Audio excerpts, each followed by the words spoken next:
This celebrated bestseller offers an understanding of your personal financial problems that will guide you through a lifetime.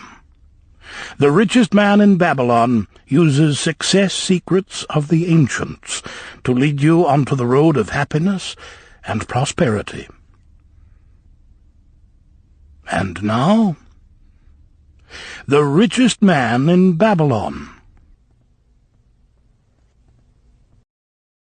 Forward. Our prosperity as a nation depends upon the personal financial prosperity of each of us as individuals.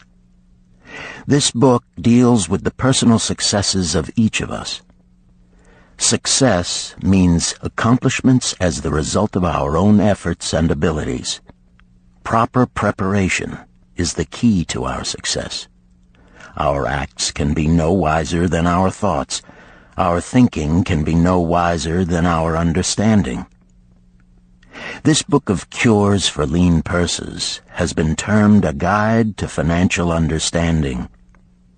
That indeed is its purpose, to offer those who are ambitious for financial success an insight which will aid them to acquire money, to keep money, and to make their surpluses earn more money.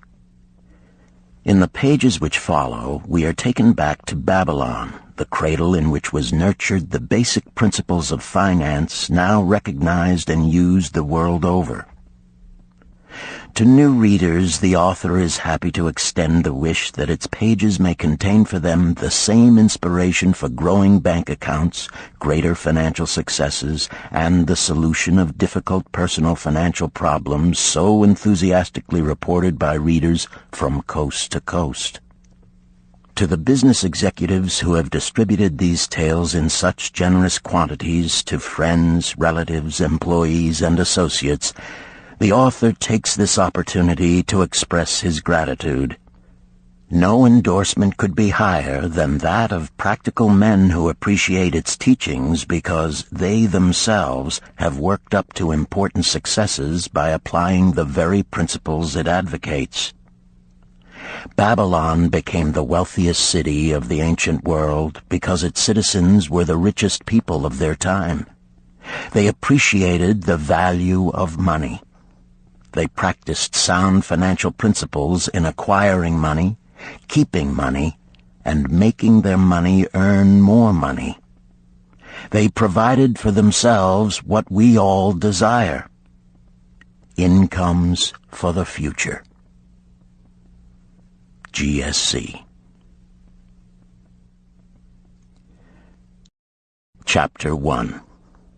The Man Who Desired Gold. Banseer, the chariot builder of Babylon, was thoroughly discouraged. From his seat upon the low wall surrounding his property, he gazed sadly at his simple home and the open workshop in which stood a partially completed chariot. His wife frequently appeared at the open door. Her furtive glances in his direction reminded him that the meal bag was almost empty and he should be at work finishing the chariot, hammering and hewing, polishing and painting, stretching taut the leather over the wheel rims, preparing it for delivery so he could collect from his wealthy customer. Nevertheless, his fat, muscular body sat stolidly upon the wall.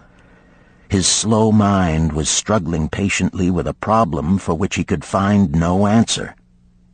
The hot tropical sun, so typical of this valley of the Euphrates, beat down upon him mercilessly. Beads of perspiration formed upon his brow and trickled down unnoticed to lose themselves in the hairy jungle on his chest. Beyond his home towered the high terraced walls surrounding the king's palace. Nearby, cleaving the blue heavens, was the painted tower of the Temple of Bel. In the shadow of such grandeur was his simple home and many others far less neat and well cared for. Babylon was like this, a mixture of grandeur and squalor, of dazzling wealth and direst poverty, crowded together without plan or system within the protecting walls of the city.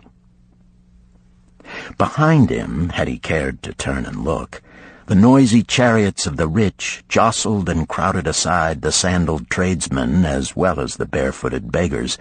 Even the rich were forced to turn into the gutters to clear the way for the long lines of slave water carriers on the king's business, each bearing a heavy goatskin of water to be poured upon the hanging gardens. Bansier was too engrossed in his own problem to hear or heed the confused hubbub of the busy city.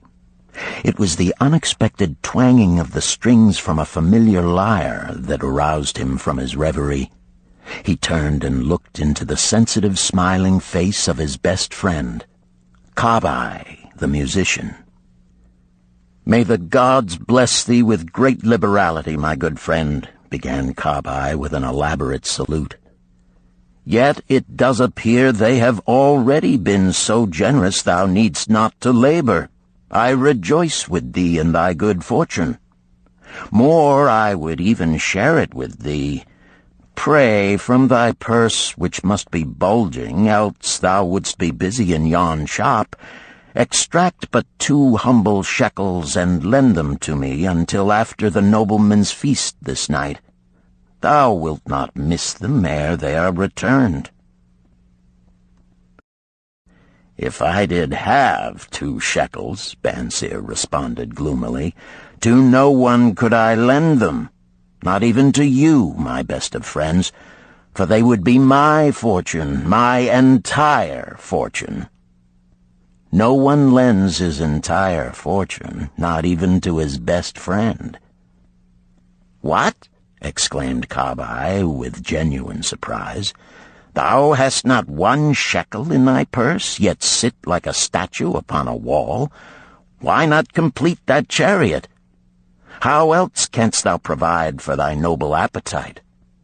'Tis not like thee, my friend. Where is thy endless energy? Doth something distress thee? Have the gods brought to thee troubles?" "A torment from the gods it must be," Bansier agreed. "It began with a dream, a senseless dream in which I thought I was a man of means. From my belt hung a handsome purse, heavy with coins. There were shekels which I cast with careless freedom to the beggars. There were pieces of silver with which I did buy finery for my wife and whatever I did desire for myself. There were pieces of gold which made me feel assured of the future and unafraid to spend the silver. A glorious feeling of contentment was within me. You would not have known me for thy hard-working friend, nor wouldst have known my wife, so free from wrinkles was her face and shining with happiness. She was again the smiling maiden of our early married days." "A pleasant dream indeed," commented Kabai. "But why should such pleasant feelings as it aroused turn thee into a glum statue upon the wall?" "Why, indeed? Because when I awoke and remembered how empty was my purse, a feeling of rebellion swept over me. Let us talk it over together, for, as the sailors do say, we ride in the same boat, we two. As youngsters we went together to the priests to learn wisdom. As young men we shared each other's pleasures. As grown men we have always been close friends. We have been contented subjects of our kind. We have been satisfied to work long hours and spend our earnings freely. We have earned much coin in the years that have passed, yet to know the joys that come from wealth, we must dream about them. Bah! Are we more than dumb sheep? We live in the richest city in all the world. The travelers do say none equals it in wealth. About us is much display of wealth, but of it we ourselves have not. After half a lifetime of hard labor, thou, my best of friends, hast an empty purse, and sayest to me, may I borrow such a trifle as 2 shekels until after the nobleman's feast this night? Then what do I reply? Do I say, here is my purse, its contents will I gladly share? No, I admit that my purse is as empty as thine. What is the matter? Why cannot we acquire silver and gold, more than enough for food and robes?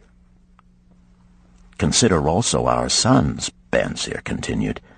Are they not following in the footsteps of their fathers? Need they and their families, and their sons' families, live all their lives in the midst of such treasures of gold, and yet, like us, be content to banquet upon sour goat's milk and porridge? Never in all the years of our friendship didst thou talk like this before, Bansir. Kabai was puzzled. Never in all those years did I think like this before. From early dawn until darkness stopped me, I have labored to build the finest chariots any man could make, soft-heartedly hoping some day the gods would recognize my worthy deeds and bestow upon me great prosperity. This they have never done. At last I realize this they will never do. Therefore my heart is sad. I wish to be a man of means. I wish to own lands and cattle, to have fine robes and coins in my purse. I am willing to work for these things with all the strength in my back, with all the skill in my hands, with all the cunning in my mind. But I wish my labors to be fairly rewarded. What is the matter with us? Again, I ask you, why cannot we have our just share of the good things so plentiful for those who have the gold with which to buy them? Would I knew the answer, Kabai replied. No better than thou am I satisfied. My earnings from my lyre are quickly gone. Often must I plan and scheme that my family be not hungry. Also within my breast is a deep longing for a lyre large enough that it may truly sing the strains of music that do surge through my mind. With such an instrument could I make music finer than even the king has ever heard before. Such a lyre thou shouldst have. No man in all Babylon could make it sing more sweetly. Could make it sing so sweetly not only the king, but the gods themselves would be delighted.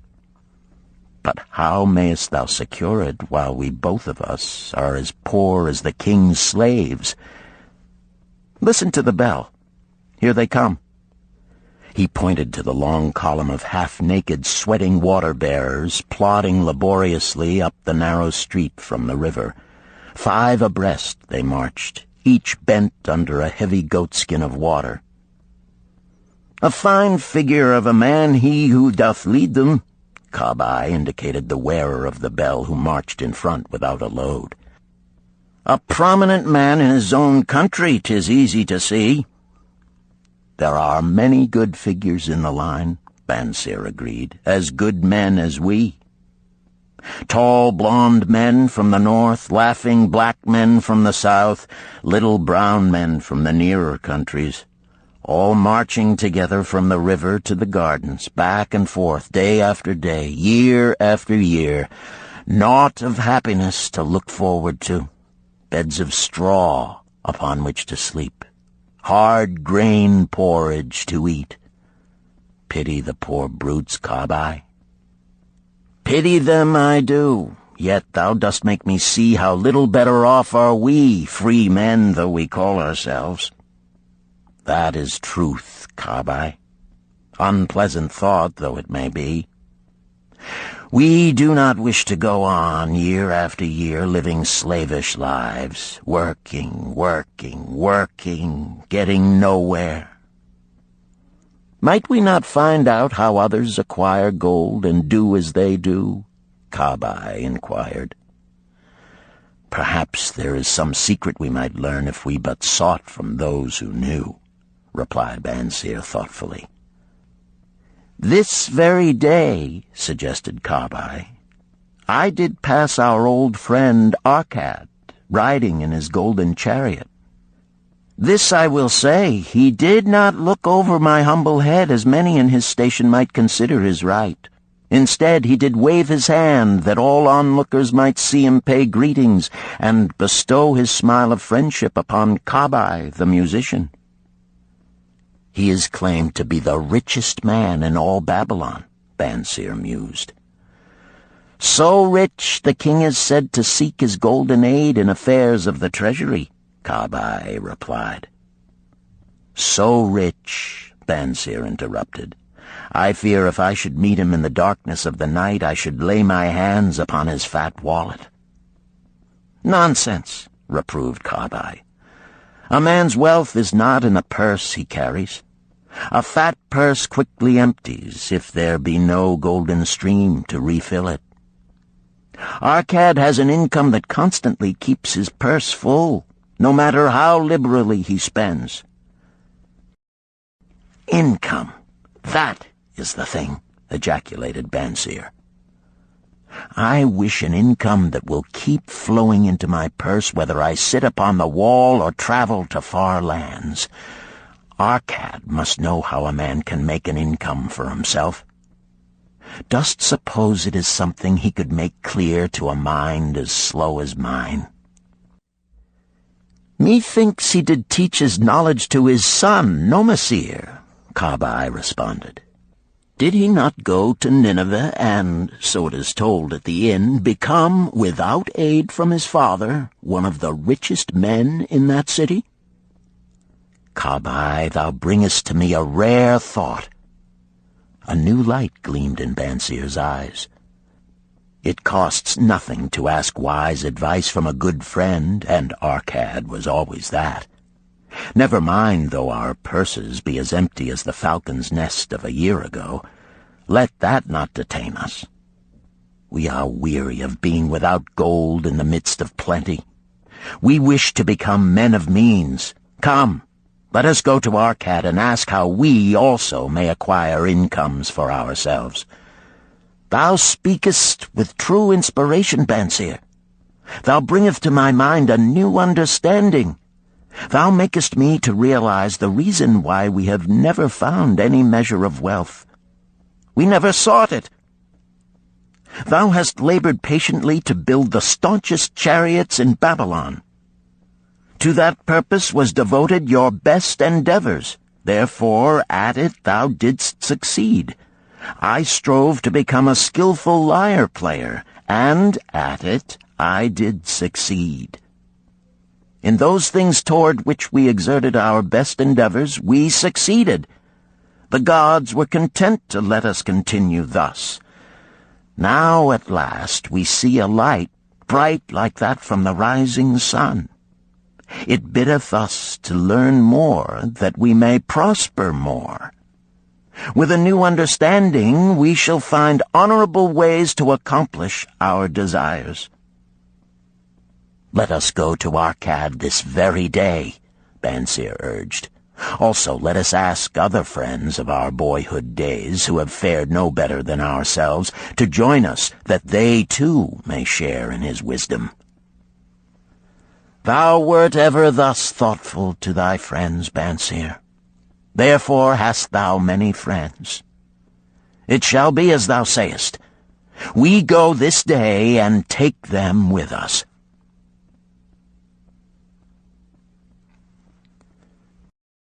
Chapter 2. The Richest Man in Babylon. In old Babylon there once lived a certain very rich man named Arkad. Far and wide he was famed for his great wealth. Also was he famed for his liberality. He was generous in his charities. He was generous with his family. He was liberal in his own expenses. But nevertheless, each year his wealth increased more rapidly than he spent it. And there were certain friends of younger days who came to him and said, You, Arkad, are more fortunate than we. You have become the richest man in all Babylon, while we struggle for existence. You can wear the finest garments, and you can enjoy the rarest foods, while we must be content if we can clothe our families in raiment that is presentable and feed them as best we can. Yet once we were equal. We studied under the same master. We played in the same games, and in neither the studies nor the games did you outshine us. And in the years since, you have been no more an honorable citizen than we. Nor have you worked harder or more faithfully in so far as we can judge. Why, then, should a fickle fate single you out to enjoy all the good things of life and ignore us who are equally deserving? Thereupon Arcad remonstrated with them, saying, If you have not acquired more than a bare existence in the years since we were youths, it is because you either have failed to learn the laws that govern the building of wealth, or else you do not observe them. Fickle fate is a vicious goddess who brings no permanent good to anyone. On the contrary, she brings ruin to almost every man upon whom she showers unearned gold. She makes wanton spenders who soon dissipate all they receive and are left beset by overwhelming appetites and desires they have not the ability to gratify. Yet others whom she favors become misers and hoard their wealth, fearing to spend what they have, knowing they do not possess the ability to replace it. They further are beset by fear of robbers and doom themselves to lives of emptiness and secret misery. Others there probably are who can take unearned gold and add to it and continue to be happy and contented citizens, but so few are they, I know of them but by hearsay. Think you of the men who have inherited sudden wealth, and see if these things are not so. His friends admitted that of the men they knew who had inherited wealth, these words were true, and they besought him to explain to them how he had become possessed of so much prosperity, so he continued. In my youth, I looked about me and saw all the good things there were to bring happiness and contentment, and I realized that wealth increased the potency of all these. Wealth is a power. With wealth, many things are possible. One may ornament the home with the richest of furnishings. One may sail the distant seas. One may feast on the delicacies of far lands. One may buy the ornaments of the gold worker and the stone polisher. One may even build mighty temples for the gods. One may do all these things and many others in which there is delight for the senses and gratification for the soul. And when I realized all this, I decided to myself that I would claim my share of the good things of life. I would not be one of those who stand afar off, enviously watching others enjoy. I would not be content to clothe myself in the cheapest raiment that looked respectable. I would not be satisfied with the lot of a poor man. On the contrary, I would make myself a guest at this banquet of good things. Being, as you know, the son of a humble merchant, one of a large family with no hope of an inheritance, and not being endowed, as you have so frankly said, with superior powers or wisdom, I decided that if I was to achieve what I desired, time and study would be required. As for time, all men have it in abundance. You, each of you, have let slip by sufficient time to have made yourselves wealthy. Yet you admit you have nothing to show except your good families, of which you can be justly proud. As for study, did not our wise teacher teach us that learning was of two kinds? The one kind being the things we learned and knew, and the other being the training that taught us how to find out what we did not know. Therefore did I decide to find out how one might accumulate wealth, and, when I had found out, to make this my task and do it well. For is it not wise that we should enjoy while we dwell in the brightness of the sunshine? For sorrows enough shall descend upon us when we depart for the darkness of the world of spirit. I found employment as a scribe in the hall of records, and long hours each day I labored upon the clay tablets. Week after week, and month after month I labored, yet for my earnings I had naught to show. Food and clothing and penance to the gods, and other things of which I could remember not what, absorbed all my earnings, but my determination did not leave me. And one day Algamish, the moneylender, came to the house of the city master and ordered a copy of the 9th law, and he said to me, I must have this in 2 days, and if the task is done by that time, 2 coppers will I give to thee. So I labored hard, but the law was long, and when Algamish returned, the task was unfinished. He was angry, and had I been his slave, he would have beaten me. But knowing the city master would not permit him to injure me, I was unafraid. So I said to him, Algamish, you are a very rich man. Tell me how I may also become rich, and all night I will carve upon the clay, and when the sun rises, it shall be completed. He smiled at me and replied, You are a forward knave, but we will call it a bargain. All that night I carved, though my back pained and the smell of the wick made my head ache until my eyes could hardly see. But when he returned at sunup, the tablets were complete. Now, I said, tell me what you promised. You have fulfilled your part of our bargain, my son, he said to me kindly, and I am ready to fulfill mine. I will tell you these things you wish to know, because I am becoming an old man, and an old tongue loves to wag. And when youth comes to age for advice, he receives the wisdom of years. But too often does youth think that age knows only the wisdom of days that are gone, and therefore profits not. But remember this, the sun that shines today is the sun that shone when thy father was born, and will still be shining when thy last grandchild shall pass into the darkness. The thoughts of youth, he continued, are bright lights that shine forth like the meteors that oft make brilliant the sky.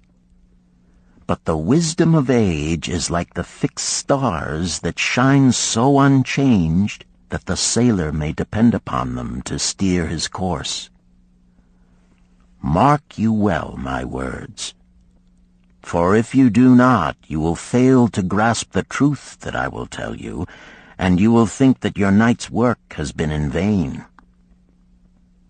Then he looked at me shrewdly from under his shaggy brows and said in a low, forceful tone, I've found the road to wealth when I decided that a part of all I earned was mine to keep. And so will you. Then he continued to look at me with a glance that I could feel pierce me, but said no more. Is that all? I asked. That was sufficient to change the heart of a sheep-herder into the heart of a money-lender, he replied. But all I earn is mine to keep, is it not? I demanded. Far from it, he replied. Do you not pay the garment maker? Do you not pay the sandal maker? Do you not pay for the things you eat? Can you live in Babylon without spending? What have you to show for your earnings of the past month? What for the past year? Fool! You pay to everyone but yourself. Dullard! You labor for others. As well be a slave and work for what your master gives you to eat and wear. If you did keep for yourself 1/10 of all you earn, how much would you have in 10 years? My knowledge of the numbers did not forsake me, and I answered, "As much as I earn in 1 year." "You speak but half the truth," he retorted. "Every gold piece you save is a slave to work for you. Every copper it earns is its child that also can earn for you. If you would become wealthy, then what you save must earn, and its children must earn, that all may help to give to you the abundance you crave. You think I cheat you for your long night's work," he continued, "but I am paying you 1,000 times over if you have the intelligence to grasp the truth I offer you. A part of all you earn is yours to keep. It should not be less than 1/10, no matter how little you earn. It can be as much more as you can afford. Pay yourself first. Do not buy from the clothes maker and the sandal maker more than you can pay out of the rest and still have enough for food and charity and penance to the gods. Wealth, like a tree, grows from a tiny seed. The first copper you save is the seed from which your tree of wealth shall grow. The sooner you plant that seed, the sooner shall the tree grow. And the more faithfully you nourish and water that tree with consistent savings, the sooner may you bask in contentment beneath its shade." So saying, he took his tablets and went away. I thought much about what he had said to me, and it seemed reasonable, so I decided that I would try it. Each time I was paid, I took 1 from each 10 pieces of copper and hid it away. And strange as it may seem, I was no shorter of funds than before. I noticed little difference as I managed to get along without it. But often I was tempted, as my hoard began to grow, to spend it for some of the good things the merchants displayed, brought by camels and ships from the land of the Phoenicians. But I wisely refrained. A 12th month after Algamish had gone, he again returned and said to me, "Son, have you paid to yourself not less than 1/10 of all you have earned for the past year?" I answered proudly, "Yes, master, I have." "That is good," he answered, beaming upon me. "And what have you done with it?" "I have given it to Asmer, the brickmaker, who told me he was traveling over the far seas, and in Tyre he would buy from me the rare jewels of the Phoenicians. When he returns, we shall sell these at high prices and divide the earnings." "Every fool must learn," he growled. "But why trust the knowledge of a brickmaker about jewels? Would you go to the breadmaker to inquire about the stars? No, by my tunic, you would go to the astrologer if you had power to think. Your savings are gone, youth. You have jerked your wealth tree up by the roots. But plant another. Try again. And next time, if you would have advice about jewels, go to the jewel merchant. If you would know the truth about sheep, go to the herdsman.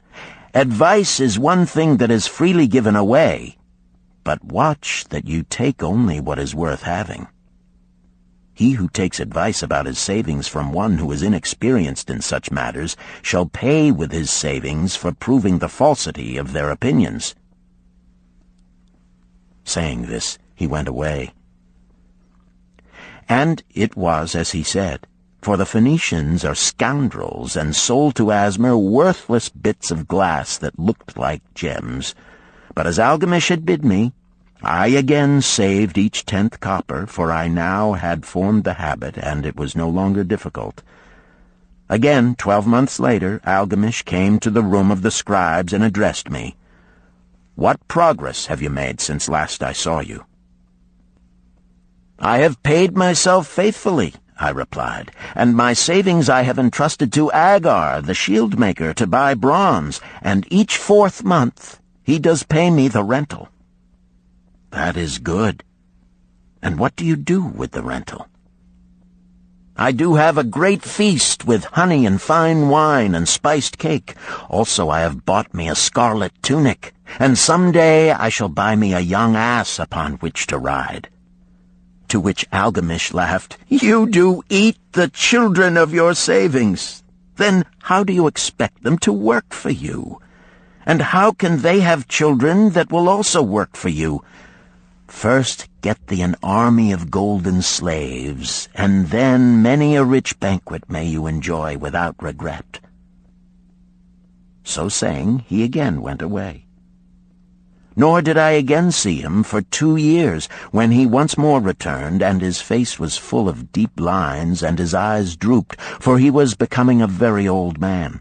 And he said to me, "Arcad, hast thou yet achieved the wealth thou dreamed of?" And I answered, "Not yet all that I desire, but some I have, and it earns more, and its earnings earn more." "And do you still take the advice of brickmakers?" "About brickmaking they give me good advice," I retorted. "Arcad," he continued, "you have learned your lessons well. You first learned to live upon less than you could earn. Next, you learned to seek advice from those who were competent through their own experiences to give it. And lastly, you have learned to make gold work for you. You have taught yourself how to acquire money, how to keep it, and how to use it. Therefore, you are competent for a responsible position. I am becoming an old man. My sons think only of spending and give no thought to earning. My interests are great, and I fear too much for me to look after. If you will go to Nippur and look after my lands there, I shall make you my partner, and you shall share in my estate." So I went to Nippur and took charge of his holdings, which were large, and because I was full of ambition and because I had mastered the 3 laws of successfully handling wealth, I was enabled to increase greatly the value of his properties. So I prospered much, and when the spirit of Algamish departed for the sphere of darkness, I did share in his estate as he had arranged under the law. So spake Arcad, and when he had finished his tale, one of his friends said, "You were indeed fortunate that Algamish made you an heir." "Fortunate only in that I had the desire to prosper before I first met him. For 4 years did I not prove my definiteness of purpose by keeping 1/10 of all I earned? Would you call a fisherman lucky who for years so studied the habits of the fish that with each changing wind he could cast his nets about them? Opportunity is a haughty goddess who wastes no time with those who are unprepared. You had strong willpower to keep on after you lost your first year's savings. You are unusual in that way," spoke up another. "Willpower," retorted Arcad. "What nonsense! Do you think willpower gives a man the strength to lift a burden the camel cannot carry, or to draw a load the oxen cannot budge? Willpower is but the unflinching purpose to carry a task you set for yourself to fulfillment. If I set for myself a task, be it ever so trifling, I shall see it through. How else shall I have confidence in myself to do important things? Should I say to myself, for 100 days as I walk across the bridge into the city, I will pick from the road a pebble and cast it into the stream? I would do it. If on the 7th day I passed by without remembering, I would not say to myself, tomorrow I will cast 2 pebbles which will do as well. Instead, I would retrace my steps and cast the pebble. Nor on the 20th day would I say to myself, Arcad, this is useless. What does it avail you to cast a pebble every day? Throw in a handful and be done with it. No, I would not say that, nor do it, When I set a task for myself, I complete it. Therefore, I am careful not to start difficult and impractical tasks, because I love leisure." And then another friend spoke up and said, "If what you tell is true, and it does seem, as you have said, reasonable, then being so simple, if all men did it, there would not be enough wealth to go around." "Wealth grows wherever men exert energy," Arcad replied. "If a rich man builds him a new palace, is the gold he pays out gone? No, the brickmaker has part of it, and the laborer has part of it, and the artist has part of it, and everyone who labors upon the house has part of it. Yet, when the palace is completed, is it not worth all it cost? And is the ground upon which it stands not worth more because it is there? And is the ground that adjoins it not worth more because it is there? Wealth grows in magic ways. No man can prophesy the limit of it. Have not the Phoenicians built great cities on barren coasts with the wealth that comes from their ships of commerce on the seas? What then do you advise us to do that we also may become rich?" asked still another of his friends. "The years have passed, and we are no longer young men, and we have nothing put by." "I advise that you take the wisdom of Algamish and say to yourselves, 'A part of all I earn is mine to keep.' Say it in the morning when you first arise, say it at noon, say it at night. Say it each hour of every day. Say it to yourself until the words stand out like letters of fire across the sky. Impress yourself with the idea. Fill yourself with the thought. Then take whatever portion seems wise. Let it be not less than 1/10, and lay it by. Arrange your other expenditures to do this if necessary, but lay by that portion first. Soon you will realize what a rich feeling it is to own a treasure upon which you alone have claim. As it grows, it will stimulate you. A new joy of life will thrill you. Greater efforts will come to you to earn more. For of your increased earnings, will not the same percentage be also yours to keep? Then learn to make your treasure work for you. Make it your slave. Make its children and its children's children work for you. Ensure an income for thy future. Look thou at the aged, and forget not that in the days to come thou also will be numbered among them. Therefore invest thy treasure with greatest caution that it be not lost. Usurious rates of return are deceitful sirens that sing but to lure the unwary upon the rocks of loss and remorse. Provide also that thy family may not want should the gods call thee to their realms. For such protection it is always possible to make provision with small payments at regular intervals. Therefore the provident man delays not in expectation of a large sum becoming available for such a wise purpose. Counsel with wise men. Seek the advice of men whose daily work is handling money. Let them save you from such an error as I myself made in entrusting my money to the judgment of Asmer, the brickmaker. A small return and a safe one is far more desirable than risk. Enjoy life while you are here. Do not overstrain or try to save too much. If 1/10 of all you earn is as much as you can comfortably keep, be content to keep this portion. Live otherwise according to your income, and let not yourself get niggardly and afraid to spend. Life is good, and life is rich with things worthwhile and things to enjoy. His friends thanked him and went away. Some were silent because they had no imagination and could not understand. Some were sarcastic because they thought that one so rich should divide with old friends not so fortunate. But some had in their eyes a new light. They realized that Algamish had come back each time to the room of the scribes because he was watching a man work his way out of darkness into light. When that man had found the light, a place awaited him. No one could fill that place until he had for himself worked out his own understanding, until he was ready for opportunity. These latter were the ones who, in the following years, frequently revisited Arcad, who received them gladly.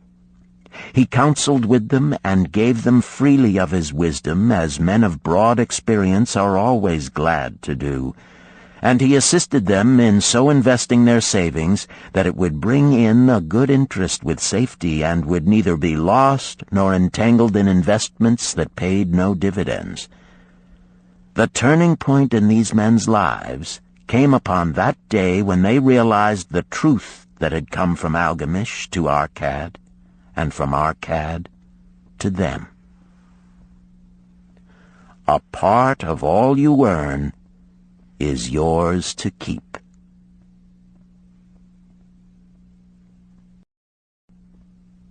Chapter 3. 7 Cures for a Lean Purse. The glory of Babylon endures. Down through the ages, its reputation comes to us as the richest of cities, its treasures as fabulous. Yet it was not always so. The riches of Babylon were the results of the wisdom of its people.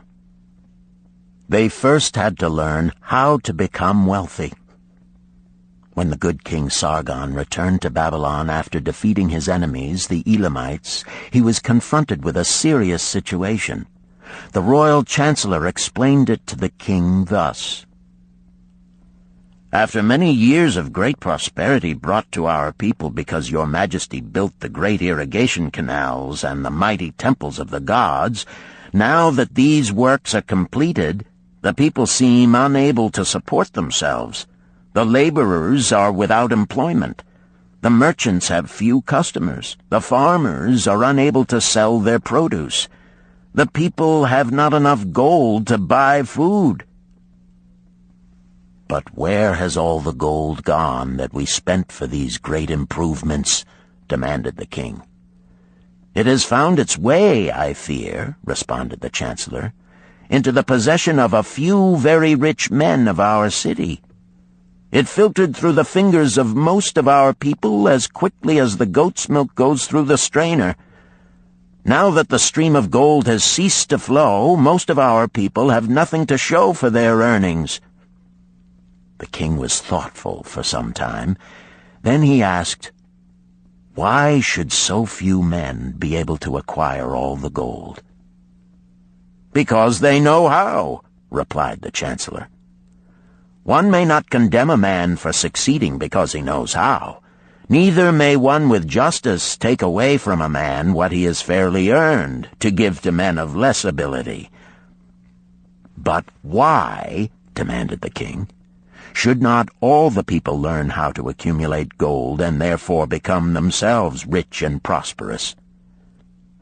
"Quite possible, Your Excellency. But who can teach them? Certainly not the priests, because they know naught of money-making." "Who knows best in all our city how to become wealthy, Chancellor?" asked the king. "Thy question answers itself, Your Majesty. Who has amassed the greatest wealth in Babylon?" "Well said, my able Chancellor. It is Arcad. He is the richest man in Babylon. Bring him before me on the morrow." Upon the following day, as the king had decreed, Arcad appeared before him, straight and sprightly, despite his 80 years and 10. "Arcad," spoke the king, "is it true thou art the richest man in Babylon?" "So it is reported, Your Majesty, and no man disputes it." "How becamest thou so wealthy?" "By taking advantage of opportunities available to all citizens of our good city." Thou hadst nothing to start with? Only a great desire for wealth. Besides this, nothing. Arcad, continued the king, our city is in a very unhappy state because a few men know how to acquire wealth and therefore monopolize it, while the mass of our citizens lack the knowledge of how to keep any part of the gold they receive. It is my desire that Babylon be the wealthiest city in the world. Therefore it must be a city of many wealthy men. Therefore we must teach all the people how to acquire riches. Tell me, Arcad, is there any secret to acquiring wealth? Can it be taught? It is practical, Your Majesty. That which one man knows can be taught to others. The king's eyes glowed. Arcad, thou speakest the words I wish to hear. Wilt thou lend thyself to this great cause? Wilt thou teach thy knowledge to a school for teachers, each of whom shall teach others until there are enough trained to teach these truths to every worthy subject in my domain? Arcad bowed and said, I am thy humble servant to command. Whatever knowledge I possess will I gladly give for the betterment of my fellow men and the glory of my king. Let your good chancellor arrange for me a class of 100 men, and I will teach them those 7 cures which did fatten my purse, than which there was none leaner in all Babylon. A fortnight later, in compliance with the king's command, the chosen 100 assembled in the great hall of the Temple of Learning, seated upon colorful rings in a semicircle. Arcad sat beside a small tabaret upon which smoked a sacred lamp sending forth a strange and pleasing odor. "Behold the richest man in Babylon," whispered a student, nudging his neighbor as Arcad arose. "He is but a man, even as the rest of us." "As a dutiful subject of our great king," Arcad began, "I stand before you in his service. Because once I was a poor youth who did greatly desire gold, and because I found knowledge that enabled me to acquire it, he asks that I impart unto you my knowledge. I started my fortune in the humblest way. I had no advantage not enjoyed as fully by you and every citizen in Babylon. The first storehouse of my treasure was a well-worn purse. I loathed its useless emptiness. I desired that it be round and full, clinking with the sound of gold. Therefore I sought every remedy for a lean purse. I found 7. To you who are assembled before me shall I explain the 7 cures for a lean purse, which I do recommend to all men who desire much gold. Each day for 7 days will I explain to you one of the 7 remedies. Listen attentively to the knowledge that I will impart. Debate it with me. Discuss it among yourselves.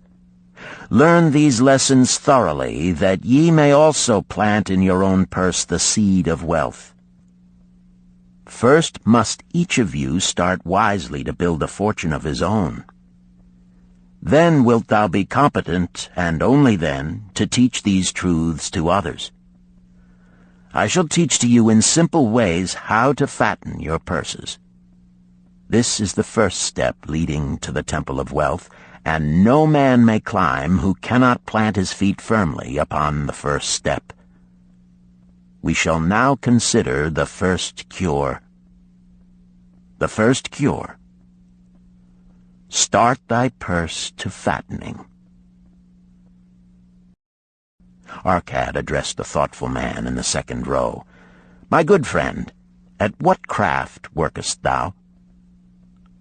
I, replied the man, am a scribe and carve records upon the clay tablets.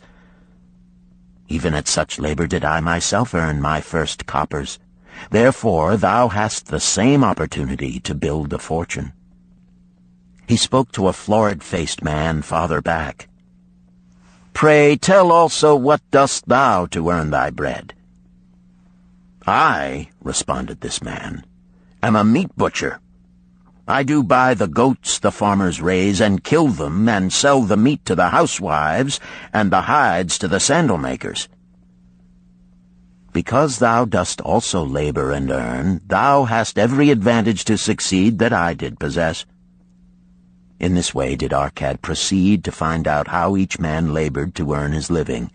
When he had done questioning them, he said, Now, my students, ye can see that there are many trades and labors at which men may earn coins.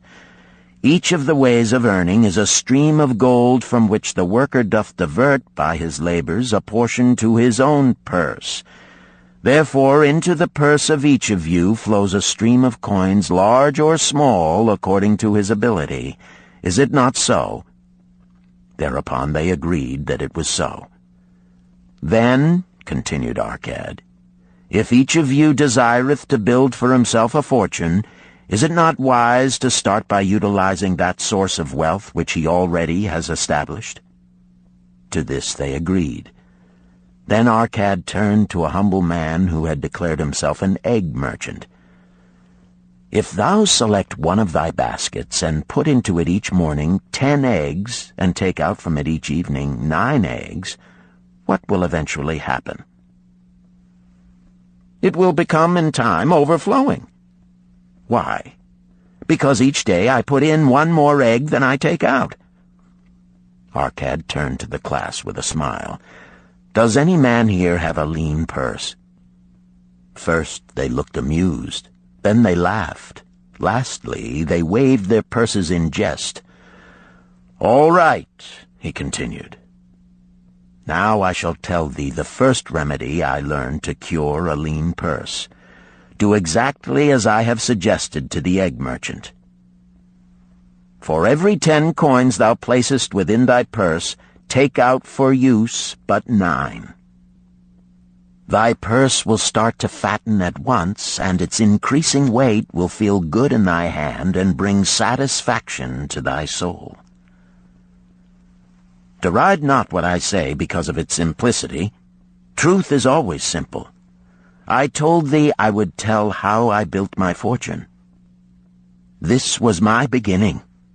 I, too, carried a lean purse and cursed it because there was naught within to satisfy my desires. But when I began to take out from my purse but 9 parts of 10 I put in, it began to fatten. So will thine. Now I will tell a strange truth, the reason for which I know not. When I ceased to pay out more than 9/10 of my earnings, I managed to get along just as well. I was not shorter than before. Also, ere long did coins come to me more easily than before. Surely it is a law of the gods that unto him who keepeth and spendeth not a certain part of all his earnings shall gold come more easily. Likewise him whose purse is empty does gold avoid. Which desirest thou the most? Is it the gratification of thy desires of each day, a jewel, a bit of finery, better raiment, more food, things quickly gone and forgotten? Or is it substantial belongings, gold, lands, herds, merchandise, income-bringing investments? The coins thou takest from thy purse bring the first. The coins thou leavest within it will bring the latter. This, my students, was the first cure I did discover for my lean purse. For each 10 coins I put in, to spend but 9. Debate this among yourselves. If any man proves it untrue, tell me upon the morrow when we shall meet again. The second cure. Control thy expenditures. Some of your members, my students, have asked me this.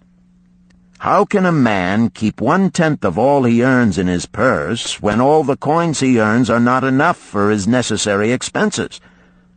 So did Arcad address his students upon the second day. "Yesterday, how many of thee carried lean purses?" "All of us," answered the class. "Yet thou do not all earn the same. Some earn much more than others. Some have much larger families to support. Yet all purses were equally lean. Now I will tell thee an unusual truth about men and sons of men. It is this: that what each of us calls our necessary expenses will always grow to equal our incomes unless we protest to the contrary. Confuse not the necessary expenses with thy desires. Each of you, together with your good families, have more desires than your earnings can gratify. Therefore are thy earnings spent to gratify these desires in so far as they will go. Still thou retainest many ungratified desires. All men are burdened with more desires than they can gratify. Because of my wealth, thinkest thou I may gratify every desire? 'Tis a false idea. There are limits to my time. There are limits to my strength. There are limits to the distance I may travel. There are limits to what I may eat. There are limits to the zest with which I may enjoy. I say to you that just as weeds grow in a field wherever the farmer leaves space for their roots, even so freely do desires grow in men whenever there is a possibility of their being gratified. Thy desires are a multitude, and those that thou mayest gratify are but few. Study thoughtfully thy accustomed habits of living. Herein may be most often found certain accepted expenses that may wisely be reduced or eliminated. Let thy motto be 100% of appreciated value demanded for each coin spent. Therefore, engrave upon the clay each thing for which thou desireth to spend. Select those that are necessary and others that are possible through the expenditure of 9/10 of thy income. Cross out the rest and consider them but a part of that great multitude of desires that must go unsatisfied, and regret them not.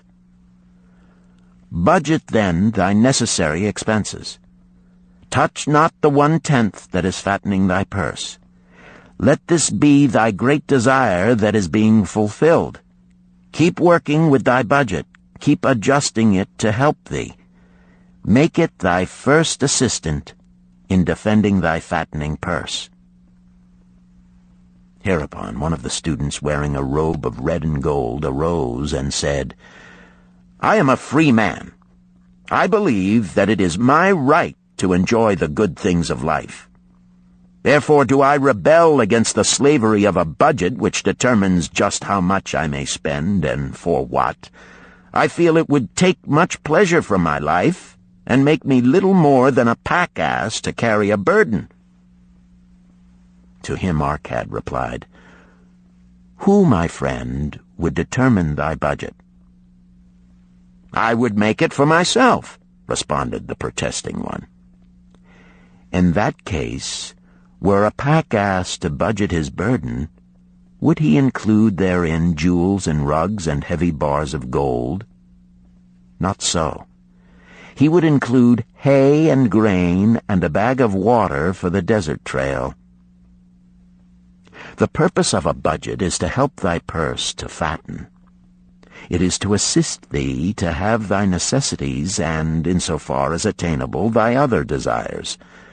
It is to enable thee to realize thy most cherished desires by defending them from thy casual wishes. Like a bright light in a dark cave, thy budget shows up the leaks from thy purse and enables thee to stop them and control thy expenditures for definite and gratifying purposes. This, then, is the second cure for a lean purse. Budget thy expenses, that thou mayest have coins to pay for thy necessities, to pay for thy enjoyments, and to gratify thy worthwhile desires without spending more than 9/10 of thy earnings. The third cure: make thy gold multiply. Behold, thy lean purse is fattening.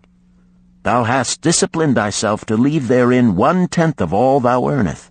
Thou hast controlled thy expenditures to protect thy growing treasure. Next, we will consider means to put thy treasure to labor and to increase. Gold in a purse is gratifying to own, and satisfieth a miserly soul, but earns nothing. The gold we may retain from our earnings is but the start. The earnings it will make shall build our fortunes. So spoke our cat upon the third day to his class. How, therefore, may we put our gold to work? My first investment was unfortunate, for I lost all. Its tale I will relate later. My first profitable investment was a loan I made to a man named Agar, a shield maker. Once each year did he buy large shipments of bronze brought from across the sea to use in his trade. Lacking sufficient capital to pay the merchants, he would borrow from those who had extra coins. He was an honorable man.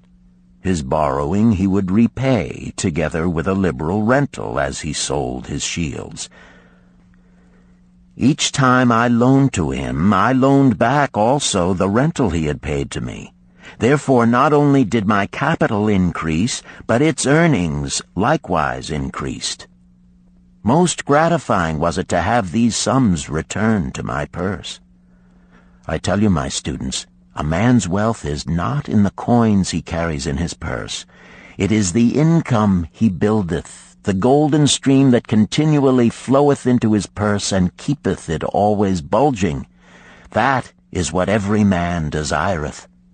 That is what thou, each one of thee, desireth. An income that continueth to come whether thou work or travel. Great income I have acquired, so great that I am called a very rich man. My loans to Agar were my first training in profitable investment. Gaining wisdom from this experience, I extended my loans and investments as my capital increased. From a few sources at first, from many sources later, flowed into my purse a golden stream of wealth available for such wise uses as I should decide. Behold, from my humble earnings, I had begotten a horde of golden slaves, each laboring and earning more gold. As they labored for me, so their children also labored, and their children's children, until great was the income from their combined efforts. Gold increaseth rapidly when making reasonable earnings, as thou wilt see from the following. A farmer, when his first son was born, took 10 pieces of silver to a moneylender and asked him to keep it on rental for his son until he became 20 years of age. This the moneylender did, and agreed the rental should be 1/4 of its value each 4 years. The farmer asked, because this sum he had set aside as belonging to his son, that the rental be added to the principal. When the boy had reached the age of 20 years, the farmer again went to the moneylender to inquire about the silver. The moneylender explained that because this sum had been increased by compound interest, the original 10 pieces of silver had now grown to 30½ pieces. The farmer was well pleased, and because the son did not need the coins, he left them with the moneylender. When the son became 50 years of age, the father meantime having passed to the other world, the moneylender paid the son in settlement 167 pieces of silver. Thus, in 50 years, had the investment multiplied itself at rental almost 17 times. This, then, is the third cure for a lean purse. to put each coin to laboring, that it may reproduce its kind, even as the flocks of the field, and help bring to thee income, a stream of wealth that shall flow constantly into thy purse. The fourth cure. Guard thy treasures from loss. Misfortune loves a shining mark. Gold in a man's purse must be guarded with firmness, else it be lost. Thus it is wise that we must first secure small amounts and learn to protect them before the gods entrust us with larger. So spoke Arcad upon the fourth day to his class. Every owner of gold is tempted by opportunities whereby it would seem that he could make large sums by its investment in most plausible projects. Often friends and relatives are eagerly entering such investment and urge him to follow. The first sound principle of investment is security for thy principal. Is it wise to be intrigued by larger earnings when thy principal may be lost? I say not. The penalty of risk is probable loss. Study carefully, before parting with thy treasure, each assurance that it may be safely reclaimed. Be not misled by thine own romantic desires to make wealth rapidly. Before thou loan it to any man, assure thyself of his ability to repay and his reputation for doing so, that thou mayest not unwittingly be making him a present of thy hard-earned treasure. Before thou entrust it as an investment in any field, acquaint thyself with the dangers which may beset it. My own first investment was a tragedy to me at the time. The guarded savings of a year I did entrust to a brickmaker named Asmer, who was traveling over the far seas, and in Tyre agreed to buy for me the rare jewels of the Phoenicians. These we would sell upon his return and divide the profits. The Phoenicians were scoundrels and sold him bits of glass. My treasure was lost. Today, my training would show to me at once the folly of entrusting a brickmaker to buy jewels. Therefore do I advise thee from the wisdom of my experiences, be not too confident of thine own wisdom in entrusting thy treasures to the possible pitfalls of investments. Better by far to consult the wisdom of those experienced in handling money for profit. Such advice is freely given for the asking, and may readily possess a value equal in gold to the sum thou considerest investing. In truth, such is its actual value if it save thee from loss. This, then, is the fourth cure for a lean purse, and of great importance if it prevent thy purse from being emptied once it has become well filled. Guard thy treasure from loss by investing only where thy principal is safe, where it may be reclaimed if desirable, and where thou wilt not fail to collect a fair rental. Consult with wise men. Secure the advice of those experienced in the profitable handling of gold. Let their wisdom protect thy treasure from unsafe investments. This ends Disc 1. The Richest Man in Babylon, Disc 2. The fifth cure. Make of thy dwelling a profitable investment. If a man setteth aside 9 parts of his earnings upon which to live and enjoy life, and if any part of this 9 parts he can turn into a profitable investment without detriment to his well-being, then so much faster will his treasures grow.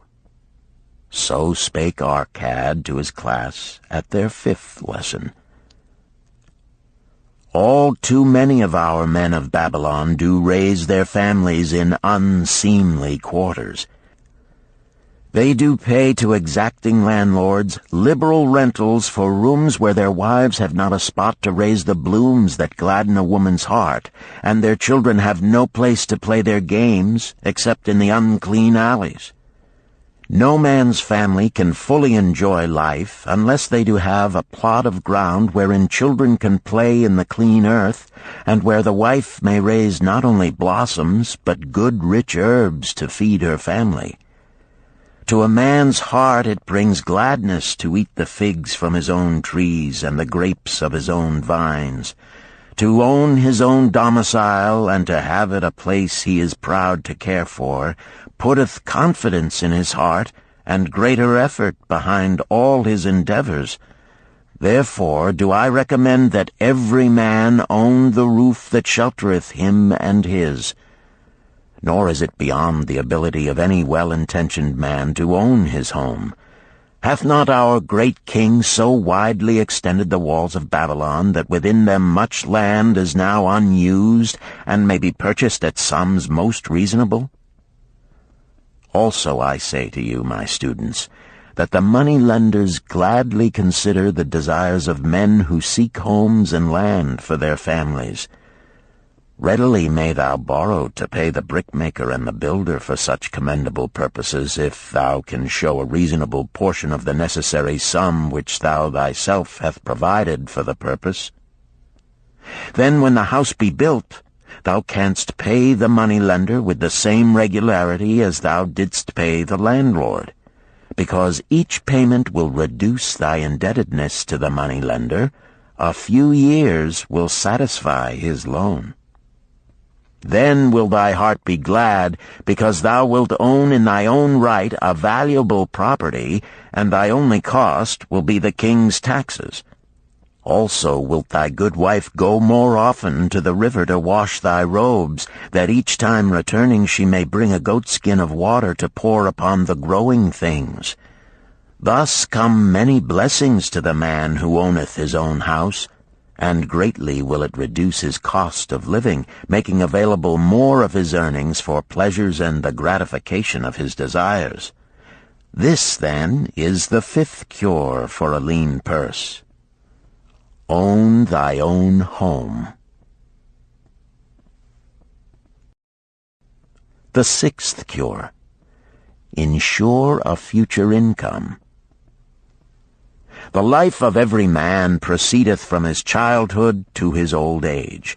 This is the path of life, and no man may deviate from it, unless the gods call him prematurely to the world beyond. Therefore do I say that it behooves a man to make preparation for a suitable income in the days to come, when he is no longer young, and to make preparations for his family, should he be no longer with them to comfort and support them. This lesson shall instruct thee in providing a full purse when time has made thee less able to earn. So Arcad addressed his class upon the sixth day. The man who, because of his understanding of the laws of wealth, acquireth a growing surplus, should give thought to those future days. He should plan certain investments or provisions that may endure safely for many years, yet will be available when the time arrives which he has so wisely anticipated. There are diverse ways by which a man may provide with safety for his future. He may provide a hiding place and there bury a secret treasure. Yet no matter with what skill it be hidden, it may nevertheless become the loot of thieves. For this reason I recommend not this plan. A man may buy houses or lands for this purpose. If wisely chosen as to their usefulness and value in the future, they are permanent in their value and their earnings, or their sale will provide well for his purpose. A man may loan a small sum to the moneylender and increase it at regular periods. The rental which the moneylender adds to this will largely add to its increase. I do know a sandal-maker named Ansan, who explained to me not long ago that each week for 8 years he had deposited with his moneylender 2 pieces of silver. The money-lender had but recently given him an accounting over which he greatly rejoiced.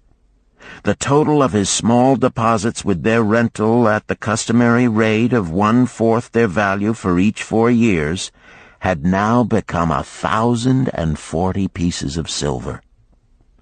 I did gladly encourage him further by demonstrating to him with my knowledge of the numbers that in 12 years more, if he would keep his regular deposits of but 2 pieces of silver each week, the moneylender would then owe him 4,000 pieces of silver, a worthy competence for the rest of his life. Surely when such a small payment made with regularity doth produce such profitable results, no man can afford not to insure a treasure for his old age and the protection of his family, no matter how prosperous his business and his investments may be. I would that I might say more about this.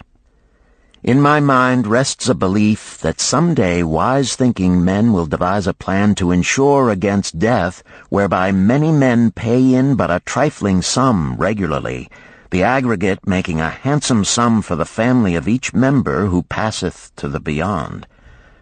This do I see as something desirable and which I could highly recommend. But today it is not possible, because it must reach beyond the life of any man or any partnership to operate. It must be as stable as the king's throne.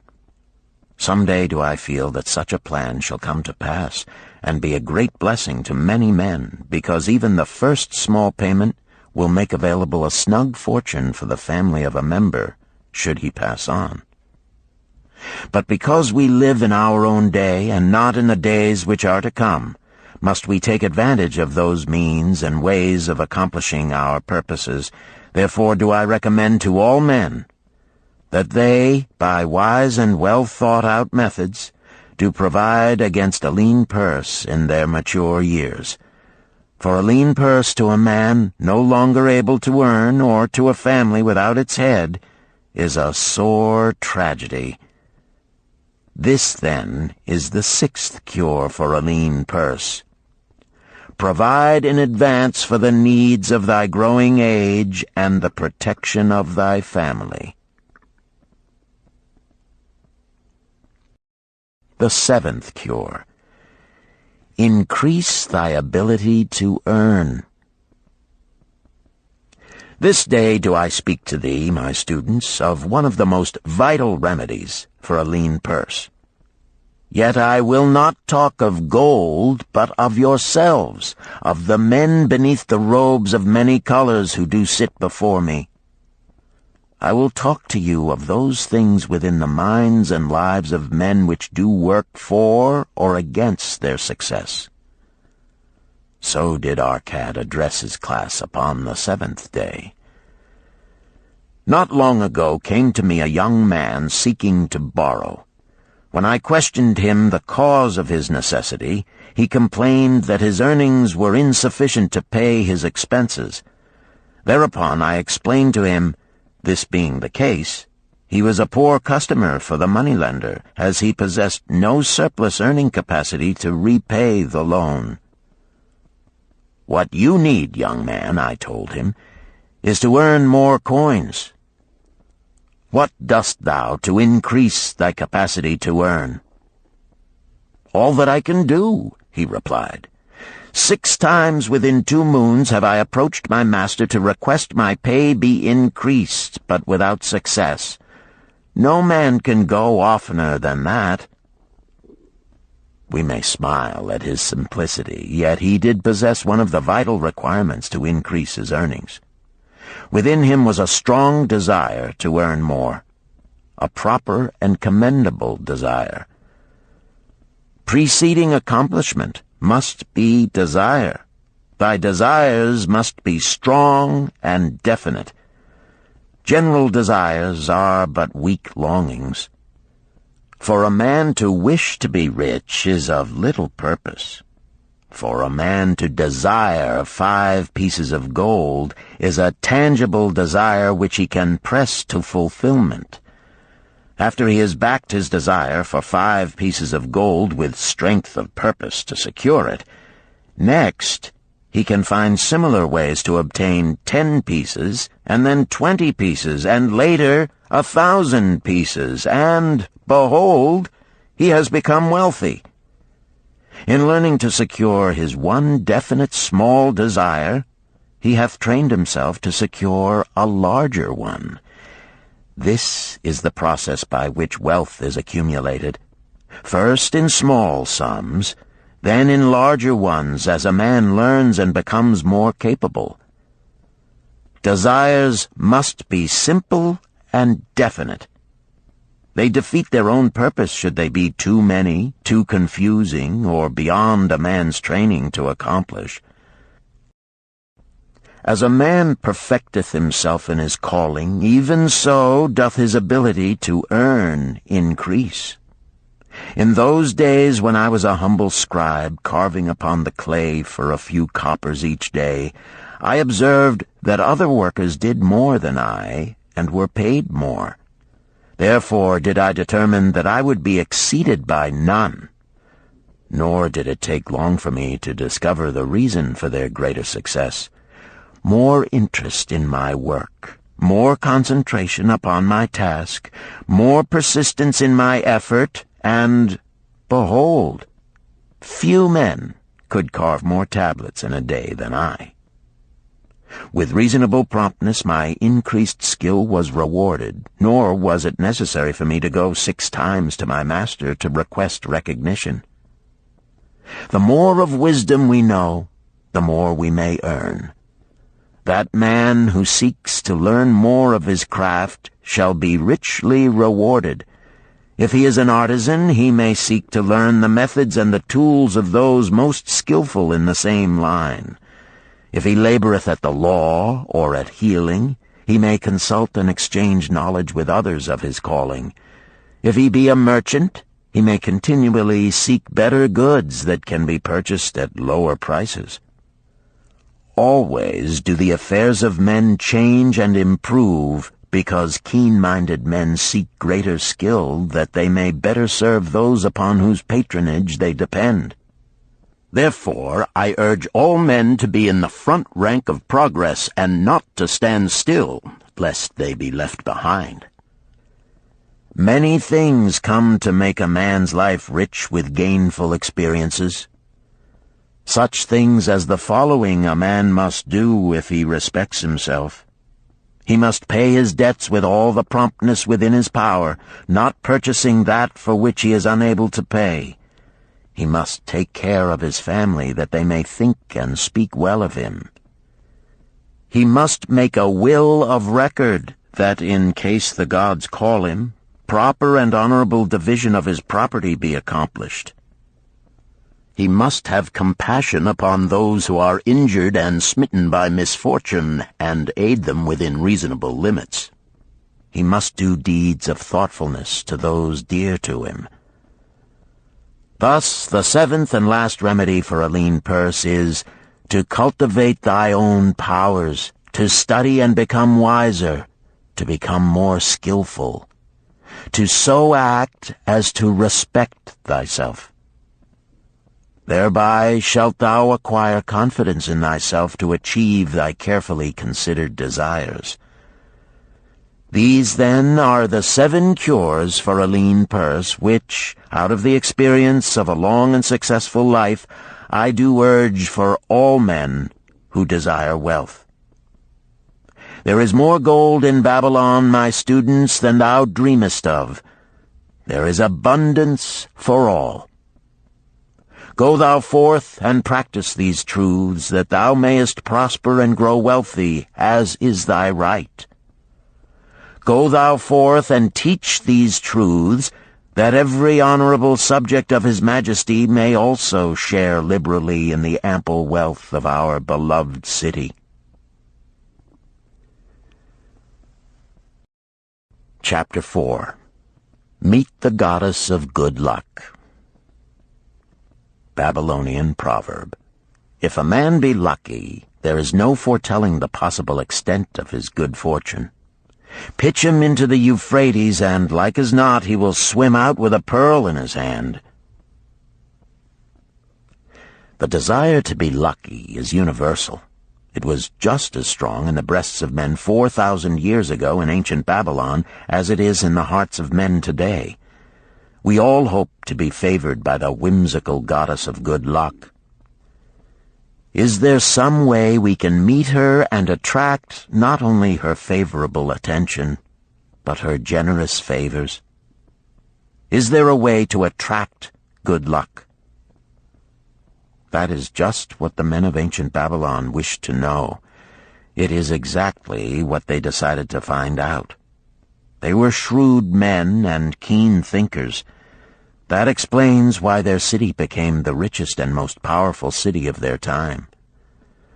In that distant past, they had no schools or colleges. Nevertheless, they had a center of learning, and a very practical one it was. Among the towered buildings in Babylon was one that ranked in importance with the palace of the king, the hanging gardens, and the temples of the gods. You will find scant mention of it in the history books, more likely no mention at all, yet it exerted a powerful influence upon the thought of that time. This building was the temple of learning, where the wisdom of the past was expounded by voluntary teachers, and where subjects of popular interest were discussed in open forums. Within its walls, all men met as equals. The humblest of slaves could dispute with impunity the opinions of a prince of the royal house. Among the many who frequented the Temple of Learning was a wise rich man named Arcad, called the richest man in Babylon. He had his own special hall where almost any evening a large group of men, some old, some very young, but mostly middle-aged, gathered to discuss and argue interesting subjects. Suppose we listen in to see whether they knew how to attract good luck. The sun had just set like a great red ball of fire shining through the haze of desert dust when Arcad strolled to his accustomed platform. Already full 80 men were awaiting his arrival, reclining on their small rugs spread upon the floor. More were still arriving. "What shall we discuss this night?" Arcad inquired. After a brief hesitation, a tall cloth weaver addressed him, arising as was the custom. "I have a subject I would like to hear discussed, yet hesitate to offer, lest it seem ridiculous to you, Arcad, and my good friends here." Upon being urged to offer it, both by Arcad and by calls from the others, he continued, "This day I have been lucky, for I have found a purse in which there are pieces of gold. To continue to be lucky is my great desire. Feeling that all men share with me this desire, I do suggest we debate how to attract good luck, that we may discover ways it can be enticed to one." "A most interesting subject has been offered," Arcad commented. "One most worthy of our discussion. To some men, good luck bespeaks but a chance happening that, like an accident, may befall one without purpose or reason. Others do believe that the instigator of all good fortune is our most bounteous goddess Ashtar, ever anxious to reward with generous gifts those who please her. Speak up, my friends, what say you? Shall we seek to find if there be means by which good luck may be enticed to visit each and all of us?" "Yea, and much of it," responded the growing group of eager listeners.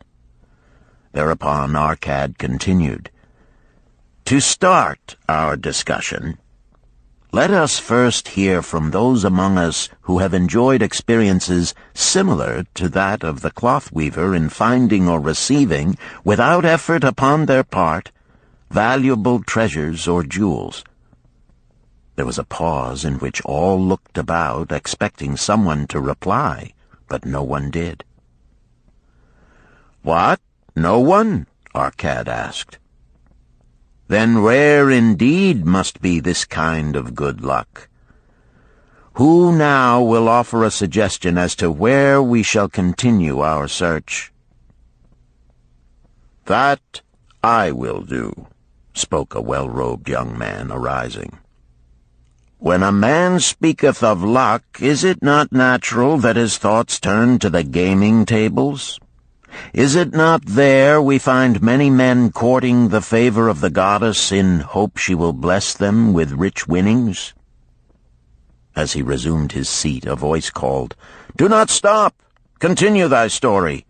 Tell us, didst thou find favor with the goddess at the gaming tables? Did she turn the cubes with red side up, so thou filled thy purse at the dealer's expense? Or did she permit the blue sides to come up, so the dealer raked in thy hard-earned pieces of silver?"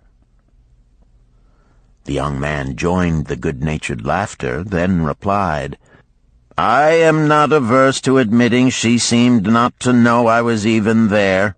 But how about the rest of you? Have you found her waiting about such places to roll the cubes in your favor? We are eager to hear as well as to learn." "A wise start," broke in Arcad. "We meet here to consider all sides of each question. To ignore the gaming table would be to overlook an instinct common to most men, the love of taking a chance with a small amount of silver in the hope of winning much gold."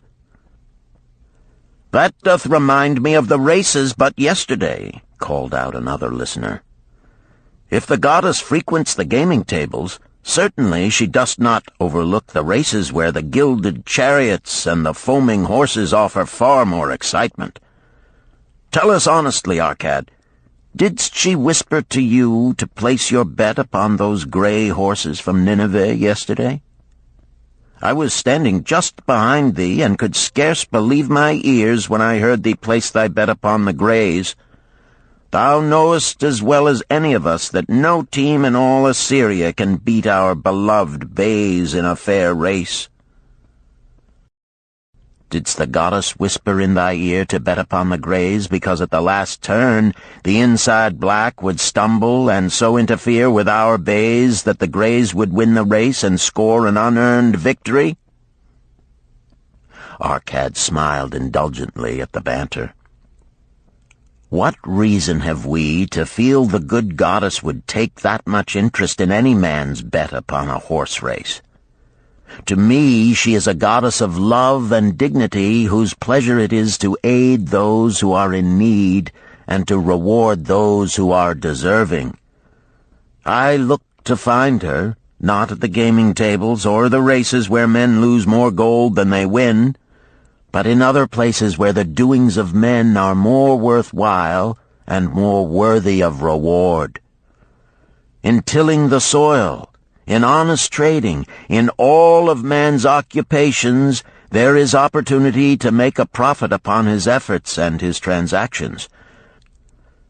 Perhaps not all the time will he be rewarded, because sometimes his judgment may be faulty, and other times the winds and the weather may defeat his efforts.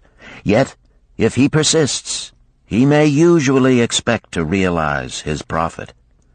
This is so because the chances of profit are always in his favor. But when a man playeth the games, the situation is reversed, for the chances of profit are always against him, and always in favor of the gamekeeper. The game is so arranged that it will always favor the keeper. It is his business at which he plans to make a liberal profit for himself from the coins bet by the players. Few players realize how certain are the gamekeeper's profits and how uncertain are their own chances to win. For example, let us consider wagers placed upon the cube. Each time it is cast, we bet which side will be uppermost. If it be the red side, the game master pays to us 4 times our bet. But if any other of the 5 sides come uppermost, we lose our bet. Thus, the figures show that for each cast we have 5 chances to lose, but because the red pays 4 for 1, we have 4 chances to win. In a night's play, the game master can expect to keep for his profit 1/5 of all the coins wagered. Can a man expect to win more than occasionally against odds so arranged that he should lose 1/5 of all his bets? Yet some men do win large sums at times, volunteered one of the listeners. Quite so, they do, Arcad continued. Realizing this, the question comes to me whether money secured in such ways brings permanent value to those who are thus lucky. Among my acquaintances are many of the successful men of Babylon, yet among them I am unable to name a single one who started his success from such a source. You who are gathered here tonight know many more of our substantial citizens. To me, it would be of much interest to learn how many of our successful citizens can credit the gaming tables with their start to success. Suppose each of you tell of those you know. What say you? After a prolonged silence, a wag ventured, "Wouldst thy inquiry include the gamekeepers?" "If you think of no one else," Arcad responded. "If not one of you can think of anyone else, then how about yourselves? Are there any consistent winners with us who hesitate to advise such a source for their incomes?" His challenge was answered by a series of groans from the rear, taken up and spread amid much laughter. "It would seem we are not seeking good luck in such places as the goddess frequents," he continued. "Therefore let us explore other fields. We have not found it in picking up lost wallets, neither have we found it haunting the gaming tables. As to the races, I must confess to have lost far more coins there than I have ever won. Now suppose we consider our trades and businesses. Is it not natural, if we conclude a profitable transaction, to consider it not good luck, but a just reward for our efforts? I am inclined to think we may be overlooking the gifts of the goddess. Perhaps she really does assist us when we do not appreciate her generosity. Who can suggest further discussion?" Thereupon an elderly merchant arose, smoothing his genteel white robe. "With thy permission, most honorable Arcad and my friends, I offer a suggestion. If, as you have said, we take credit to our own industry and ability for our business success, why not consider the successes we almost enjoyed but which escaped us, happenings which would have been most profitable? They would have been rare examples of good luck if they had actually happened.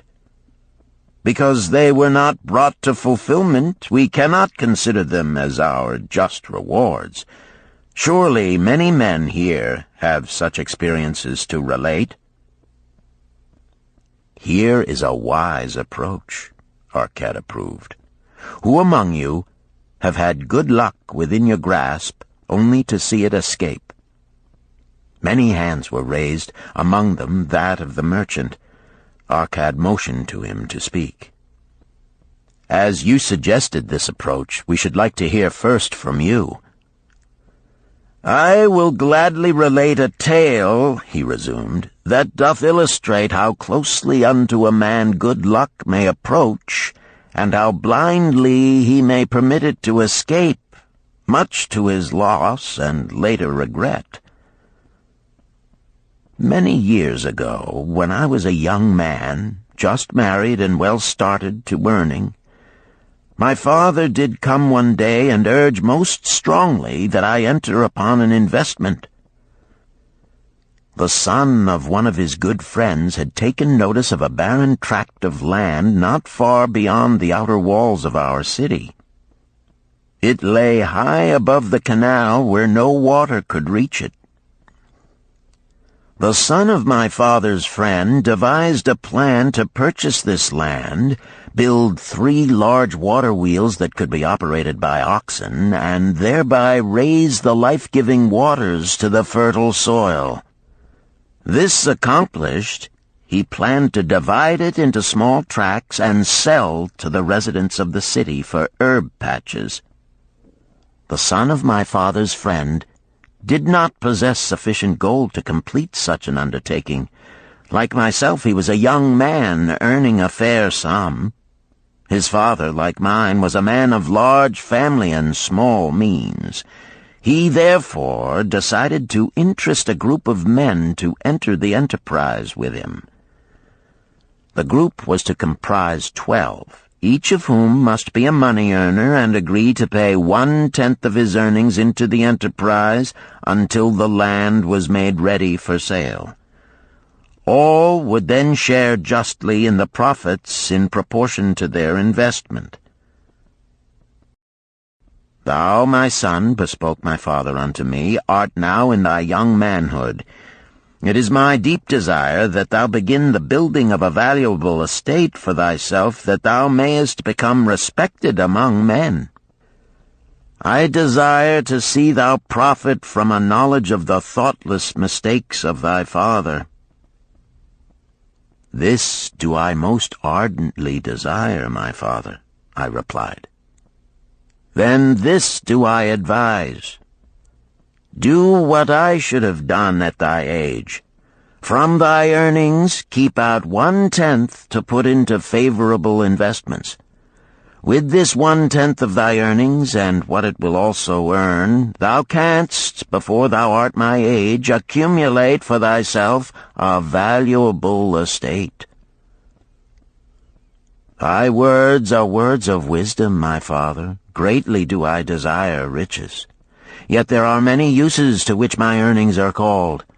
Therefore do I hesitate to do as thou dost advise. I am young. There is plenty of time."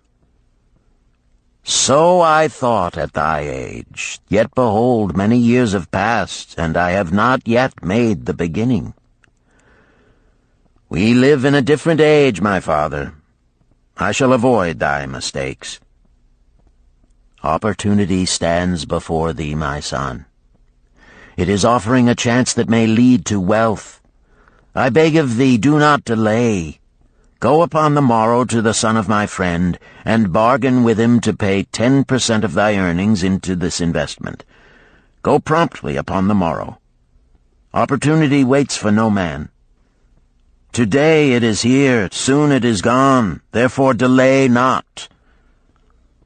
In spite of the advice of my father, I did hesitate. There were beautiful new robes just brought by the tradesmen from the East, robes of such richness and beauty my good wife and I felt we must each possess one.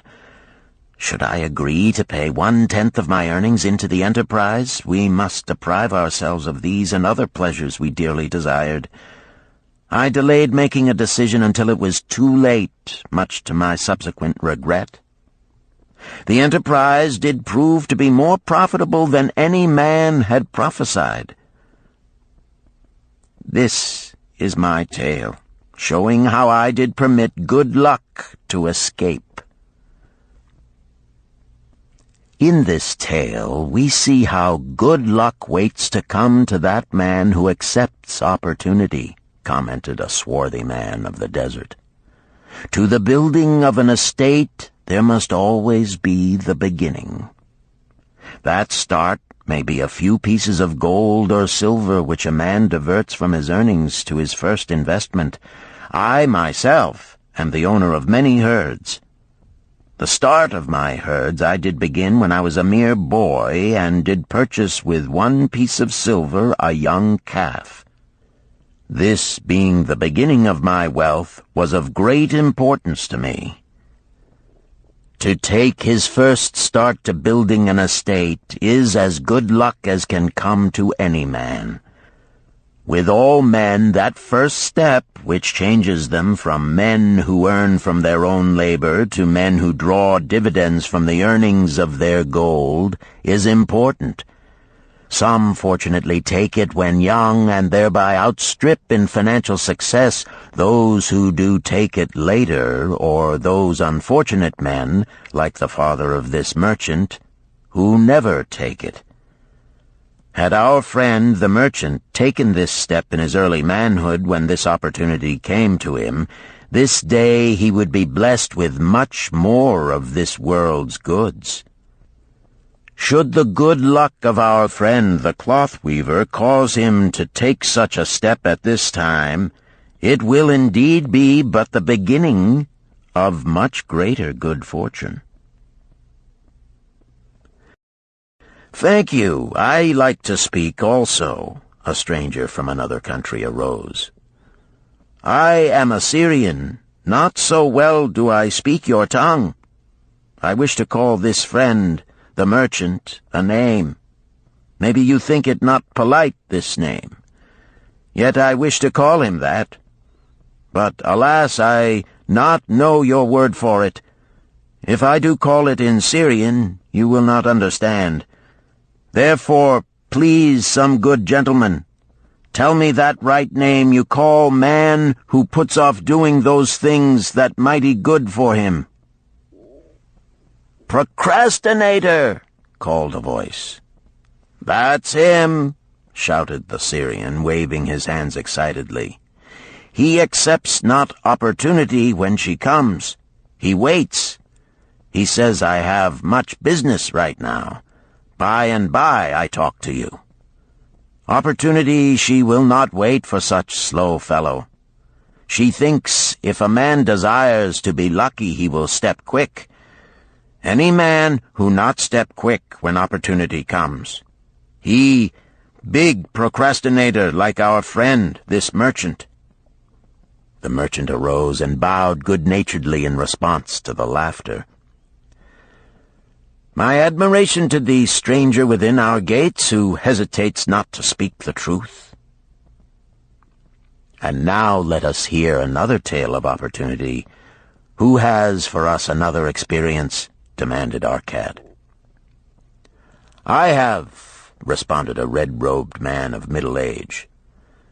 "I am a buyer of animals, mostly camels and horses. Sometimes I do also buy the sheep and goats. The tale I am about to relate will tell truthfully how opportunity came one night when I did least expect it. Perhaps for this reason I did let it escape. Of this you shall be the judge. Returning to the city one evening after a disheartening 10 days' journey in search of camels, I was much angered to find the gates of the city closed and locked. While my slaves spread our tent for the night, which we looked to spend with little food and no water, I was approached by an elderly farmer who, like ourselves, found himself locked outside. "Honored sir," he addressed me, "from thy appearance I do judge thee to be a buyer. If this be so, much would I like to sell to thee the most excellent flock of sheep just driven up. Alas, my good wife lies very sick with the fever. I must return with all haste. Buy thou my sheep, that I and my slaves may mount our camels and travel back without delay." So dark it was that I could not see his flock, but from the bleating I did know it must be large. Having wasted 10 days searching for camels I could not find, I was glad to bargain with him. In his anxiety he did set a most reasonable price. I accepted, well knowing my slaves could drive the flock through the city gates in the morning and sell at a substantial profit. The bargain concluded, I called my slaves to bring torches that we might count the flock which the farmer declared to contain 900. I shall not burden you, my friends, with a description of our difficulty in attempting to count so many thirsty, restless, milling sheep. It proved to be an impossible task. Therefore, I bluntly informed the farmer I would count them at daylight and pay him then. "Please, most honorable sir," he pleaded, Pay me but 2/3 of the price tonight, that I may be on my way. I will leave my most intelligent and educated slave to assist to make the count in the morning. He is trustworthy, and to him thou canst pay the balance." But I was stubborn and refused to make payment that night. Next morning, before I awoke, the city gates opened, and 4 buyers rushed out in search of flocks. They were most eager and willing to pay high prices because the city was threatened with siege and food was not plentiful. Nearly 3 times the price at which he had offered the flock to me did the old farmer receive for it. Thus was rare good luck allowed to escape. "Here is a tale most unusual," commented Arcad. "What wisdom doth it suggest?" "The wisdom of making a payment immediately when we are convinced our bargain is wise," suggested a venerable saddle-maker. "If the bargain be good, then dost thou need protection against thy own weaknesses as much as against any other man. We mortals are changeable. Alas, I must say more apt to change our minds when right than wrong. Wrong, we are stubborn indeed. Right, we are prone to vacillate and let opportunity escape. My first judgment is my best. Yet always have I found it difficult to compel myself to proceed with a good bargain when made. Therefore, as a protection against my own weaknesses, I do make a prompt deposit thereon. This doth save me from later regrets for the good luck that should have been mine." "Thank you. Again I like to speak." The Syrian was upon his feet once more. "These tales much alike. Each time opportunity fly away for same reason. Each time she come to procrastinator, bringing good plan. Each time they hesitate, not say, right now, best time, I do it quick. How can men succeed that way?" "Wise are thy words, my friend," responded the buyer. "Good luck fled from procrastination in both these tales. Yet this is not unusual. The spirit of procrastination is within all men. We desire riches, yet how often, when opportunity doth appear before us, that spirit of procrastination from within doth urge various delays in our acceptance. In listening to it, we do become our own worst enemies. In my younger days, I did not know it by this long word our friend from Syria doth enjoy. I did think at first it was my own poor judgment that did cause me loss at many profitable trades. Later I did credit it to my stubborn disposition. At last I did recognize it for what it was, a habit of needless delaying where action was required, action prompt and decisive. How I did hate it when its true character stood revealed. With the bitterness of a wild ass hitched to a chariot, I did break loose from this enemy to my success. "Thank you. I like ask question from Mr. Merchant," the Syrian was speaking. "You wear fine robes, not like those of poor man. You speak like successful man. Tell us, do you listen now when procrastination whispers in your ear?" "Like our friend the buyer, I also had to recognize and conquer procrastination," responded the merchant. "To me, it proved to be an enemy ever watching and waiting to thwart my accomplishments. The tale I did relate is but one of many similar instances I could tell to show how it drove away my opportunities. 'Tis not difficult to conquer once understood. No man willingly permits the thief to rob his bins of grain, nor does any man willingly permit an enemy to drive away his customers and rob him of his profits. When once I did recognize that such acts as these my enemy was committing, with determination I conquered him. So must every man master his own spirit of procrastination before he can expect to share in the rich treasures of Babylon. What sayest, Arcad? Because thou art the richest man in Babylon, many do proclaim thee to be the luckiest. Dost agree with me that no man can arrive at a full measure of success until he hath completely crushed the spirit of procrastination within him? It is even as thou sayest, Arcad admitted. During my long life, I have watched generation following generation, marching forward along those avenues of trade, science, and learning that lead to success in life. Opportunities came to all these men. Some grasped theirs and moved steadily to the gratification of their deepest desires, but the majority hesitated, faltered, and fell behind. Arcad turned to the cloth weaver. Thou didst suggest that we debate good luck. Let us hear what thou now thinkest upon the subject. I do see good luck in a different light. I had thought of it as something most desirable that might happen to a man without effort upon his part. Now I do realize such happenings are not the sort of thing one may attract to himself. From our discussion have I learned that to attract good luck to oneself, it is necessary to take advantage of opportunities. Therefore, in the future, I shall endeavor to make the best of such opportunities as do come to me.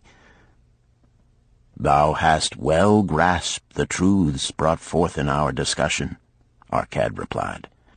Good luck, we do find, often follows opportunity, but seldom comes otherwise. Our merchant friend would have found great good luck had he accepted the opportunity the good goddess did present to him. Our friend the buyer likewise would have enjoyed good luck had he completed the purchase of the flock and sold at such a handsome profit. We did pursue this discussion to find a means by which good luck could be enticed to us. I feel that we have found the way. Both the tales did illustrate how good luck follows opportunity. Herein lies a truth that many similar tales of good luck, won or lost, could not change. The truth is this: good luck can be enticed by accepting opportunity. Those eager to grasp opportunities for their betterment do attract the interest of the good goddess. She is ever anxious to aid those who please her. Men of action please her best. Action will lead thee forward to the successes thou dost desire. Men of action are favored by the goddess of good luck.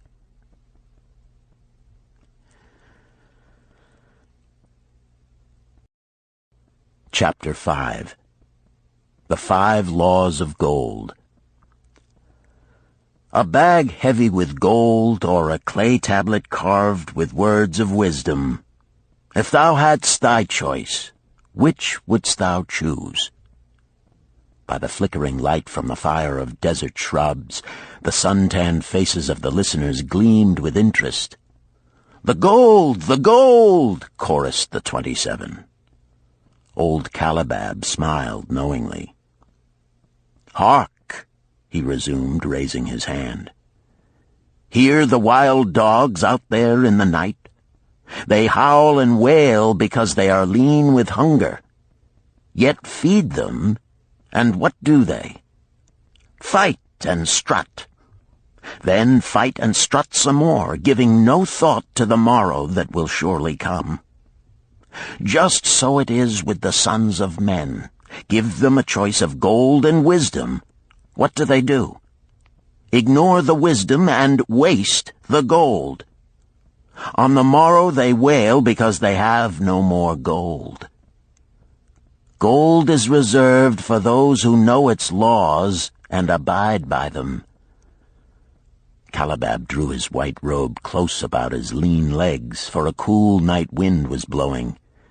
"Because thou hast served me faithfully upon our long journey, because thou cared well for my camels, because thou toiled uncomplainingly across the hot sands of the desert, because thou fought bravely the robbers that sought to despoil my merchandise, I will tell thee this night the tale of the 5 laws of gold, such a tale as thou never hast heard before. Hark ye with deep attention to the words I speak, for if you grasp their meaning and heed them, in the days that come thou shalt have much gold." He paused impressively. Above, in a canopy of blue, the stars shone brightly in the crystal-clear skies of Babylonia. Behind the group loomed their faded tents tightly staked against possible desert storms. Beside the tents were neatly stacked bales of merchandise covered with skins. Nearby, the camel herd sprawled in the sand, some chewing their cuds contentedly, others snoring in hoarse discord. "Thou hast told us many good tales, Calab," spoke up the chief packer. "We look to thy wisdom to guide us upon the morrow when our service with thee shall be at an end. I have but told thee of my adventures in strange and distant lands, but this night I shall tell thee of the wisdom of Arkad, the wise rich man." "Much have we heard of him," acknowledged the chief packer, "for he was the richest man that ever lived in Babylon." "The richest man he was, and that because he was wise in the ways of gold, even as no man had ever been before him. This night shall I tell you of his great wisdom as it was told to me by Nomasir, his son, many years ago in Nineveh, when I was but a lad. My master and myself had tarried long into the night in the palace of Nomasir.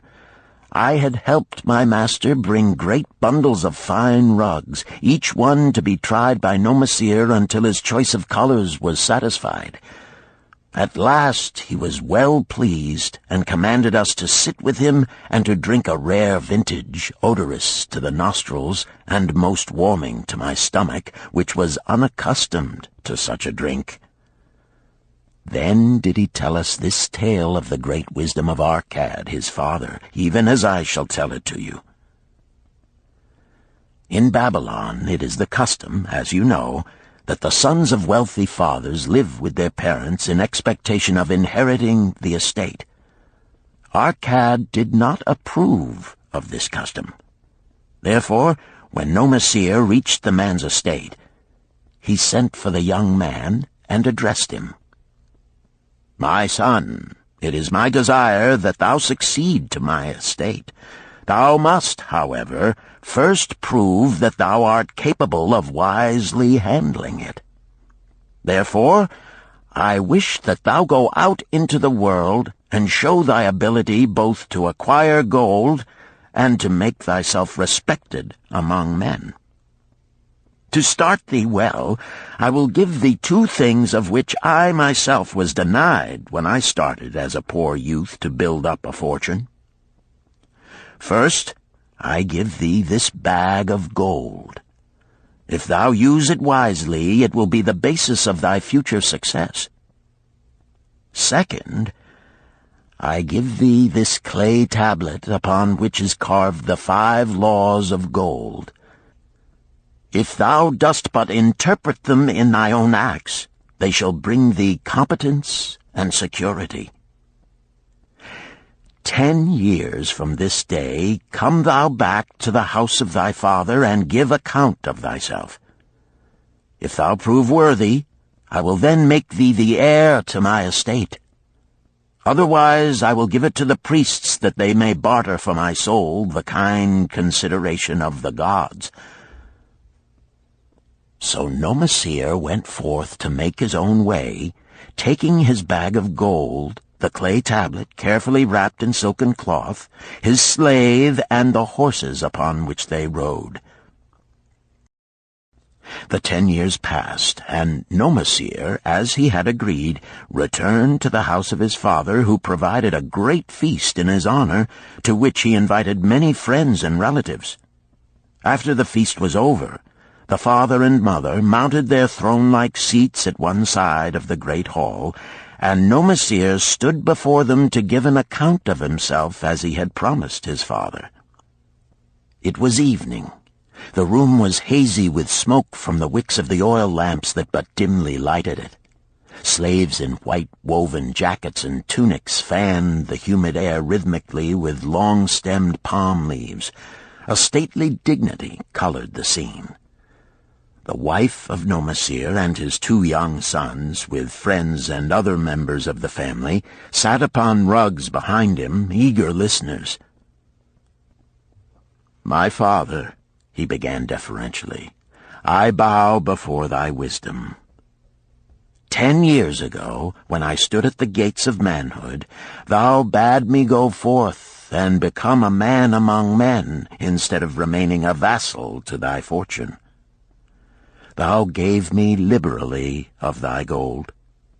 Thou gave me liberally of thy wisdom.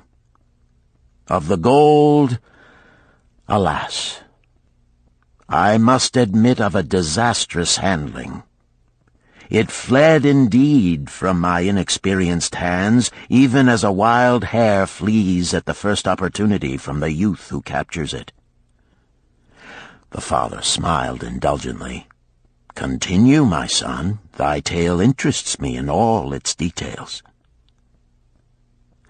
I decided to go to Nineveh, as it was a growing city, believing that I might find there opportunities. I joined a caravan, and among its members made numerous friends. 2 well-spoken men who had a most beautiful white horse, as fleet as the wind, were among these. As we journeyed, they told me in confidence that in Nineveh was a wealthy man who owned a horse so swift that it had never been beaten. Its owner believed that no horse living could run with greater speed. Therefore would he wager any sum, however large, that his horse could outspeed any horse in all Babylonia. Compared to their horse, so my friend said, it was but a lumbering ass that could be beaten with ease. They offered, as a great favor, to permit me to join them in a wager. I was quite carried away with the plan. Our horse was badly beaten, and I lost much of my gold. The father laughed. Later, I discovered that this was a deceitful plan of these men, and they constantly journeyed with caravans seeking victims. You see, the man in Nineveh was their partner and shared with them the bets he won. This shrewd deceit taught me my first lesson in looking out for myself. I was soon to learn another, equally bitter. In the caravan was another young man with whom I became quite friendly. He was the son of wealthy parents and, like myself, journeying to Nineveh to find a suitable location. Not long after our arrival, he told me that a merchant had died, and his shop with its rich merchandise and patronage could be secured at a paltry price. Saying that we would be equal partners, but first he must return to Babylon to secure his gold, he prevailed upon me to purchase the stock with my gold, agreeing that his would be used later to carry on our venture. He long delayed the trip to Babylon, proving in the meantime to be an unwise buyer and a foolish spender. I finally put him out, but not before the business had deteriorated to where we had only unsaleable goods and no gold to buy other goods. I sacrificed what was left to an Israelite for a pitiful sum. Soon there followed, I tell you, my father, bitter days. I sought employment and found it not, for I was without trade or training that would enable me to earn. I sold my horses, I sold my slave. I sold my extra robes that I might have food and a place to sleep, but each day grim want crouched closer. But in those bitter days, I remembered thy confidence in me, my father. Thou hadst sent me forth to become a man, and this I was determined to accomplish. The mother buried her face and wept softly. At this time I bethought me of the table thou had given to me, upon which thou had carved the 5 laws of gold. Thereupon I read most carefully thy words of wisdom, and realized that had I but sought wisdom first, my gold would not have been lost to me. I learned by heart each law, and determined that when once more the goddess of good fortune smiled upon me, I would be guided by the wisdom of age, and not by the inexperience of youth. For the benefit of you who are seated here this night, I will read the wisdom of my father as engraved upon the clay tablet which he gave to me 10 years ago. The 5 laws of gold. 1. Gold cometh gladly and in increasing quantity to any man who will put by not less than 1/10 of his earnings to create an estate for his future and that of his family. 2. Gold laboreth diligently and contentedly for the wise owner who finds for it profitable employment, multiplying even as the flocks of the field. 3. Gold clingeth to the protection of the cautious owner who invests it under the advice of men wise in its handling. 4. Gold slippeth away from the man who invests it in businesses or purposes with which he is not familiar, or which are not approved by those skilled in its keep. 5. Gold flees the man who would force it to impossible earnings, or who followeth the alluring advice of tricksters and schemers, or who trusts it to his own inexperience and romantic desires in investment. These are the 5 laws of gold as written by my father. I do proclaim them as of greater value than gold itself, as I will show by the continuance of my tale. He again faced his father. I have told thee of the depth of poverty and despair to which my inexperience brought me. However, there is no chain of disasters that will not come to an end. Mine came when I secured employment managing a crew of slaves working upon the new outer wall of the city. Profiting from my knowledge of the first law of gold, I saved a copper from my first earnings, adding to it at every opportunity until I had a piece of silver. It was a slow procedure, for one must live. I did spend grudgingly, I admit, because I was determined to earn back before the 10 years were over as much gold as you, my father, had given to me.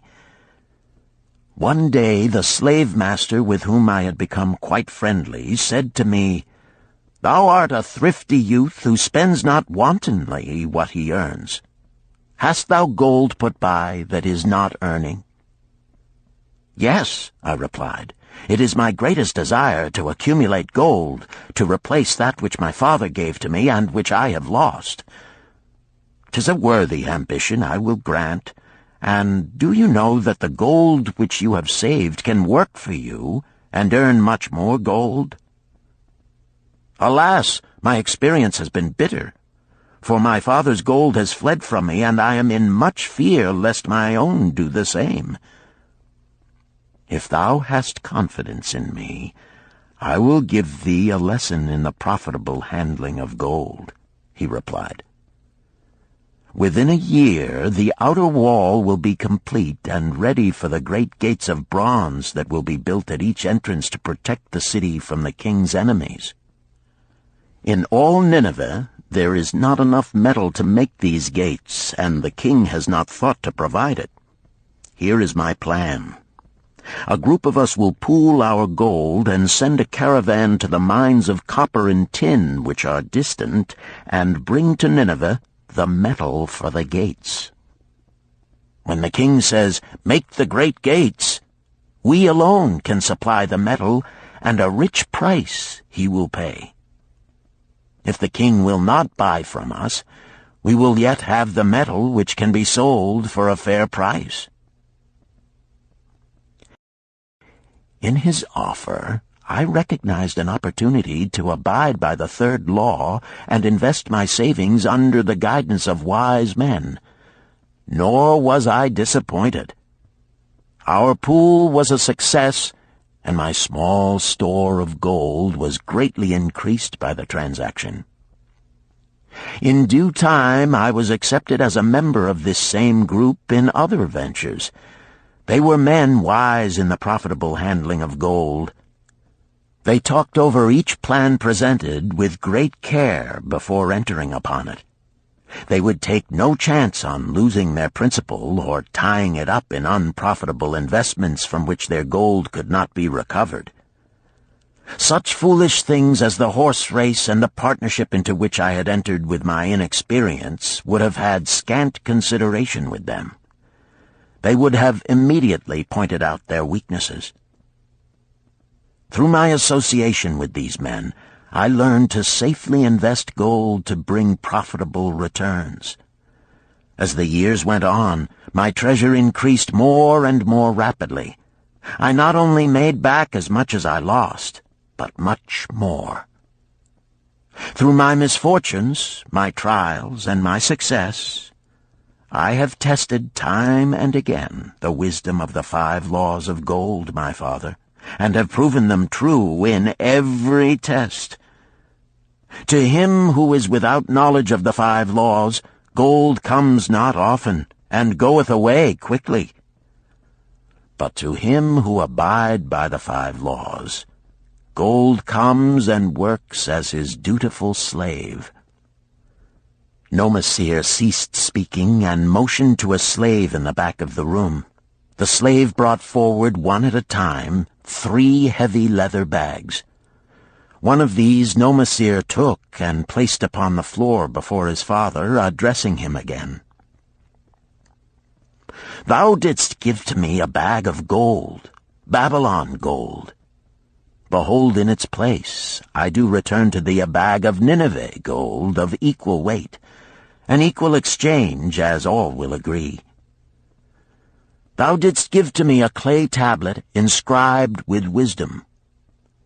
Behold, in its stead I do return 2 bags of gold." So saying, he took from the slave the other 2 bags, and likewise placed them upon the floor before his father. "This I do to prove to thee, my father, of how much greater value I consider thy wisdom than thy gold. Yet who can measure in bags of gold the value of wisdom? Without wisdom, gold is quickly lost by those who have it. But with wisdom, gold can be secured by those who have it not, as these 3 bags of gold do prove. It does indeed give to me the deepest satisfaction, my father, to stand before thee and say that, because of thy wisdom, I have been able to become rich and respected before men." The father placed his hand fondly upon the head of Nomasir.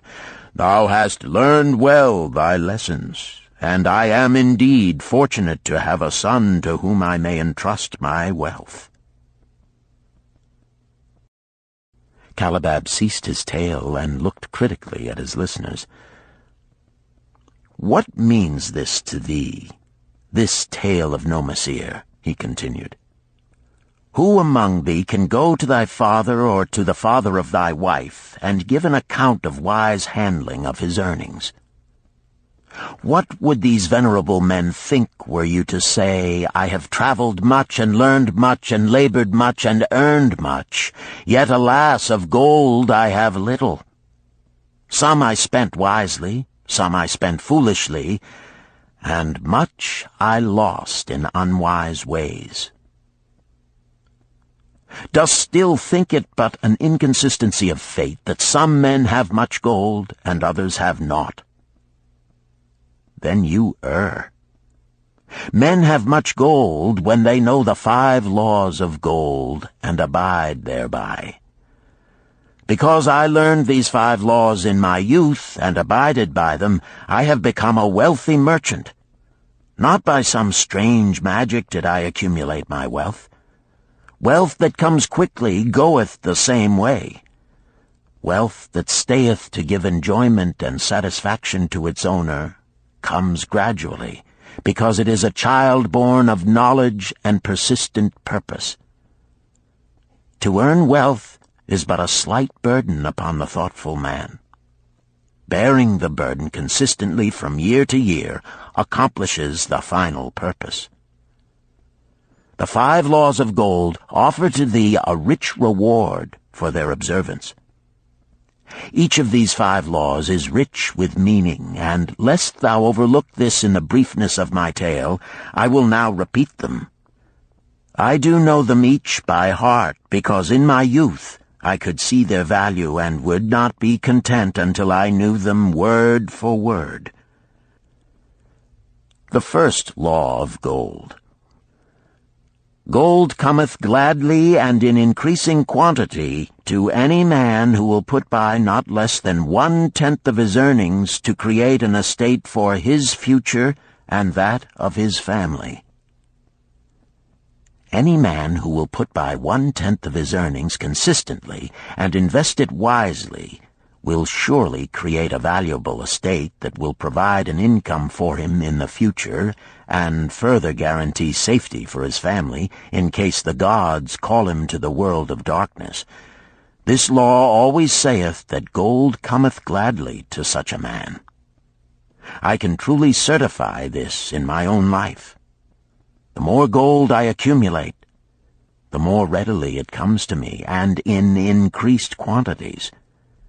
The gold which I save earns more, even as yours will, and its earnings earn more, and this is the working out of the first law. The second law of gold. Gold laboreth diligently and contentedly for the wise owner who finds for it profitable employment, multiplying even as the flocks of the field. Gold indeed is a willing worker. It is ever eager to multiply when opportunity presents itself.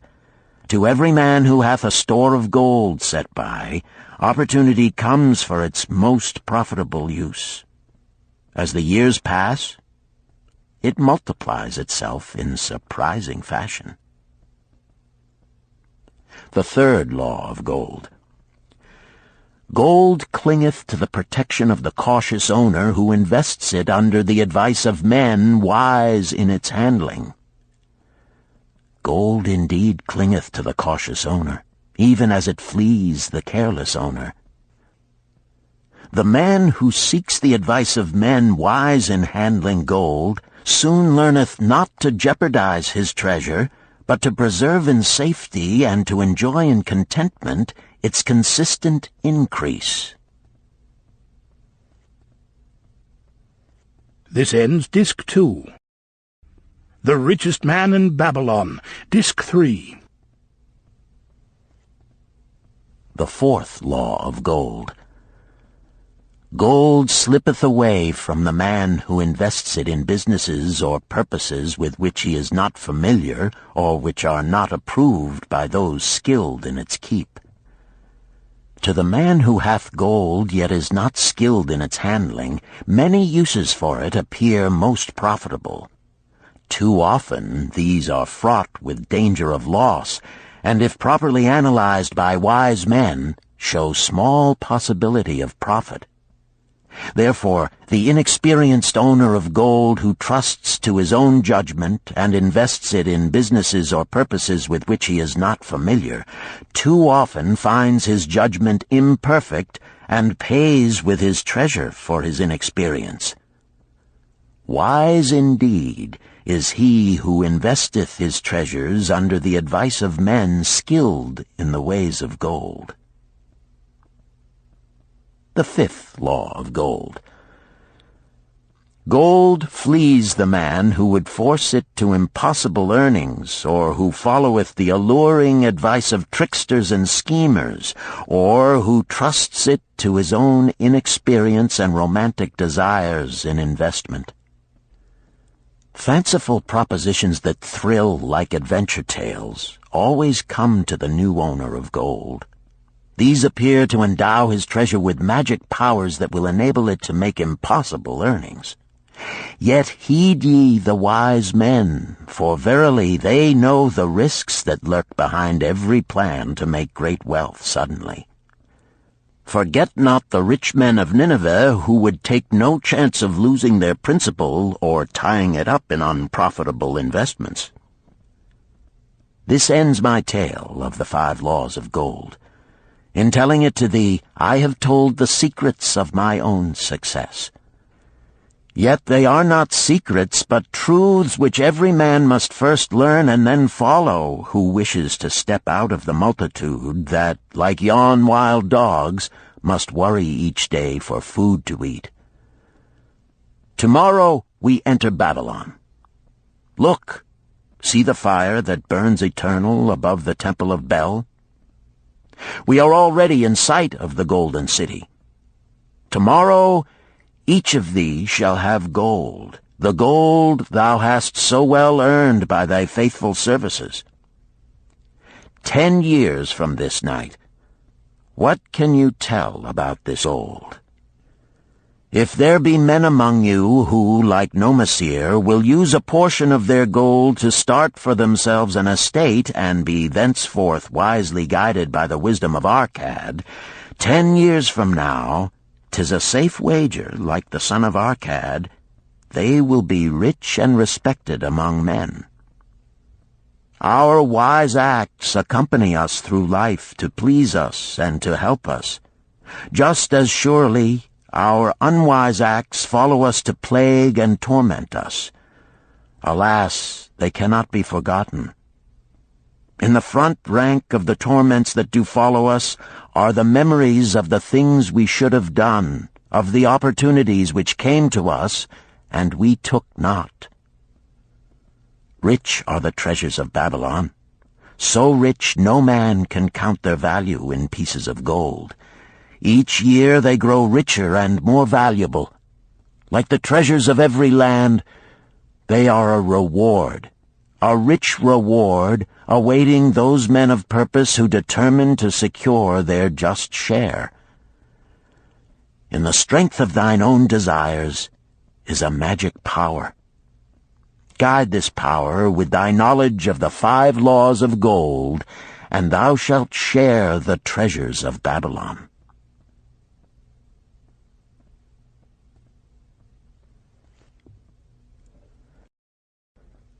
Chapter 6. The Gold Lender of Babylon. 50 pieces of gold.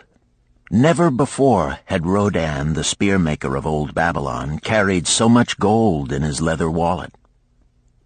Happily down the king's highway from the palace of his most liberal majesty he strode. Cheerfully the gold clinked as the wallet at his belt swayed with each step, the sweetest music he had ever heard. 50 pieces of gold, all his. He could hardly realize his good fortune. What power in those clinking discs! They could purchase anything he wanted. A grand house, land, cattle, camels, horses, chariots, whatever he might desire. What use should he make of it? This evening, as he turned into a side street toward the home of his sister, he could think of nothing he would rather possess than those same glittering, heavy pieces of gold, his to keep. It was upon an evening some days later that a perplexed Rodan entered the shop of Mathon, the lender of gold and dealer in jewels and rare fabrics. Glancing neither to the right nor the left at the colorful articles artfully displayed, he passed through to the living quarters at the rear. Here he found the genteel Mathon lounging upon a rug partaking of a meal served by a black slave. I would counsel with thee, for I know not what to do." Rodan stood stolidly, feet apart, hairy breast exposed by the gaping front of his leather jacket. Mathon's narrow, sallow face smiled a friendly greeting. "What indiscretions hast thou done that thou shouldst seek the lender of gold? Hast been unlucky at the gaming table? Or hath some plump dame entangled thee? For many years have I known thee, yet never hast thou sought me to aid thee in thy troubles. No, no, not such as that. I seek no gold. Instead I crave thy wise advice. Hear, hear, what this man doth say. No one comes to the lender of gold for advice. My ears must play me false. They listen true. Can this be so? Rodan, the spear-maker, doth display more cunning than all the rest, for he comes to Mathon not for gold, but for advice. Many men come to me for gold to pay for their follies, but as for advice, they want it not. Yet who is more able to advise than the lender of gold to whom many men come in trouble? Thou shalt eat with me, Rodan," he continued. "Thou shalt be my guest for the evening.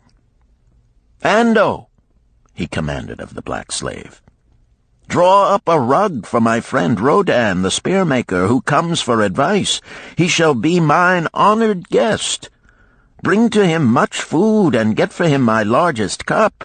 Choose well of the best wine, that he may have satisfaction in the drinking. Now tell me, what troubles thee?" "It is the king's gift." "The king's gift? The king did make thee a gift, and it gives thee trouble? What manner of gift?" "Because he was much pleased with the design I did submit to him for a new point on the spears of the royal guard, he did present me with 50 pieces of gold, and now I am much perplexed. I am beseeched each hour the sun doth travel across the sky by those who would share it with me." "That is natural. More men want gold than have it, and would wish one who comes by it easily to divide. But can you not say no? Is thy will not as strong as thy fist?" "To many I can say no, yet sometimes it would be easier to say yes. Can one refuse to share with one's sister to whom he is deeply devoted?" "Surely thy own sister would not wish to deprive thee of enjoying thy reward?" "But it is for the sake of Araman, her husband, whom she wishes to see a rich merchant. She does feel that he has never had a chance, and she beseeches me to loan to him this gold, that he may become a prosperous merchant and repay me from his profits." "My friend," resumed Mathon, "'tis a worthy subject thou bringest to discuss. Gold bringeth unto its possessor responsibility and a changed position with his fellow men. It bringeth fear lest he lose it, or it be tricked away from him. It bringeth a feeling of power and ability to do good. Likewise, it bringeth opportunities whereby his very good intentions may bring him into difficulties. Didst ever hear of the farmer of Nineveh who could understand the language of animals?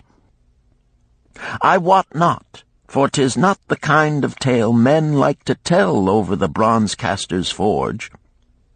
I will tell it to thee, for thou shouldst know that to borrowing and lending there is more than the passing of gold from the hands of one to the hands of another. This farmer, who could understand what the animals said to each other, did linger in the farmyard each evening just to listen to their words. One evening he did hear the ox bemoaning to the ass the hardness of his lot.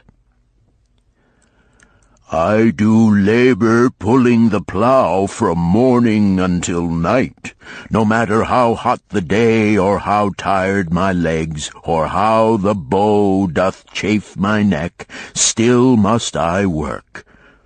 But you are a creature of leisure.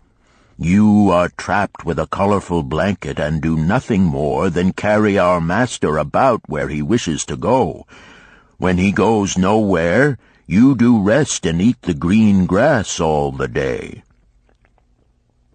Now the ass, in spite of his vicious heels, was a goodly fellow and sympathized with the ox. "My good friend," he replied, "you do work very hard, and I would help ease your lot. Therefore will I tell you how you may have a day of rest.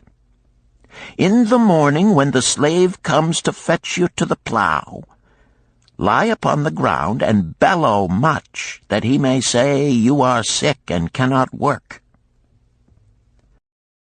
So the ox took the advice of the ass, and the next morning the slave returned to the farmer and told him the ox was sick and could not pull the plow. "Then," said the farmer, "hitch the ass to the plow, for the plowing must go on." All that day, the ass, who had only intended to help his friend, found himself compelled to do the ox's task. When night came and he was released from the plow, his heart was bitter, and his legs were weary, and his neck was sore where the bow had chafed it. The farmer lingered in the barnyard to listen. The ox began first. "You are my good friend. Because of your wise advice I have enjoyed a day of rest."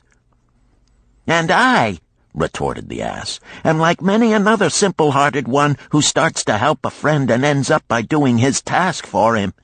Hereafter you draw your own plow, for I did hear the master tell the slave to send for the butcher were you sick again. I wish he would, for you are a lazy fellow." Thereafter they spoke to each other no more. This ended their friendship.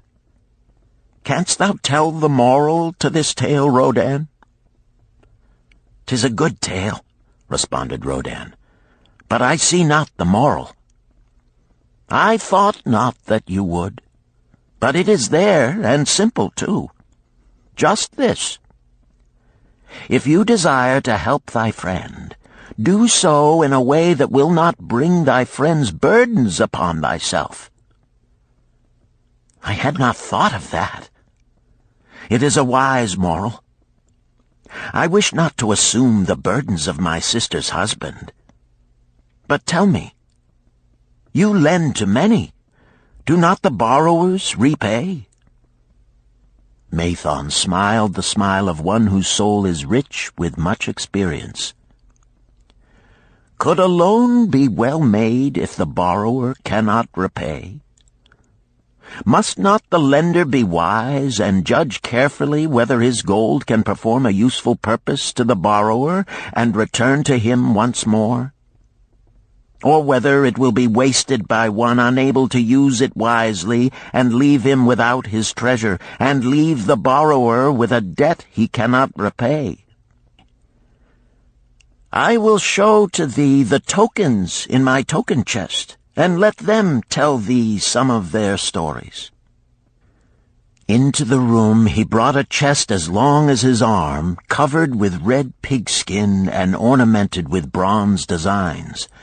He placed it upon the floor and squatted before it, both hands upon the lid.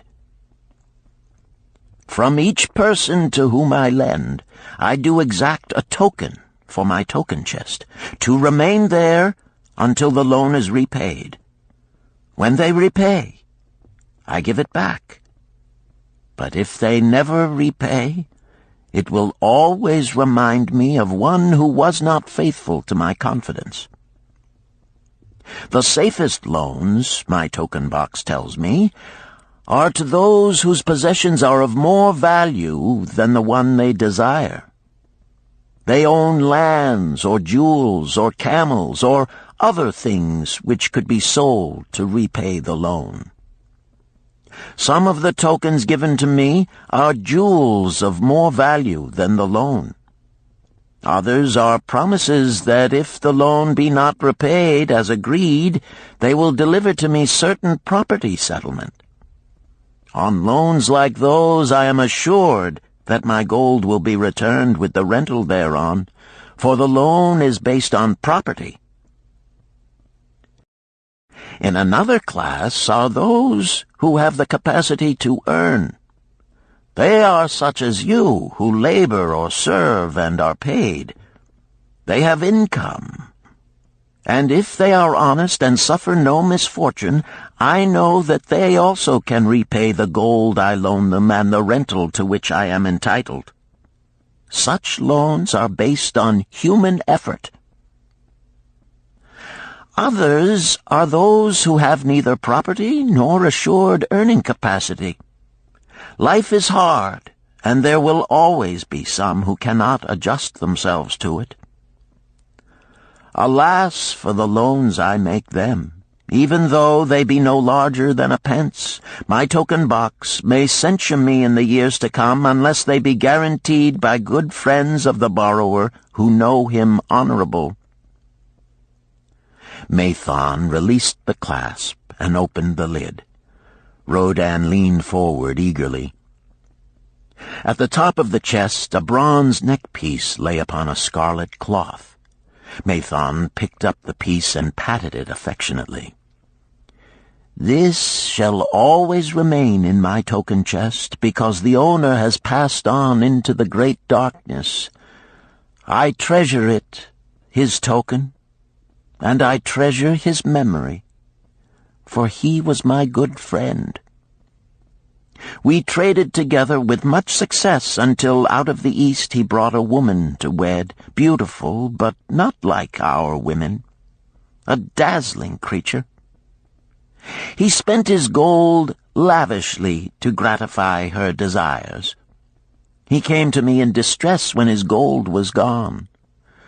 I counseled with him. I told him I would help him to once more master his own affairs. He swore by the sign of the great bull that he would. But it was not to be. In a quarrel, she thrust a knife into the heart he dared her to pierce." "And she?" questioned Rodan. "Yes, of course. This was hers." He picked up the scarlet cloth. "In bitter remorse, she threw herself into the Euphrates. These 2 loans will never be repaid. The chest tells you, Rodan, that humans in the throes of great emotions are not safe risks for the gold lender. Here, now, this is different." He reached for a ring carved of oxbone. "This belongs to a farmer. I buy the rugs of his women. The locusts came, and they had not food. I helped him, and when the new crop came, he repaid me. Later he came again and told of strange goats in a distant land, as described by a traveler. They had long hair so fine and soft it would weave into rugs more beautiful than any ever seen in Babylon. He wanted a herd, but he had no money. So I did lend him gold to make the journey and bring back goats. Now his herd is begun, and next year I shall surprise the lords of Babylon with the most expensive rugs it has been their good fortune to buy. Soon I must return his ring. He doth insist on repaying promptly." "Some borrowers do that?" queried Rodan. "If they borrow for purposes that bring money back to them, I find it so. But if they borrow because of their indiscretions, I warn thee to be cautious if thou wouldst ever have thy gold back in hand again." "Tell me about this," requested Rodan, picking up a heavy gold bracelet inset with jewels in rare designs. "The women do appeal to my good friend," bantered Mathon. "I am still much younger than you," retorted Rodin. "I grant that, but this time thou doth suspicion romance where it is not. The owner of this is fat and wrinkled, and doth talk so much and say so little, she drives me mad. Once they had much money and were good customers, but ill times came upon them. She has a son of whom she would make a merchant. So she came to me and borrowed gold that he might become a partner of a caravan owner who travels with his camels, bartering in one city what he buys in another. This man proved a rascal, for he left the poor boy in a distant city without money and without friends, pulling out early while the youth slept. Perhaps when this youth has grown to manhood he will repay. Until then I get no rental for the loan, only much talk. But I do admit the jewels are worthy of the loan." "Did this lady ask thy advice as to the wisdom of the loan?" "Quite otherwise. She had pictured to herself this son of hers as a wealthy and powerful man of Babylon. To suggest the contrary was to infuriate her. A fair rebuke I had. I knew the risk for this inexperienced boy, but as she offered security, I could not refuse her." "This," continued Mathon, waving a bit of pack rope tied into a knot, "belongs to Nebator, the camel trader. When he would buy a herd larger than his funds, he brings to me this knot, and I lend to him according to his needs. He is a wise trader. I have confidence in his good judgment and can lend him freely. Many other merchants of Babylon have my confidence because of their honorable behavior. Their tokens come and go frequently in my token box. Good merchants are an asset to our city, and it profits me to aid them to keep trade moving that Babylon be prosperous." Mathon picked out a beetle carved in turquoise and tossed it contemptuously on the floor. "A bug from Egypt. The lad who owns this does not care whether I ever receive back my gold. When I reproach him, he replies, 'How can I repay when ill fate pursues me? You have plenty more. What can I do?' The token is his father's, a worthy man of small means who did pledge his land and herd to back his son's enterprises. The youth found success at first, and then was overzealous to gain great wealth. His knowledge was immature. His enterprises collapsed. Youth is ambitious. Youth would take shortcuts to wealth and the desirable things for which it stands. To secure wealth quickly, youth often borrows unwisely. Youth, never having had experience, cannot realize that hopeless debt is like a deep pit into which one may descend quickly, and where one may struggle vainly for many days. It is a pit of sorrow and regrets, where the brightness of the sun is overcast, and night is made unhappy by restless sleeping. Yet I do not discourage borrowing gold. I encourage it. I recommend it if it be for a wise purpose. I myself made my first real success as a merchant with borrowed gold. Yet what should the lender do in such a case? The youth is in despair and accomplishes nothing. He is discouraged. He makes no effort to repay. My heart turns against depriving the father of his land and cattle." "You tell me much that I am interested to hear," ventured Rodin, "but I hear no answer to my question. Should I lend my 50 pieces of gold to my sister's husband? They mean much to me." "Thy sister is a sterling woman whom I do much esteem. Should her husband come to me and ask to borrow 50 pieces of gold, I should ask him for what purpose he would use it. If he answered that he desired to become a merchant like myself and deal in jewels and rich furnishings, I would say, 'What knowledge have you of the ways of trade? Do you know where you can buy at lowest cost? Do you know where you can sell at a fair price? Could he say yes to these questions? No, he could not, Rodin admitted. He has helped me much in making spears, and he has helped some in the shops. Then would I say to him that his purpose was not wise. Merchants must learn their trade. His ambition, though worthy, is not practical, and I would not lend him any gold. But supposing he could say, yes, I have helped merchants much. I know how to travel to Smyrna and to buy at low cost the rugs the housewives weave. I also know many of the rich people of Babylon to whom I can sell these at a large profit. Then I would say, your purpose is wise and your ambition honorable. I shall be glad to lend you the 50 pieces of gold if you can give me security that they will be returned. But would he say, I have no security other than that I am an honored man and will pay you well for the loan? Then would I reply, I treasure much each piece of gold. Were the robbers to take it from you as you journeyed to Smyrna, or take the rugs from you as you returned, then you would have no means of repaying me, and my gold would be gone. Gold, you see, Rodin, is the merchandise of the lender of money. It is easy to lend. If it is lent unwisely, then it is difficult to get back.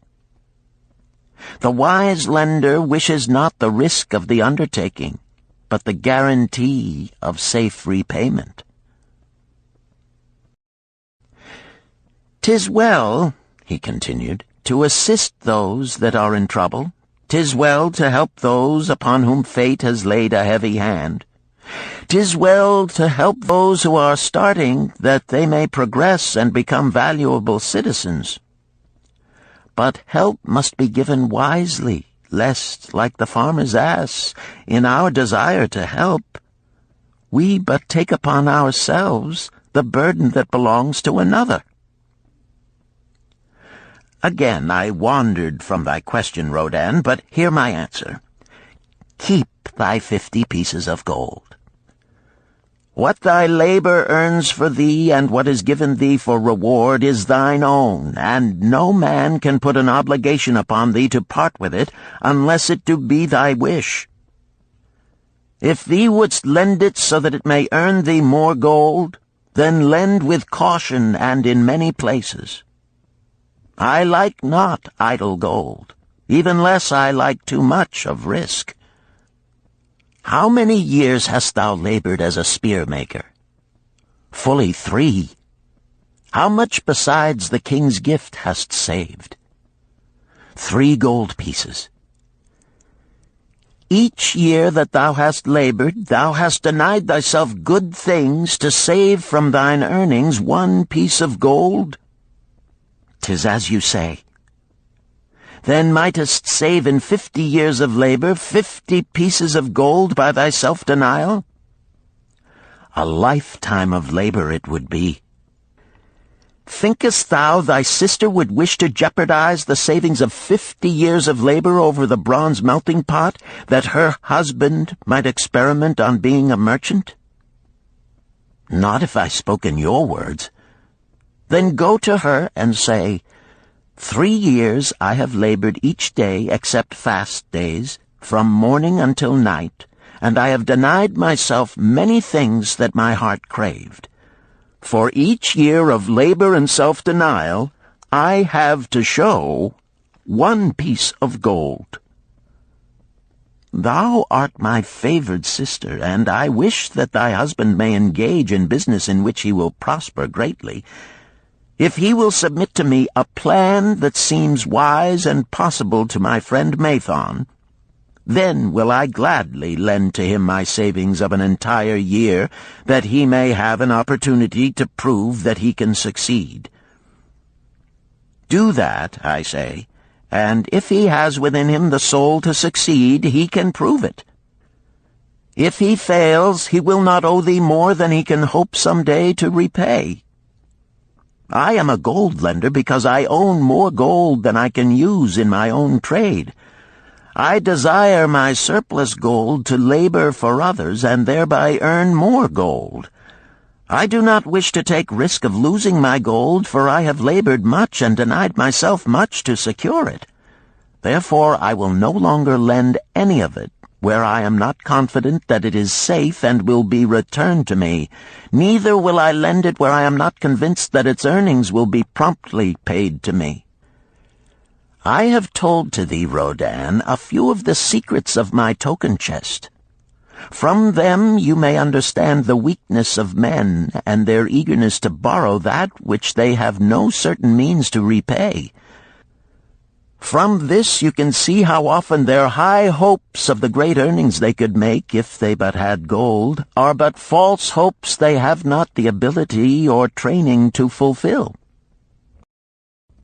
Thou, Rodan, now have gold which thou shouldst put to earning more gold for thee. Thou art about to become, even as I, a gold lender. If thou dost safely preserve thy treasure, it will produce liberal earnings for thee, and be a rich source of pleasure and profit during all thy days.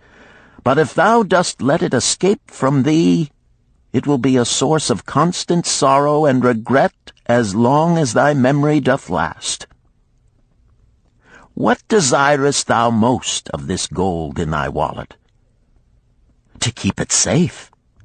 Wisely spoken, replied Mathon approvingly. Thy first desire is for safety.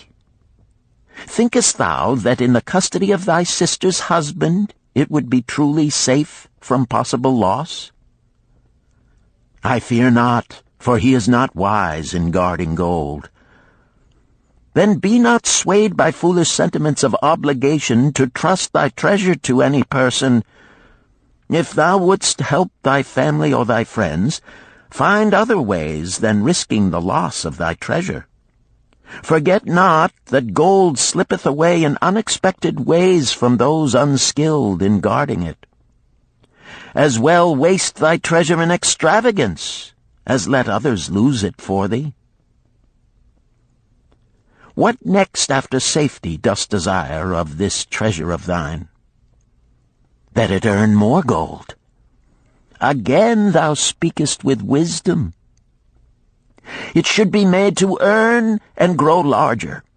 Gold wisely lent may even double itself with its earnings before a man like you groweth old.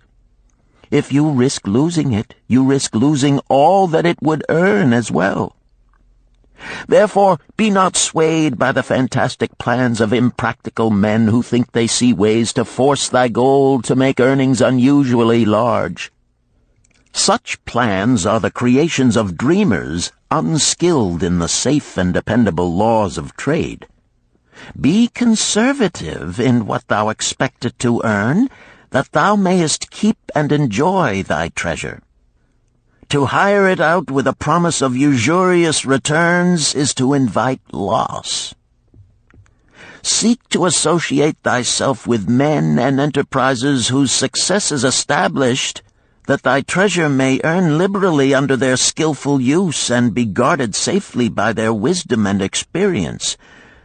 Thus mayest thou avoid the misfortunes that follow most of the sons of men to whom the gods see fit to entrust gold. When Rodan would thank him for his wise advice, he would not listen, saying, "The king's gift shall teach thee much wisdom. If wouldst keep thy 50 pieces of gold, thou must be discreet indeed. Many uses will tempt thee. Much advice will be spoken to thee. Numerous opportunities to make large profits will be offered thee. The stories from my token box should warn thee, before thou let any piece of gold leave thy pouch, to be sure that thou hast a safe way to pull it back again. Should my further advice appeal to thee, return again. It is gladly given. Ere thou goest, read this which I have carved beneath the lid of my token box. It applies equally to the borrower and the lender." Better a little caution than a great regret.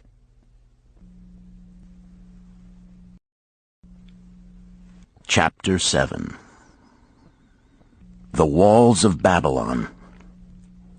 Old Banzar, grim warrior of another day, stood guard at the passageway leading to the top of the ancient walls of Babylon. Up above, valiant defenders were battling to hold the walls. Upon them depended the future existence of this great city with its hundreds of thousands of citizens.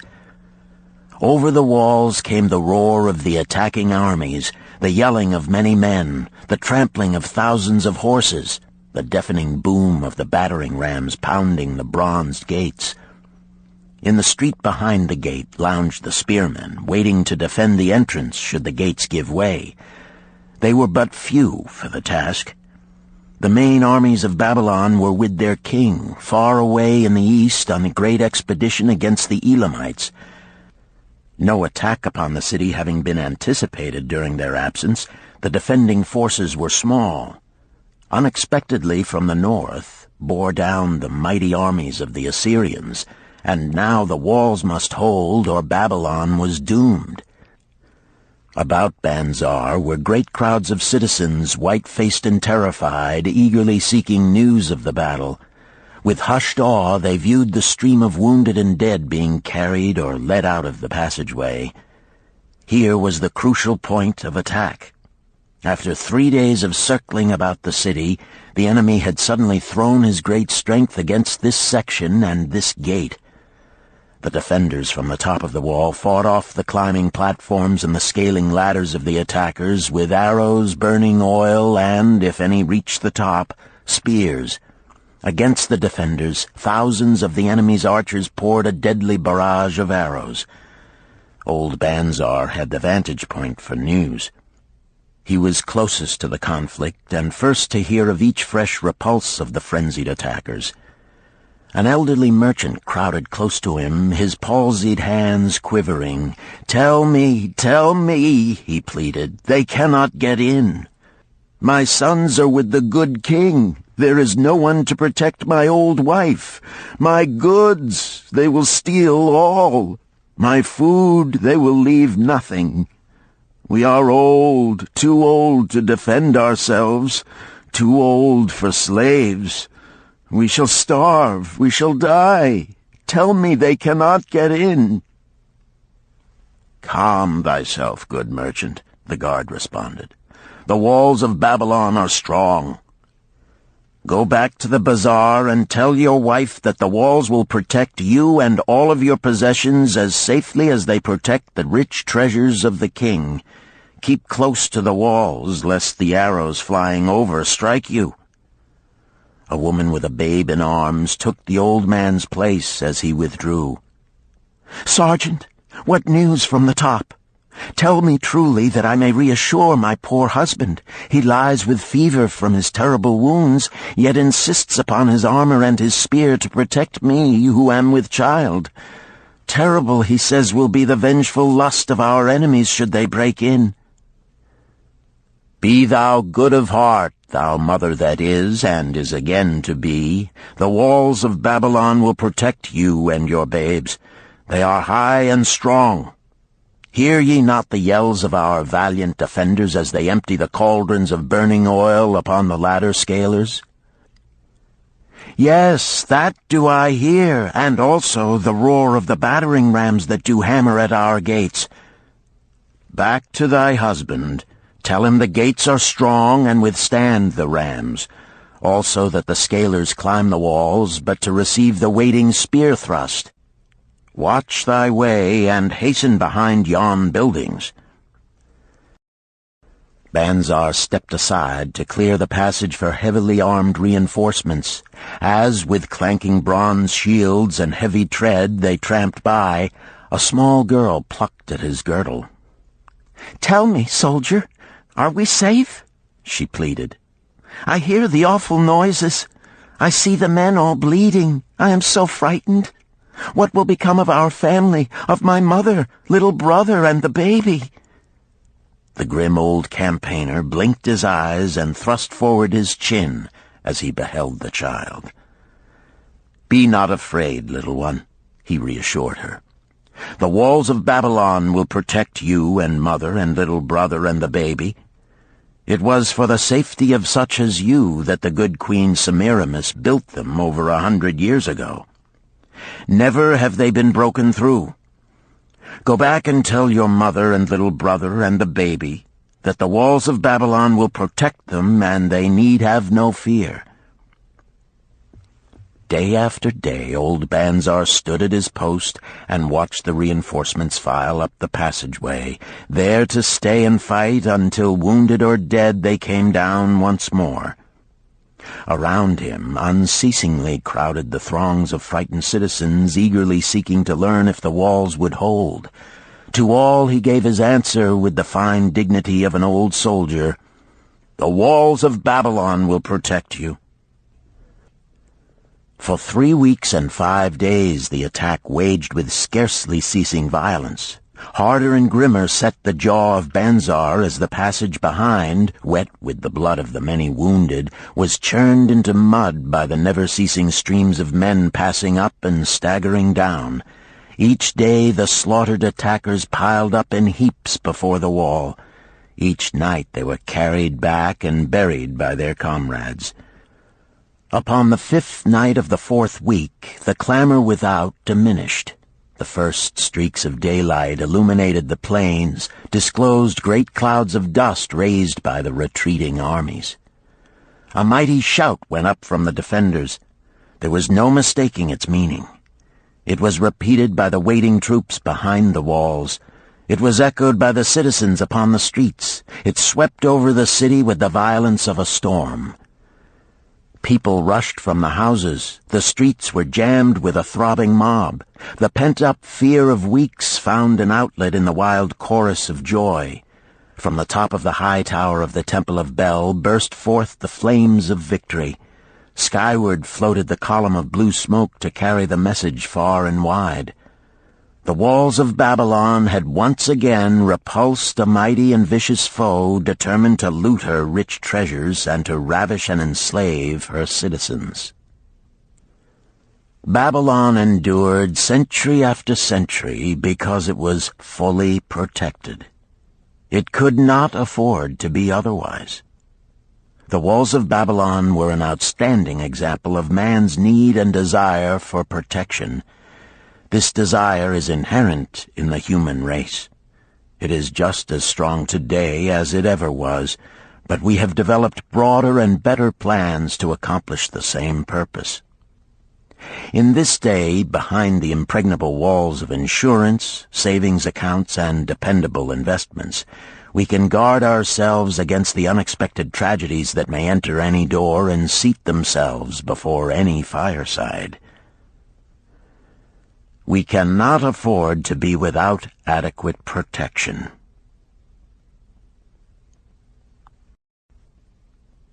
Chapter 8. The Camel Trader of Babylon. The hungrier one becomes, the clearer one's mind works. Also, the more sensitive one becomes to the odors of food. Tarkad, the son of Azure, certainly thought so.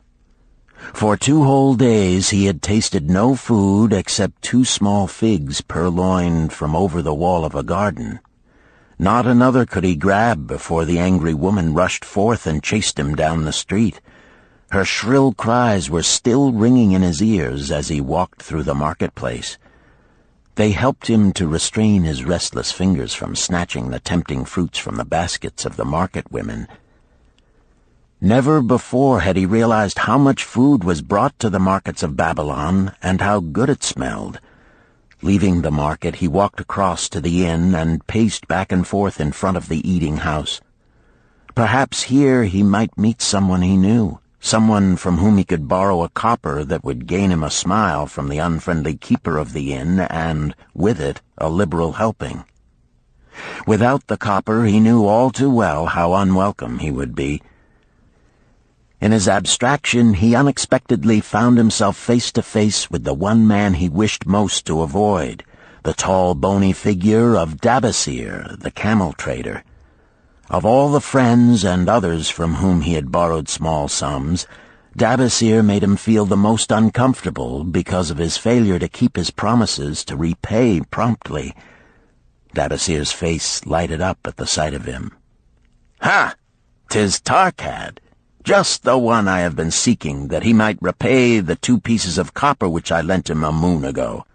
Also the piece of silver which I lent to him before that. We are well met. I can make good use of the coins this very day. What say, boy, what say?" Tarkad stuttered, and his face flushed. He had naught in his empty stomach to nerve him to argue with the outspoken Dabasir. "I am sorry, very sorry," he mumbled weakly. "But this day I have neither the copper nor the silver with which I could repay." "Then get it," Dabasir insisted. "Surely thou canst get hold of a few coppers and a piece of silver to repay the generosity of an old friend of thy father, who aided thee whence thou wast in need." "'Tis because ill fortune does pursue me that I cannot pay." "Ill fortune? Wouldst blame the gods for thine own weakness? Ill fortune pursues every man who thinks more of borrowing than of repaying. Come with me, boy, while I eat. I am hungry, and I would tell thee a tale." Tarkad flinched from the brutal frankness of Dabasir, but here at least was an invitation to enter the coveted doorway of the eating-house. Dabasir pushed him to a far corner of the room where they seated themselves upon small rugs. When Koskor, the proprietor, appeared smiling, Dabasir addressed him with his usual freedom. "Fat lizard of the desert, bring to me a leg of the goat, very brown, with much juice, and bread and all of the vegetables, for I am hungry and want much food. Do not forget my friend here. Bring to him a jug of water. Have it cooled, for the day is hot." Tarkad's heart sank. Must he sit here and drink water while he watched this man devour an entire goat leg? He said nothing. He thought of nothing he could say. Dabasir, however, knew no such thing as silence. Smiling and waving his hand good-naturedly to the other customers, all of whom knew him, he continued. "I did hear from a traveler just returned from Urfa of a certain rich man who has a piece of stone cut so thin that one can look through it. He put it in the window of his house to keep out the rains. It is yellow, so this traveler does relate, and he was permitted to look through it, and all the outside world looks strange and not like it really is. What say you to that, Tarkad? Thinkest all the world could look to a man a different color from what it is?" "I dare say," responded the youth, much more interested in the fat leg of goat placed before Dabasir. "Well, I know it to be true, for I, myself, have seen the world all of a different color from what it really is, and the tale I am about to tell relates how I came to see it in its right color once more." "Dabasir will tell a tale," whispered a neighboring diner to his neighbor, and dragged his rug close. Other diners brought their food and crowded in a semicircle. They crunched noisily in the ears of Tarkad and brushed him with their meaty bones. He alone was without food. Dabasir did not offer to share with him, nor even motion him to a small corner of the hard bread that was broken off and had fallen from the platter to the floor. "The tale that I am about to tell," began Dabasir, pausing to bite a goodly chunk from the goat leg, "relates to my early life and how I came to be a camel trader. Didst anyone know that I once was a slave in Syria?" A murmur of surprise ran through the audience, to which Dabasir listened with satisfaction. "When I was a young man," continued Dabasir after another vicious onslaught on the goat leg, "I learned the trade of my father, the making of saddles. I worked with him in his shop and took to myself a wife. Being young and not greatly skilled, I could earn but little, just enough to support my excellent wife in a modest way. I craved good things which I could not afford.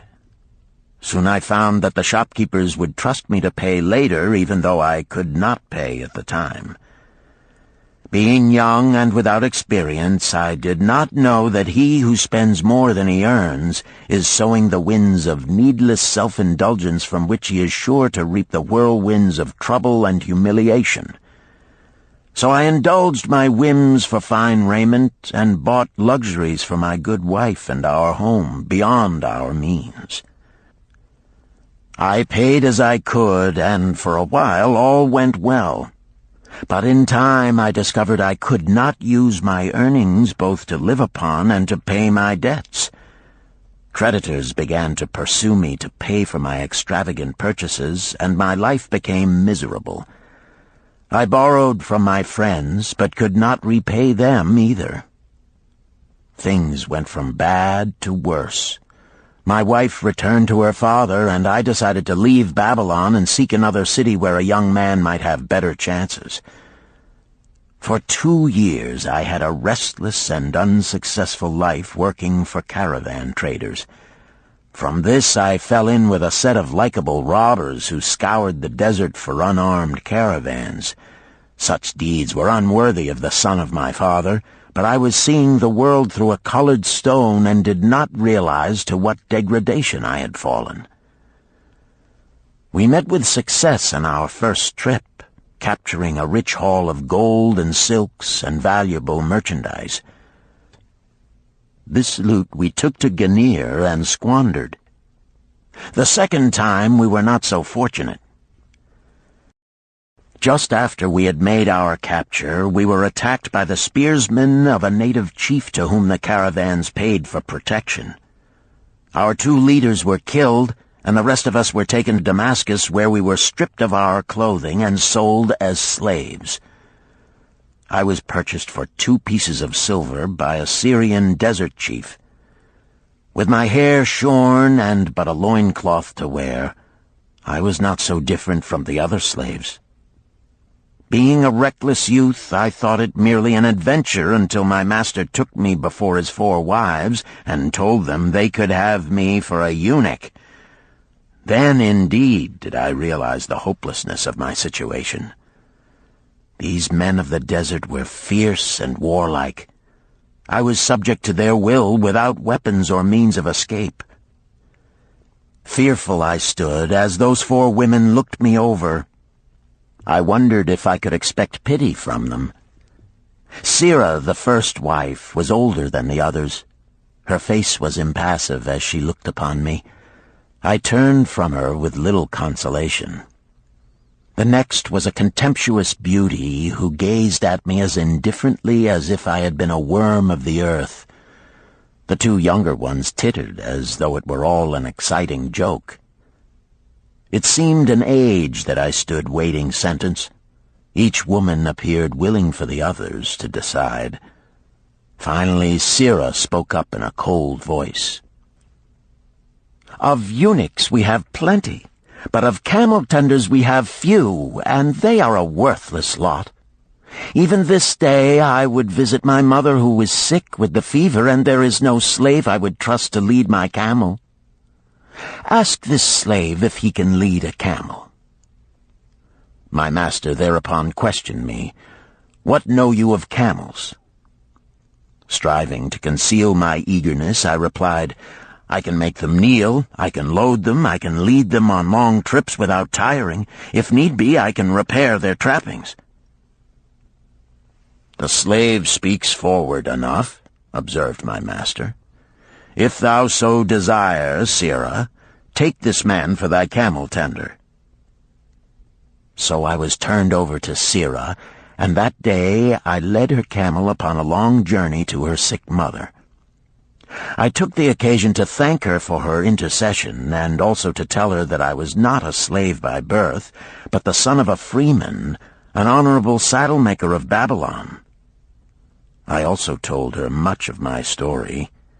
Her comments were disconcerting to me, and I pondered much afterward on what she said. How can you call yourself a free man when your weakness has brought you to this? If a man has in himself the soul of a slave, will he not become one, no matter what his birth, even as water seeks its level? If a man has within him the soul of a free man, will he not become respected and honored in his own city in spite of his misfortune?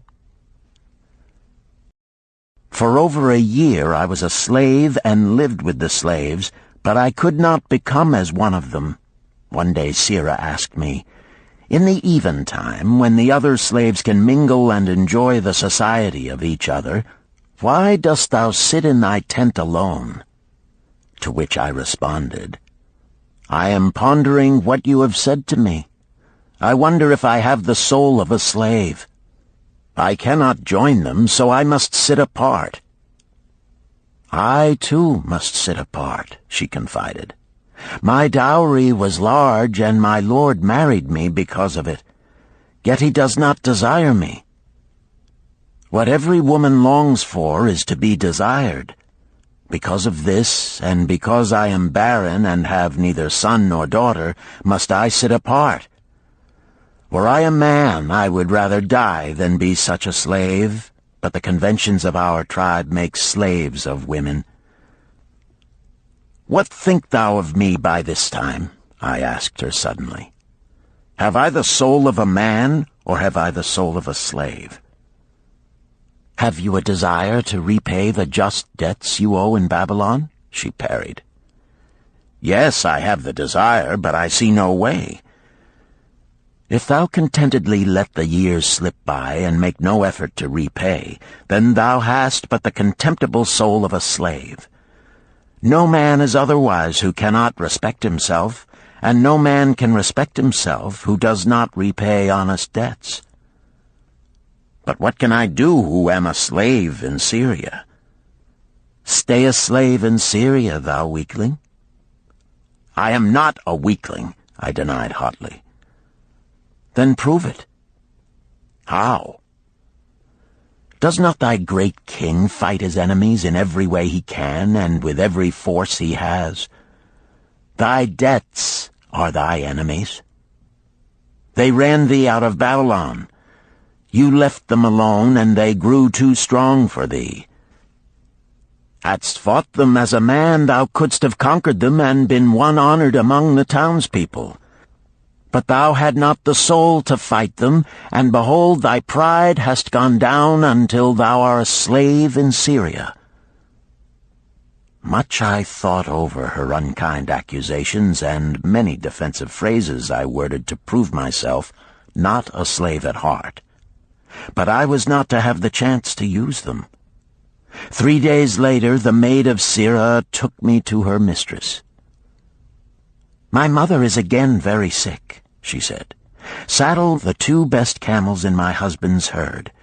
Tie on waterskins and saddlebags for a long journey. The maid will give thee food at the kitchen tent." I packed the camels, wondering much at the quantity of provisions the maid provided, for the mother dwelt less than a day's journey away. The maid rode the rear camel which followed, and I led the camel of my mistress. When we reached her mother's house, it was just dark. Sira dismissed the maid and said to me, "Tabasir, hast thou the soul of a free man, or the soul of a slave?" "The soul of a free man," I insisted. "Now is thy chance to prove it. Thy master hath imbibed deeply, and his chiefs are in a stupor. Take then these camels and make thy escape. Here in this bag is raiment of thy master's to disguise thee. I will say thou stole the camels and ran away while I visited my sick mother." "Thou hast the soul of a queen," I told her. "Much do I wish that I might lead thee to happiness." "Happiness," she responded, "awaits not the runaway wife who seeks it in far lands among strange people. Go thy own way, and may the gods of the desert protect thee, for the way is far and barren of food or water."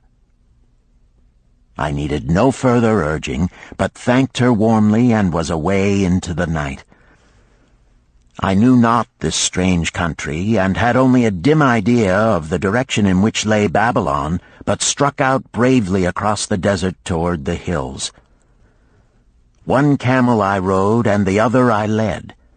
All that night I traveled, and all the next day, urged on by the knowledge of the terrible fate that was meted out to slaves who stole their master's property and tried to escape. Late that afternoon I reached a rough country as uninhabitable as the desert.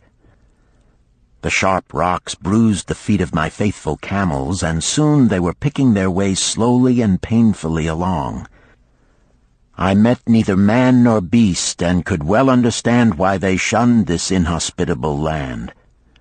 It was such a journey from then on as few men lived to tell of. Day after day we plodded along. Food and water gave out. The heat of the sun was merciless. At the end of the 9th day, I slid from the back of my mount with the feeling that I was too weak to ever remount, and I would surely die, lost in this abandoned country. I stretched out upon the ground and slept, not waking until the first gleam of daylight. I sat up and looked about me. There was a coolness in the morning air. My camels lay dejected not far away. About me was a vast waste of broken country covered with rock and sand and thorny things. No sign of water, not to eat for man or camel. Could it be that in this peaceful quiet I faced my end? My mind was clearer than it had ever been before. My body now seemed of little importance. My parched and bleeding lips, my dry and swollen tongue, my empty stomach, all had lost their supreme agonies of the day before. I looked across into the uninviting distance, and once again came to me the question, have I the soul of a slave or the soul of a free man? Then, with clearness, I realized that if I had the soul of a slave, I should give up, lie down in the desert and die, a fitting end for a runaway slave. But if I had the soul of a free man, what then?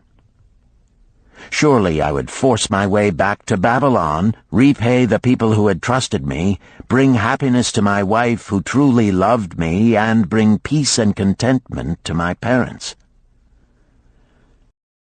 Thy debts are thine enemies who have run thee out of Babylon, Sirrah had said. Yes, it was so. Why had I refused to stand my ground like a man? Why had I permitted my wife to go back to her father? Then a strange thing happened. All the world seemed to be of a different color, as though I had been looking at it through a colored stone which had suddenly been removed. At last I saw the true values in life. Die in the desert, not I. With a new vision I saw the things that I must do. First, I would go back to Babylon and face every man to whom I owed an unpaid debt. I should tell them that after years of wandering and misfortune, I had come back to pay my debts as fast as the gods would permit. Next, I should make a home for my wife and become a citizen of whom my parents should be proud. My debts were my enemies, but the men I owed were my friends, for they had trusted me and believed in me. I staggered weakly to my feet. What mattered hunger? What mattered thirst? They were but incidents on the road to Babylon. Within me surged the soul of a free man going back to conquer his enemies and reward his friends. I thrilled with the great resolve. The glazed eyes of my camels brightened at the new note in my husky voice. With great effort, after many attempts, they gained their feet. With pitiful perseverance, they pushed on toward the north, where something within me said we would find Babylon. We found water. We passed into a more fertile country where were grass and fruit. We found the trail to Babylon because the soul of a free man looks at life as a series of problems to be solved, and solves them. while the soul of a slave whines, "What can I do who am but a slave?" How about thee, Tarkad? Does thy empty stomach make thy head exceedingly clear? Art ready to take the road that leads back to self-respect? Canst thou see the world in its true color? Hast thou the desire to pay thy honest debts, however many they may be, and once again be a man respected in Babylon? Moisture came to the eyes of the youth. He rose eagerly to his knees. "Thou hast shown me a vision. Already I feel the soul of a free man surge within me." "But how fared you upon your return?" questioned an interested listener. "Where the determination is, the way can be found," Dabasir replied. "I now had the determination, so I set out to find a way. First I visited every man to whom I was indebted, and begged his indulgence until I could earn that with which to repay. Most of them met me gladly. Several reviled me, but others offered to help me. One indeed did give me the very help I needed. It was Mathon, the gold lender. Learning that I had been a camel tender in Syria, he sent me to old Nebator, the camel trader, just commissioned by our good king to purchase many herds of sound camels for the great expedition. With him, my knowledge of camels I put to good use. Gradually, I was able to repay every copper and every piece of silver. Then at last I could hold up my head and feel that I was an honorable man among men." Again Dabasir turned to his food. "Kaskor, thou snail," he called loudly to be heard in the kitchen. "The food is cold. Bring me more meat fresh from the roasting. Bring thou also a very large portion for Tarkad, the son of my old friend, who is hungry and shall eat with me." So ended the tale of Dabasir, the camel trader of old Babylon. He found his own soul when he realized a great truth, a truth that had been known and used by wise men long before his time. It has led men of all ages out of difficulties and into success, and it will continue to do so for those who have the wisdom to understand its magic power. It is for any man to use who reads these lines. Where the determination is, the way can be found.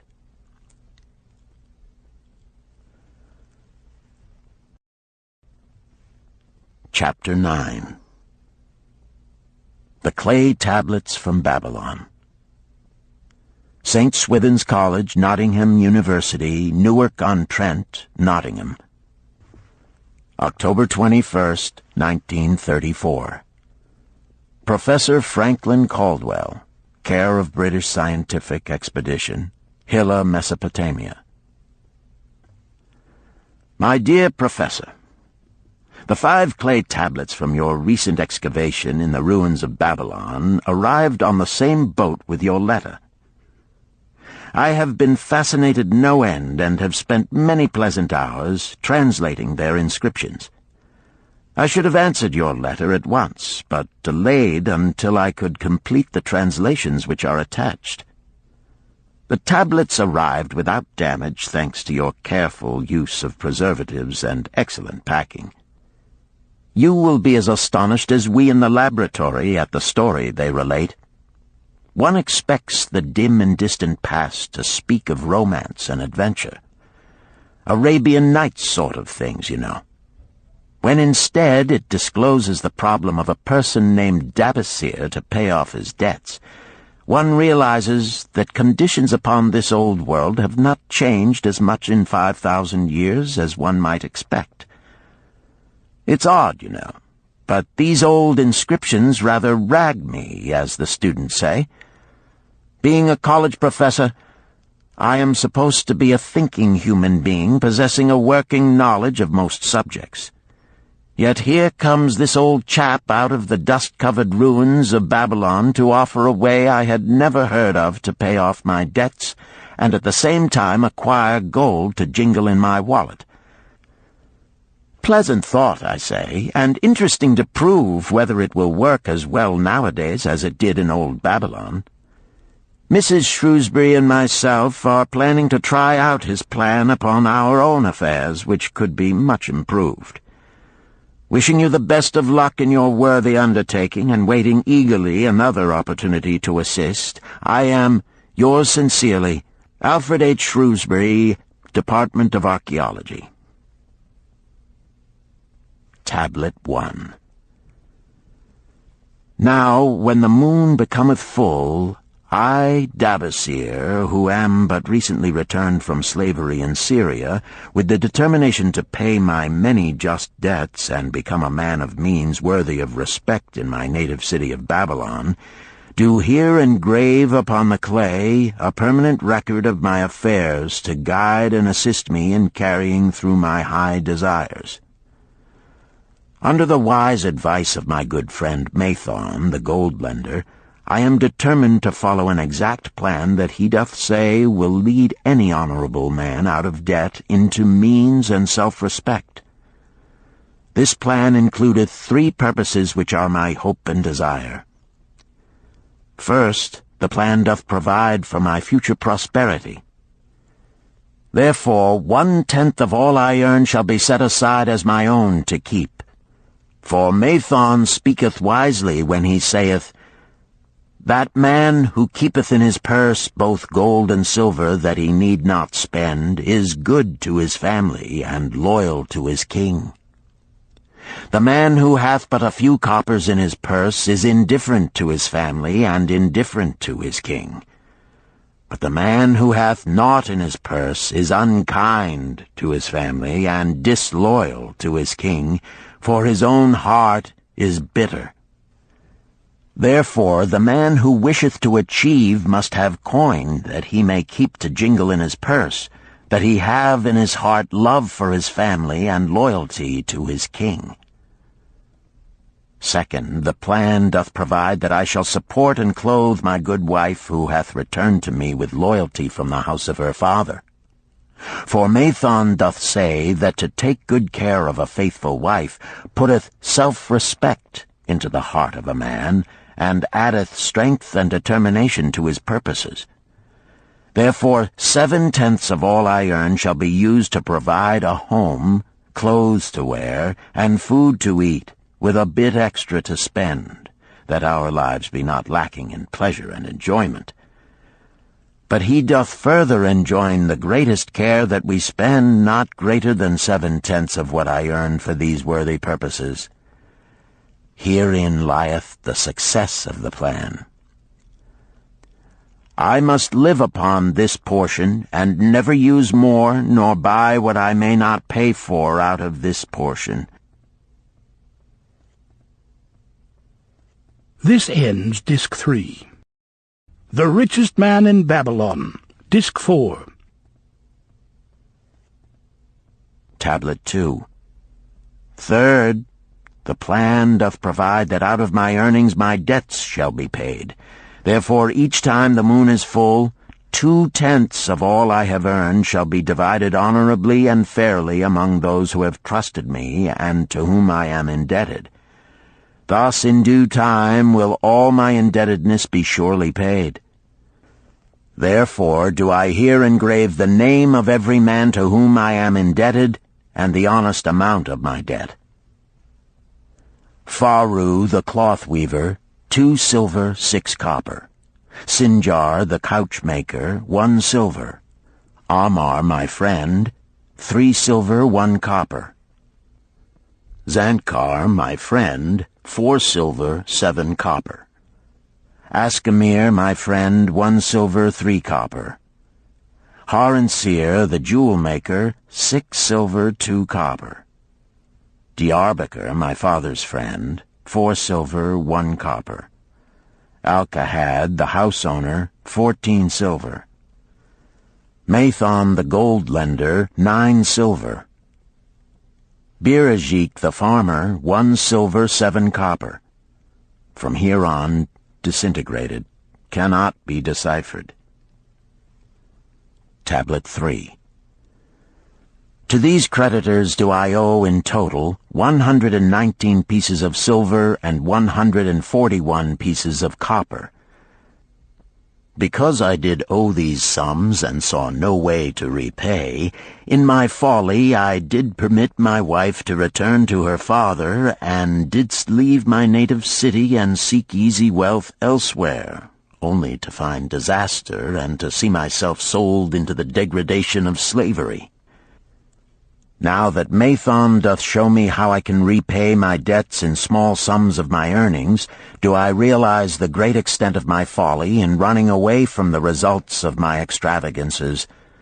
Therefore have I visited my creditors and explained to them that I have no resources with which to pay except my ability to earn, and that I intend to apply 2/10 of all I earn upon my indebtedness evenly and honestly.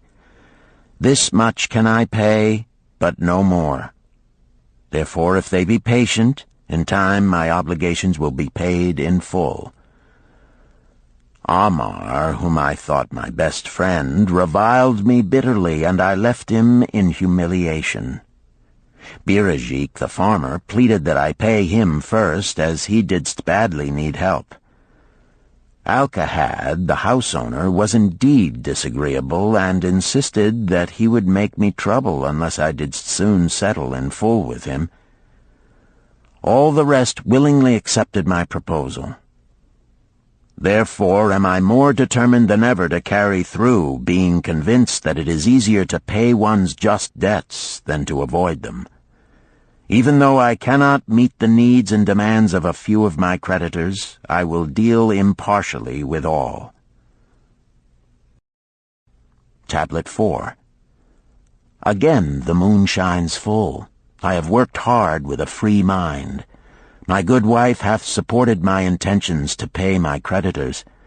Because of our wise determination, I have earned during the past moon, buying camels of sound wind and good legs for Nebertor, the sum of 19 pieces of silver. This I have divided according to the plan. 1/10 have I set aside to keep as my own, 7/10 have I divided with my good wife to pay for our living, 2/10 have I divided among my creditors as evenly as could be done in coppers. I did not see Amar, but left it with his wife. Birajik was so pleased that he would kiss my hand. Old Alcahad alone was grouchy and said I must pay faster. To which I replied that if I were permitted to be well fed and not worried, that alone would enable me to pay faster. All the others thanked me and spoke well of my efforts. Therefore, at the end of one moon, my indebtedness is reduced by almost 4 pieces of silver, and I possess almost 2 pieces of silver besides, upon which no man hath claim. My heart is lighter than it hath been for a long time. Again the moon shines full. I have worked hard, but with poor success. Few camels have I been able to buy. Only 11 pieces of silver have I earned. Nevertheless, my good wife and I have stood by the plan, even though we have bought no new raiment and eaten little but herbs. Again I paid ourselves 1/10 of the 11 pieces, while we lived upon 7/10. I was surprised when Amar commended my payment, even though small. So did Birajik. Alcahad flew into a rage, but when told to give back his portion if he did not wish it, he became reconciled. The others, as before, were content. Again the moon shines full, and I am greatly rejoiced. I intercepted a fine herd of camels and bought many sound ones, therefore my earnings were 42 pieces of silver. This moon my wife and myself have bought much-needed sandals and raiment. Also we have dined well on meat and fowl. More than 8 pieces of silver we have paid to our creditors. Even Alcahad did not protest. Great is the plan, for it leadeth us out of debt, and giveth us wealth which is ours to keep. 3 times the moon hath been full since I last carved upon this clay. Each time I paid to myself 1/10 of all I earned. Each time my good wife and I have lived upon 7/10, even though at times it was difficult. Each time have I paid to my creditors 2/10.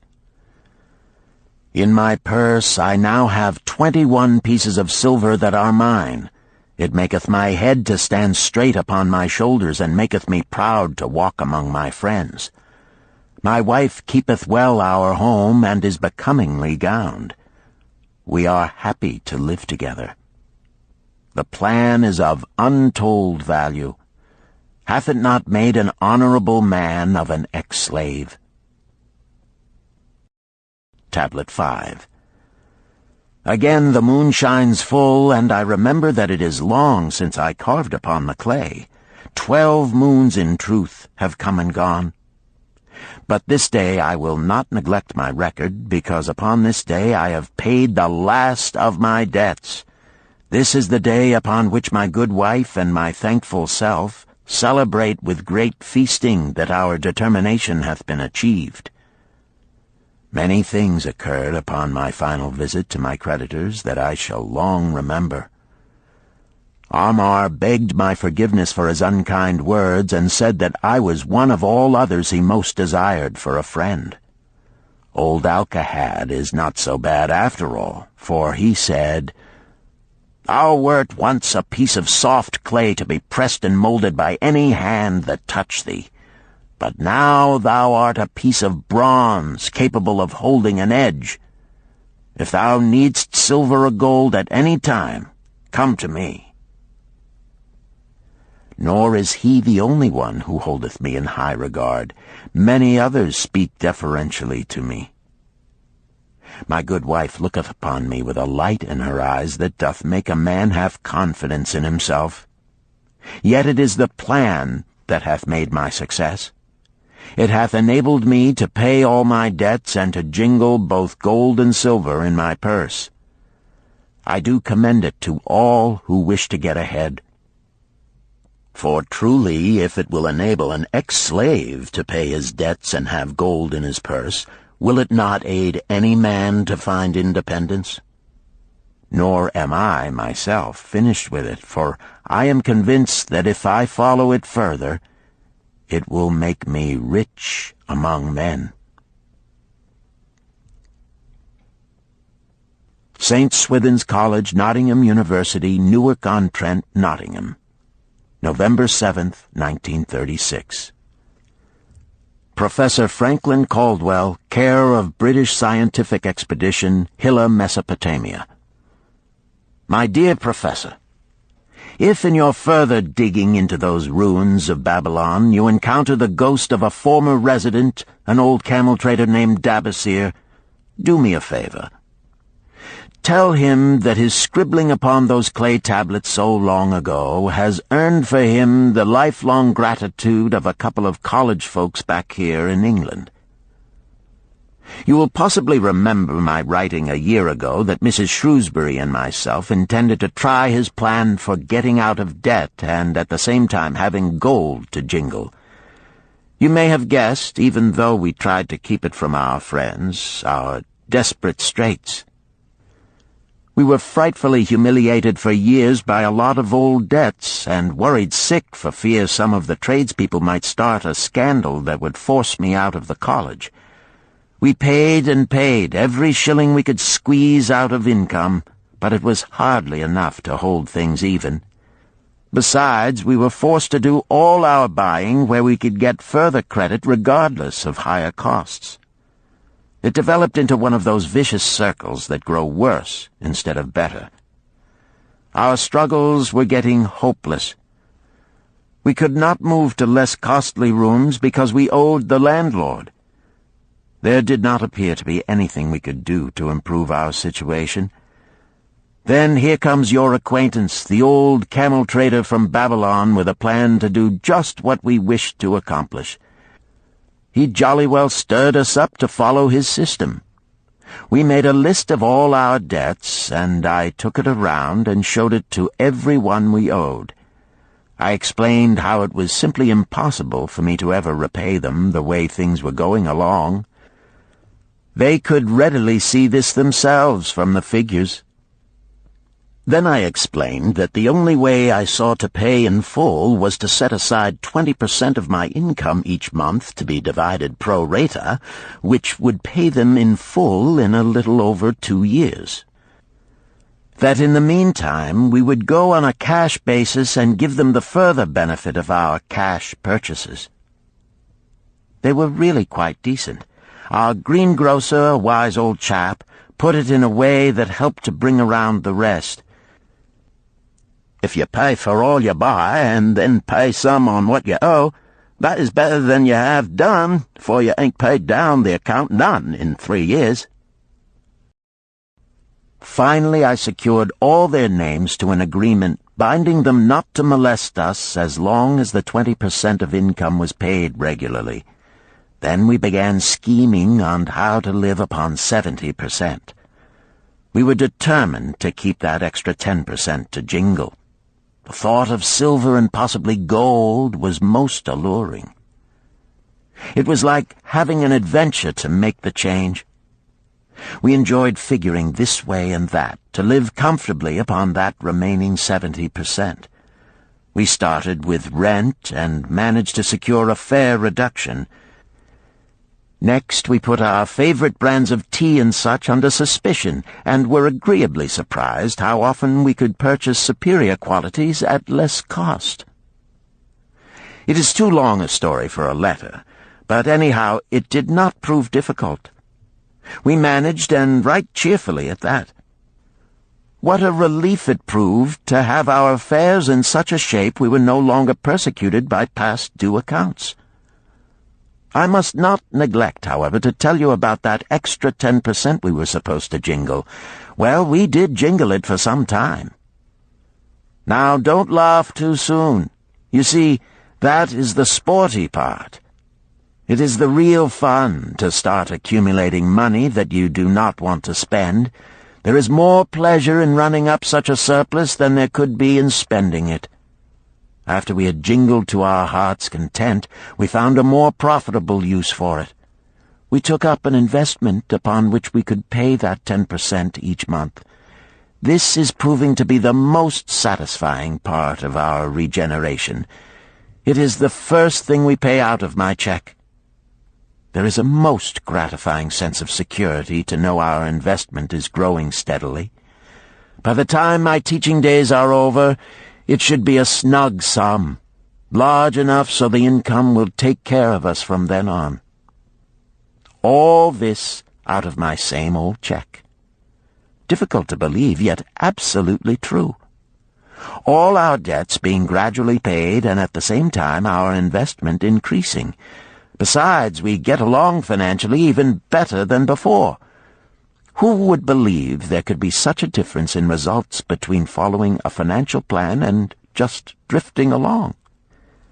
At the end of the next year, when all our old bills shall have been paid, we will have more to pay upon our investment besides some extra for travel. We are determined never again to permit our living expenses to exceed 70% of our income. Now you can understand why we would like to extend our personal thanks to that old chap whose plan saved us from our hell on earth. He knew. He had been through it all. He wanted others to benefit from his own bitter experiences. That is why he spent tedious hours carving his message upon the clay. He had a real message for fellow sufferers, a message so important that after 5,000 years it has risen out of the ruins of Babylon just as true and just as vital as the day it was buried. Yours sincerely, Alfred H. Shrewsbury, Department of Archaeology. Chapter 10. The Luckiest Man in Babylon. At the head of his caravan proudly rode Shahrunada, the merchant prince of Babylon. He liked fine cloth and wore rich and becoming robes. He liked fine animals and sat easily upon his spirited Arabian stallion. To look at him, one would hardly have guessed his advanced years. Certainly they would not have suspected that he was inwardly troubled. The journey from Damascus is long, and the hardships of the desert many. These he minded not. The Arab tribes are fierce and eager to loot rich caravans. These he feared not, for his many fleet-mounted guards were a safe protection. About the youth at his side, whom he was bringing from Damascus, was he disturbed. This was Hayden Gula, the grandson of his partner of other years, Arid Gula, to whom he felt he owed a debt of gratitude which could never be repaid. He would like to do something for this grandson, but the more he considered this, the more difficult it seemed because of the youth himself. Eyeing the young man's rings and earrings, he thought to himself, "He thinks jewels are for men. Still, he has his grandfather's strong face. But his grandfather wore no such gaudy robes. Yet I sought him to come, hoping I might help him get a start for himself and get away from the wreck his father has made of their inheritance." Hayden Gula broke in upon his thoughts. "Why dost thou work so hard, riding always with thy caravan upon its long journeys? Dost thou never take time to enjoy life?" Shahrunada smiled. "To enjoy life?" he repeated. "What wouldst thou do to enjoy life if thou wert Shahrunada?" "If I had wealth equal to thine, I would live like a prince. Never across the hot desert would I ride. I would spend the shekels as fast as they came to my purse. I would wear the richest of robes and the rarest of jewels. That would be a life to my liking, a life worth living." Both men laughed. "Thy grandfather wore no jewels," Shahrunada spoke before he thought, then continued jokingly, "Wouldst thou leave no time for work?" "Work was made for slaves," Hayden Gula responded. Shahrunada bit his lip but made no reply, riding in silence until the trail led them to the slope. Here he reined his mount, and pointing to the green valley far away, "See, there is the valley. Look far down, and thou canst faintly see the walls of Babylon. The tower is the temple of Bel. If thine eyes are sharp, thou mayest even see the smoke from the eternal fire upon its crest." "So that is Babylon? Always have I longed to see the wealthiest city in all the world," Hayden Gula commented. "Babylon, where my grandfather started his fortune. Would he were still alive, we would not be so sorely pressed. Why wish his spirit to linger on earth beyond its allotted time? Thou and thy father can well carry on his good work. Alas, of us neither has his gift. Father and myself know not his secret for attracting the golden shekels." Shahrunada did not reply, but gave rein to his mount and rode thoughtfully down the trail to the valley. Behind them followed the caravan in a cloud of reddish dust. Some time later they reached the King's Highway and turned south through the irrigated farms.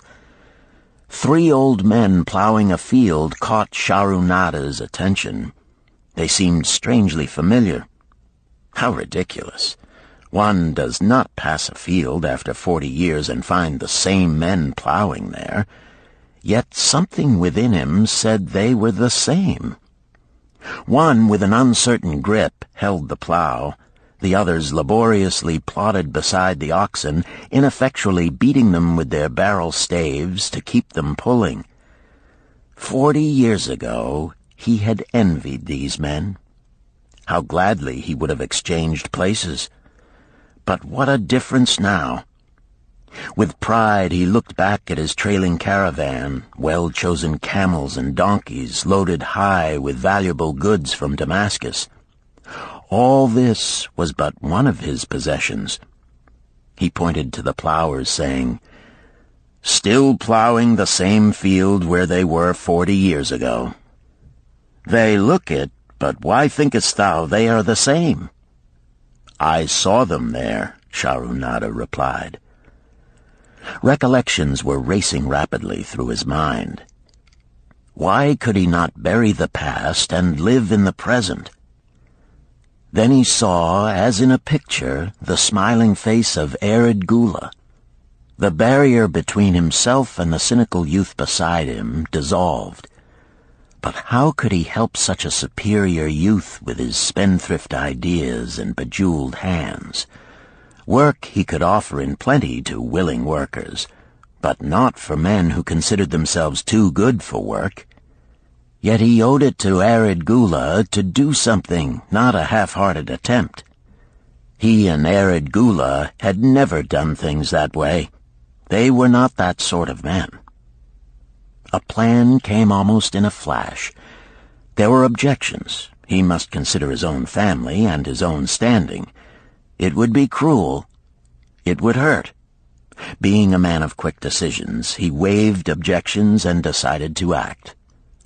"Wouldst thou be interested in hearing how thy worthy grandfather and myself joined in the partnership which proved so profitable?" he questioned. "Why not just tell me how thou madest the golden shekels? That is all I need to know," the young man parried.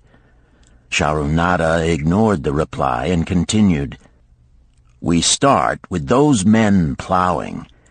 I was no older than thou. As the column of men in which I marched approached, good old Megiddo, the farmer, scoffed at the slipshod way in which they plowed. Megiddo was chained next to me. 'Look at the lazy fellows,' he protested. 'The plow holder makes no effort to plow deep, nor do the beaters keep the oxen in the furrow. How can they expect to raise a good crop with poor plowing?' "Didst thou say Megiddo was chained to thee?" Hayden Gula asked in surprise. "Yes, with bronze collars about our necks and a length of heavy chain between us. Next to him was Zabado, the sheep thief. I had known him in Harun. At the end was a man we called Pirate because he told us not his name. We judged him as a sailor as he had entwined serpents tattooed upon his chest in sailor fashion. The column was made up thus, so the men could walk in fours." "Thou wert chained as a slave?" Hayden Gula asked incredulously. "Did not thy grandfather tell thee I was once a slave? He often spoke of thee, but never hinted of this. He was a man thou couldst trust with innermost secrets. Thou, too, are a man I may trust, am I not right?" Sharunada looked him squarely in the eye. "Thou mayest rely upon my silence, but I am amazed. Tell me, how didst thou come to be a slave?" Sharunada shrugged his shoulders. "Any man may find himself a slave. It was a gaming house and barley beer that brought me disaster. I was the victim of my brother's indiscretions. In a brawl he killed his friend. I was bonded to the widow by my father, desperate to keep my brother from being prosecuted under the law. When my father could not raise the silver to free me, she in anger sold me to the slave dealer." "What a shame and injustice," Hayden Gula protested. "But tell me, how didst thou regain freedom?" "We shall come to that, but not yet. Let us continue my tale. As we passed, the plowers jeered at us. One did doff his ragged hat and bow low, calling out, 'Welcome to Babylon, guests of the king! He waits for thee on the city walls where the banquet is spread, mud bricks and onion soup.' With that, they laughed uproariously. Pirate flew into a rage and cursed them roundly. 'What do those men mean by the king awaiting us on the walls?' I asked him.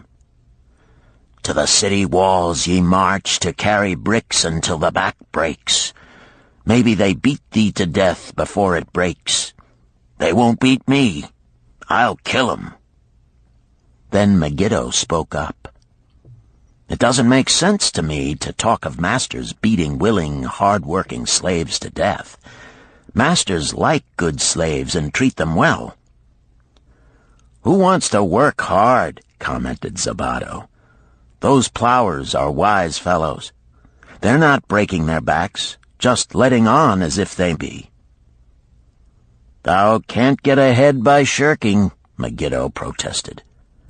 "If thou plow a hectare, that's a good day's work, and any master knows it. But when thou plow only a half, that's shirking. I don't shirk. I like to work, and I like to do good work, for work is the best friend I've ever known. It has brought me all the good things I've had, my farm and cows and crops, everything."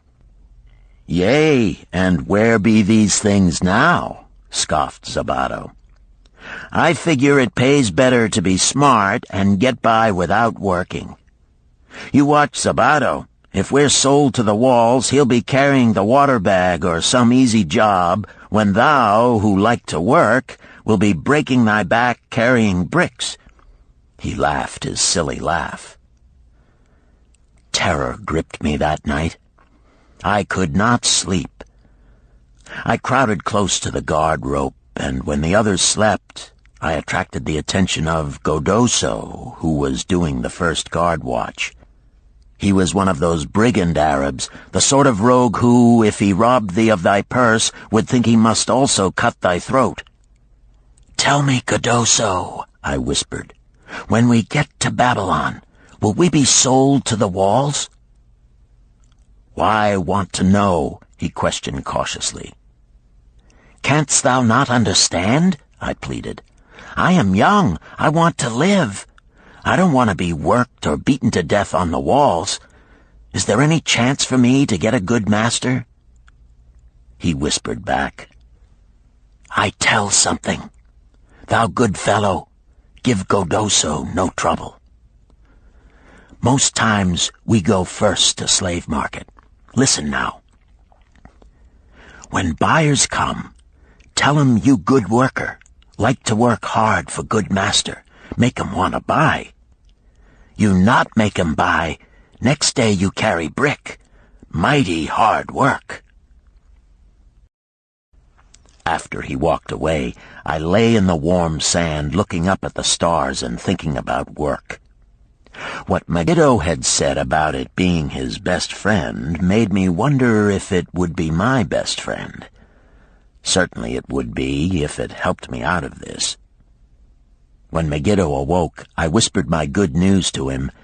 It was our one ray of hope as we marched toward Babylon. Late in the afternoon, we approached the walls and could see the lines of men, like black ants, climbing up and down the steep diagonal paths. As we drew closer, we were amazed at the thousands of men working. Some were digging in the moat, others mixed the dirt into mud bricks.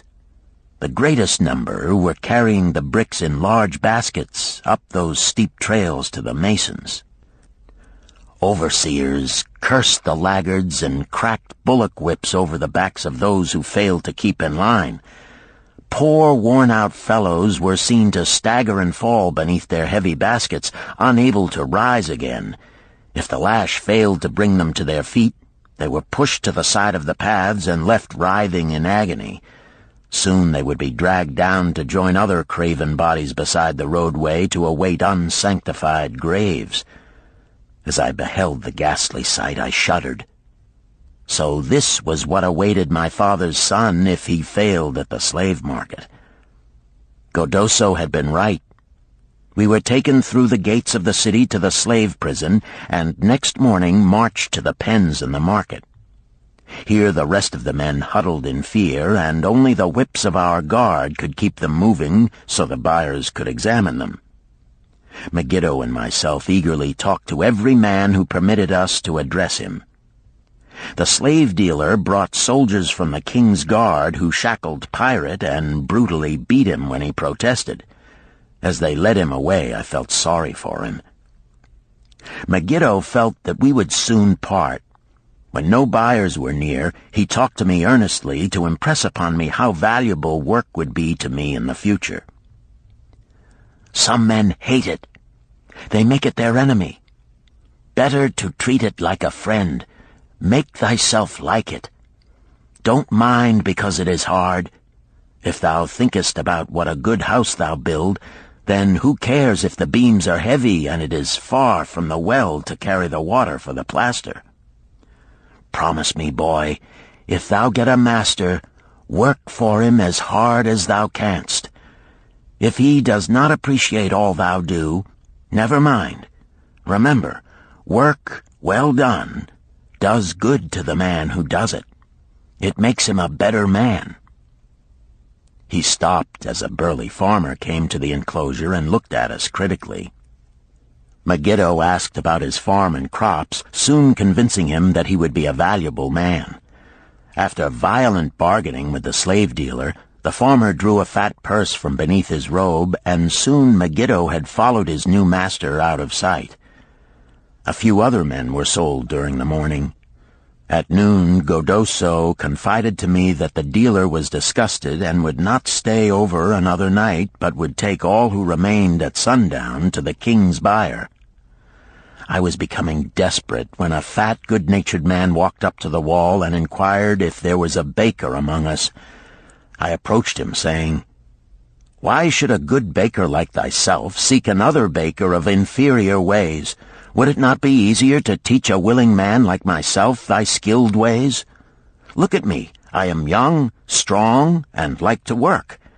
Give me a chance, and I will do my best to earn gold and silver for thy purse." He was impressed by my willingness, and began bargaining with the dealer, who had never noticed me since he had bought me, but now waxed eloquent on my abilities, good health, and good disposition. I felt like a fat ox being sold to a butcher. At last, much to my joy, the deal was closed. I followed my new master away, thinking I was the luckiest man in Babylon. My new home was much to my liking. Nananeid, my master, taught me how to grind the barley in the stone bowl that stood in the courtyard, how to build the fire in the oven, and then how to grind very fine the sesame flour for the honey cakes. I had a couch in the shed where his grain was stored. The old slave housekeeper, Swasti, fed me well and was pleased at the way I helped her with the heavy tasks.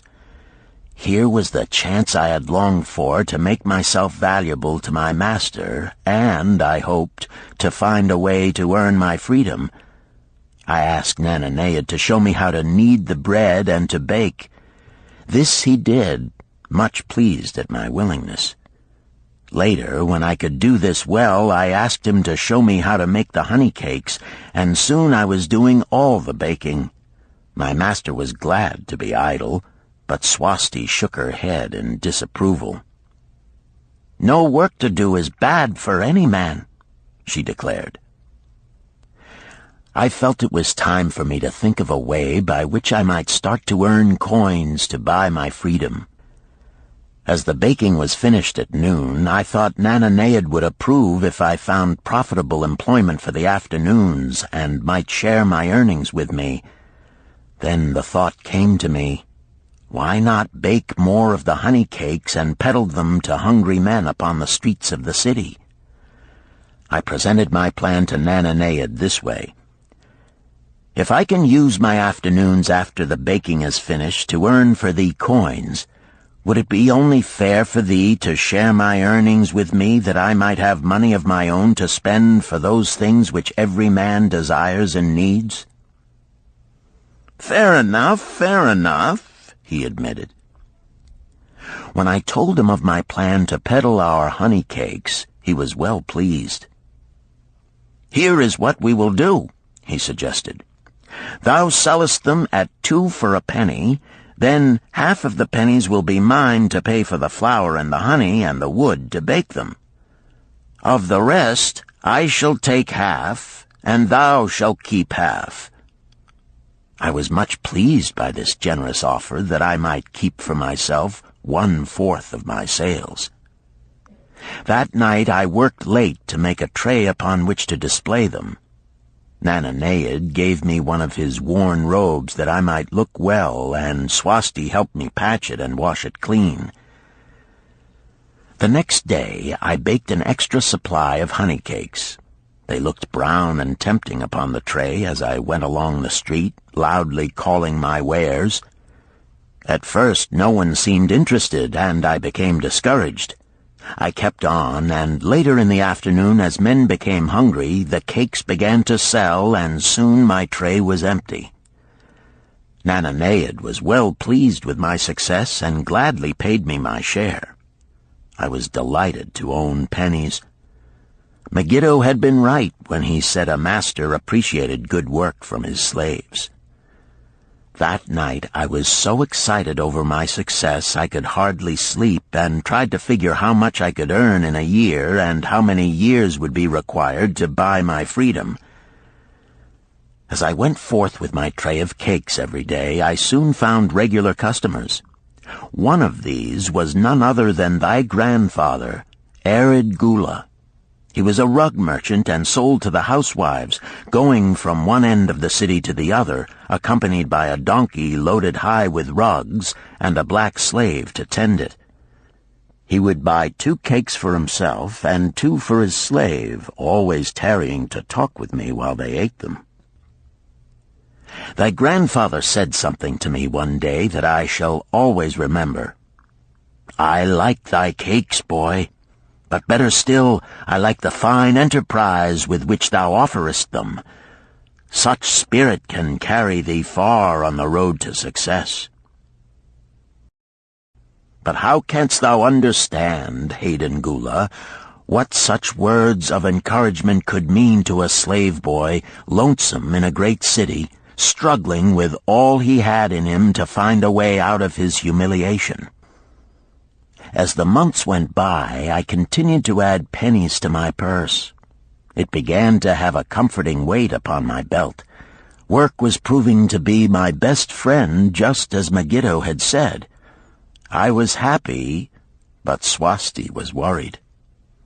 "Thy master, I fear to have him spend so much time at the gaming houses," she protested. I was overjoyed one day to meet my friend Megiddo upon the street. He was leading 3 donkeys loaded with vegetables to the market. "I am doing mighty well," he said. "My master does appreciate my good work, for now I am a foreman. See, he does trust the marketing to me. And also he is sending for my family. Work is helping me to recover from my great trouble. Someday it will help me to buy my freedom and once more own a farm of my own." Time went on, and Nananeid became more and more anxious for me to return from selling. He would be waiting when I returned, and would eagerly count and divide our money. He would also urge me to seek further markets and increase my sales. Often I went outside the city gates to solicit the overseers of the slaves building the walls. I hated to return to the disagreeable sights, but found the overseers liberal buyers. One day I was surprised to see Zabado waiting in line to fill his basket with bricks. He was gaunt and bent, and his back was covered with welts and sores from the whips of the overseers. I was sorry for him, and handed him a cake which he crushed into his mouth like a hungry animal. Seeing the greedy look in his eyes, I ran before he could grab my tray.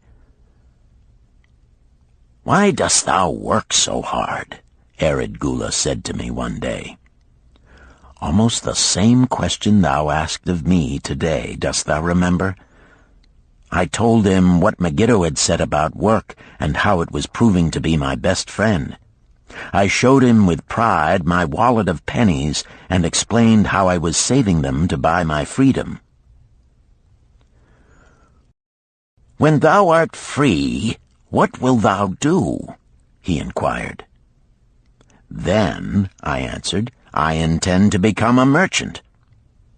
At that he confided in me, something I had never suspected. "Thou knowest not that I also am a slave. I am in partnership with my master." "Stop," demanded Hayden Gula. "I will not listen to lies defaming my grandfather. He was no slave." His eyes blazed in anger. Sharunada remained calm. "I honor him for rising above his misfortune and becoming a leading citizen of Damascus. Art thou his grandson, cast of the same mold? Art thou man enough to face true facts, or dost thou prefer to live under false illusions?" Hayden Gula straightened in his saddle. In a voice suppressed with deep emotion, he replied, "My grandfather was beloved by all. Countless were his good deeds. When the famine came, did not his gold buy grain in Egypt, and did not his caravan bring it to Damascus and distribute it to the people so none would starve? Now thou sayest he was but a despised slave in Babylon. Had he remained a slave in Babylon, then he might well have been despised. But when, through his own efforts, he became a great man in Damascus, the gods indeed condoned his misfortunes and honored him with their respect," Sharunada replied. "After telling me that he was a slave," Sharunada continued, "he explained how anxious he had been to earn his freedom. Now that he had enough money to buy this, he was much disturbed as to what he should do. He was no longer making good sales and feared to leave the support of his master." I protested his indecision. "Cling no longer to thy master. Get once again the feeling of being a free man. Act like a free man and succeed like one. Decide what thou desirest to accomplish, and then work will aid thee to achieve it." He went on his way, saying he was glad I had shamed him for his cowardice. One day I went outside the gates again, and was surprised to find a great crowd gathering there. When I asked a man for an explanation, he replied, "Hast thou not heard? An escaped slave who murdered one of the king's guards has been brought to justice and will this day be flogged to death for his crime. Even the king himself is to be here." So dense was the crowd about the flogging post, I feared to go near lest my tray of honey cakes be upset. Therefore I climbed up the unfinished wall to see over the heads of the people. I was fortunate in having a view of Nebuchadnezzar himself as he rode by in his golden chariot. Never had I beheld such grandeur, such robes and hangings of gold cloth and velvet. I could not see the flogging, though I could hear the shrieks of the poor slave. I wondered how one so noble as our handsome king could endure to see such suffering, yet when I saw he was laughing and joking with his nobles, I knew he was cruel and understood why such inhuman tasks were demanded of the slaves building the walls. After the slave was dead, his body was hung upon a pole by a rope attached to his leg so all might see. As the crowd began to thin, I went close. On the hairy chest, I saw tattooed 2 entwined serpents. It was Pirate. The next time I met Arid Gula, he was a changed man. Full of enthusiasm, he greeted me. "Behold, the slave thou knewest is now a free man. There was magic in thy words. Already my sales and my profits are increasing. My wife is overjoyed. She was a free woman, the niece of my master. She much desires that we move to a strange city where no man shall know I was once a slave. Thus our children shall be above reproach for their father's misfortune. Work has become my best helper. It has enabled me to recapture my confidence and my skill to sell." I was overjoyed that I had been able, even in a small way, to repay him for the encouragement he had given me. One evening Swasti came to me in deep distress. "Thy master is in trouble. I fear for him. Some months ago he lost much at the gaming tables. He pays not the farmer for his grain, nor his honey. He pays not the money-lender. They are angry and threaten him." "Why should we worry over his folly? We are not his keepers," I replied thoughtlessly.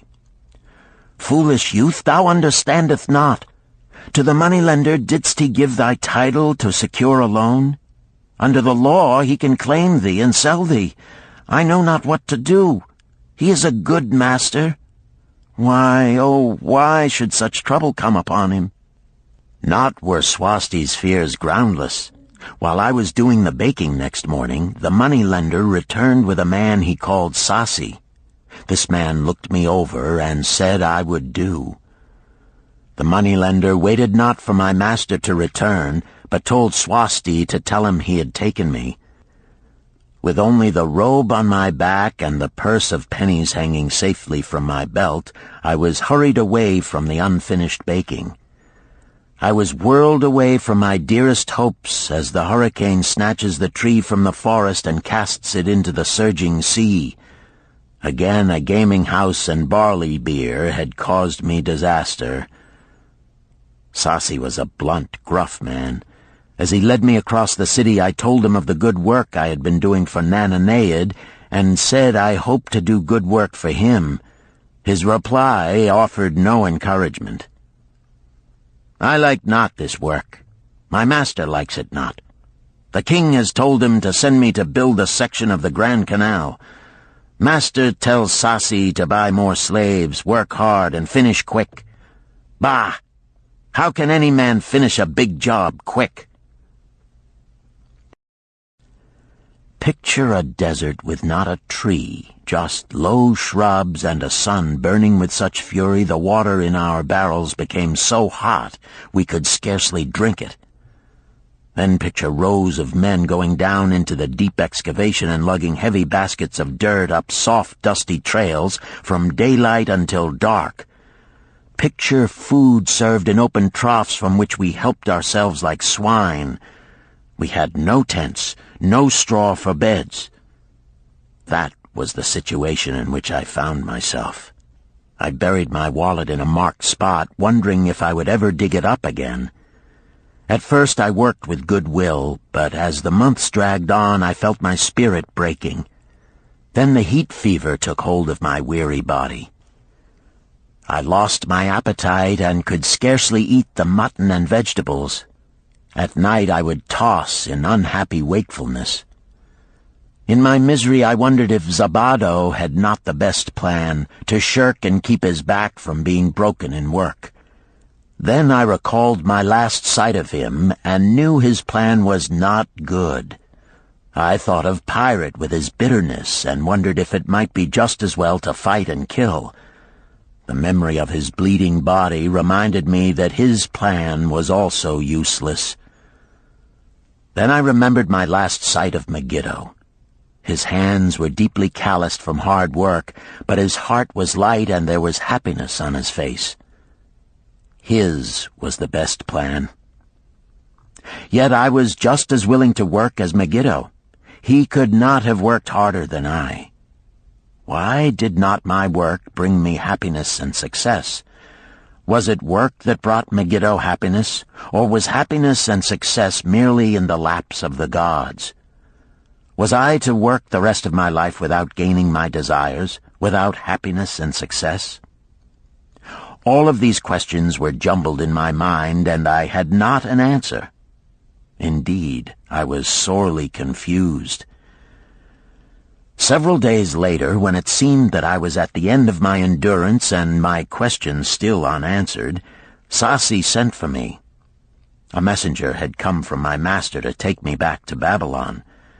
I dug up my precious wallet, wrapped myself in the tattered remnants of my robe, and was on my way.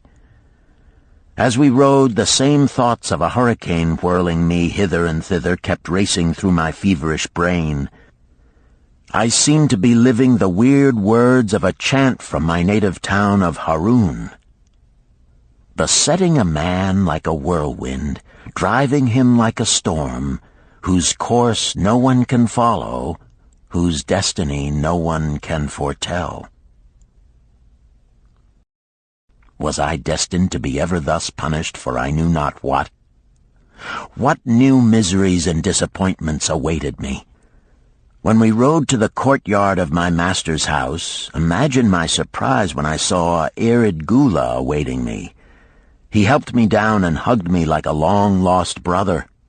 As we went our way, I would have followed him as a slave should follow his master, but he would not permit me. He put his arm about me, saying, "I hunted everywhere for thee. When I had almost given up hope, I did meet Swasti, who told me of the money-lender who directed me to thy noble owner. A hard bargain he did drive, and made me pay an outrageous price. But thou art worth it. Thy philosophy and thy enterprise have been my inspiration to this new success." "Megiddo's philosophy, not mine," I interrupted. "Megiddo's and thine.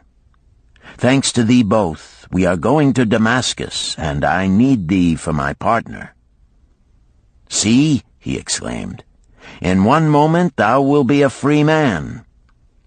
So saying, he drew from beneath his robe the clay tablet carrying my title. This he raised above his head and hurled it to break in 100 pieces upon the cobblestones.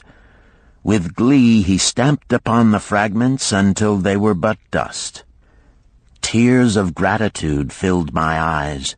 I knew I was the luckiest man in Babylon. Work, thou see, by this, in the time of my greatest distress, didst prove to be my best friend. My willingness to work enabled me to escape from being sold to join the slave gangs upon the walls. It also so impressed thy grandfather, he selected me for his partner. Then Hayden Gula questioned, "Was work my grandfather's secret key to the golden shekels?" "It was the only key he had when I first knew him," Sharunada replied. "Thy grandfather enjoyed working. The gods appreciated his efforts and rewarded him liberally." "I begin to see," Hayden Gula was speaking thoughtfully. "Work attracted as many friends who admired his industry and the success it brought. Work brought him the honors he enjoyed so much in Damascus. Work brought him all those things I have approved. And I thought work was fit only for slaves." "Life is rich with many pleasures for men to enjoy," Sharunada commented. "Each has its place. I am glad that work is not reserved for slaves. Were that the case, I would be deprived of my greatest pleasure. Many things do I enjoy, but nothing takes the place of work." Sharunada and Hayden Gula rode in the shadows of the towering walls up to the massive bronze gates of Babylon. At their approach, the gate guards jumped to attention and respectfully saluted an honored citizen. With head held high, Sharunada led the long caravan through the gates and up the streets of the city. "I have always hoped to be a man like my grandfather," Hayden Gula confided to him. "Never before did I realize just what kind of man he was. This thou hast shown me. Now that I understand, I do admire him all the more and feel more determined to be like him. I fear I can never repay thee for giving me the true key to his success. From this day forth I shall use his key. I shall start humbly as he started, which befits my true station far better than jewels and fine robes." So saying, Hayden Gula pulled the jeweled baubles from his ears and the rings from his fingers. Then, reining his horse, he dropped back and rode with deep respect behind the leader of the caravan.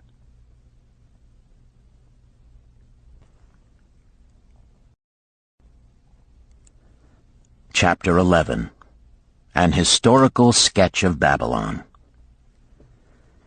In the pages of history there lives no city more glamorous than Babylon. Its very name conjures visions of wealth and splendor. Its treasures of gold and jewels were fabulous.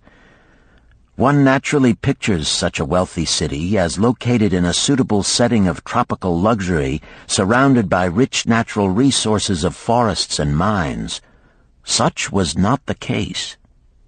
It was located beside the Euphrates River in a flat, arid valley. It had no forests, no mines, not even stone for building. It was not even located upon a natural trade route. The rainfall was insufficient to raise crops.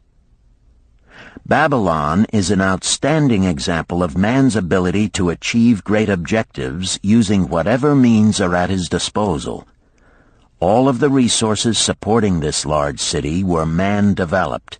All of its riches were man-made.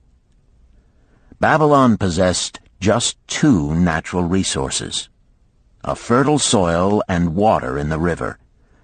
With one of the greatest engineering accomplishments of this or any other day, Babylonian engineers diverted the waters from the river by means of dams and immense irrigation canals.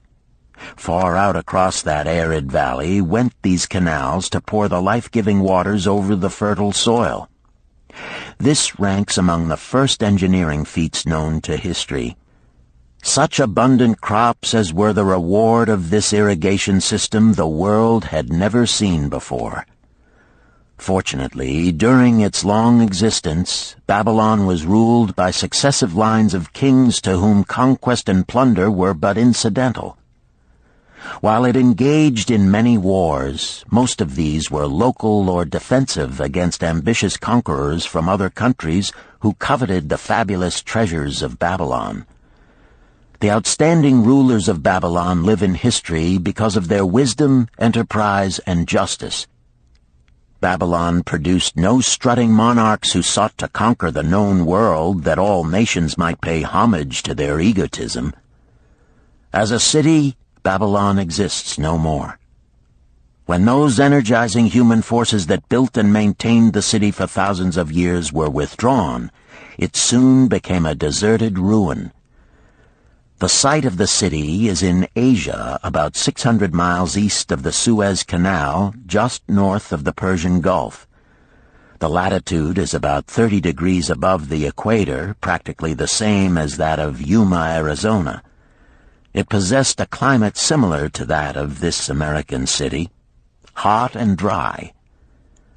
Today, this valley of the Euphrates, once a populous irrigated farming district, is again a windswept arid waste. Scant grass and desert shrubs strive for existence against the wind-blown sands. Gone are the fertile fields, the mammoth cities, and the long caravans of rich merchandise. Nomadic bands of Arabs, securing a scant living by tending small herds, are the only inhabitants. Such it has been since about the beginning of the Christian era. Dotting this valley are earthen hills. For centuries they were considered by travelers to be nothing else. The attention of archaeologists were finally attracted to them because of broken pieces of pottery and brick washed down by the occasional rainstorms. Expeditions, financed by European and American museums, were sent here to excavate and see what could be found. Picks and shovels soon proved these hills to be ancient cities. City graves, they might well be called. Babylon was one of these. Over it for something like 20 centuries, the winds had scattered the desert dust. Built originally of brick, all exposed walls had disintegrated and gone back to earth once more. Such is Babylon, the wealthy city, today. A heap of dirt, so long abandoned that no living person even knew its name until it was discovered by carefully removing the refuse of centuries from the streets and the fallen wreckage of its noble temples and palaces. Many scientists consider the civilization of Babylon and other cities in this valley to be the oldest of which there is a definite record. Positive dates have been proved reaching back 8,000 years. An interesting fact in this connection is the means used to determine these dates. Uncovered in the ruins of Babylon were descriptions of an eclipse of the sun. Modern astronomers readily computed the time when such an eclipse, visible in Babylon, occurred, and thus established a known relationship between their calendar and our own. In this way, we have proved that 8,000 years ago, the Sumerites, who inhabited Babylonia, were living in walled cities. one can only conjecture for how many centuries previous such cities had existed. Their inhabitants were not mere barbarians living within protecting walls. They were an educated and enlightened people. So far as written history goes, they were the first engineers, the first astronomers, the first mathematicians, the first financiers, and the first people to have a written language. Mention has already been made of the irrigation systems which transformed the arid valley into an agricultural paradise. The remains of these canals can still be traced, although they are mostly filled with accumulated sand. Some of them were of such size that, when empty of water, a dozen horses could be ridden abreast along their bottoms. In size they compare favorably with the largest canals in Colorado and Utah. In addition to irrigating the valley lands, Babylonian engineers completed another project of similar magnitude. By means of an elaborate drainage system, they reclaimed an immense area of swampland at the mouths of the Euphrates and Tigris rivers and put this also under cultivation.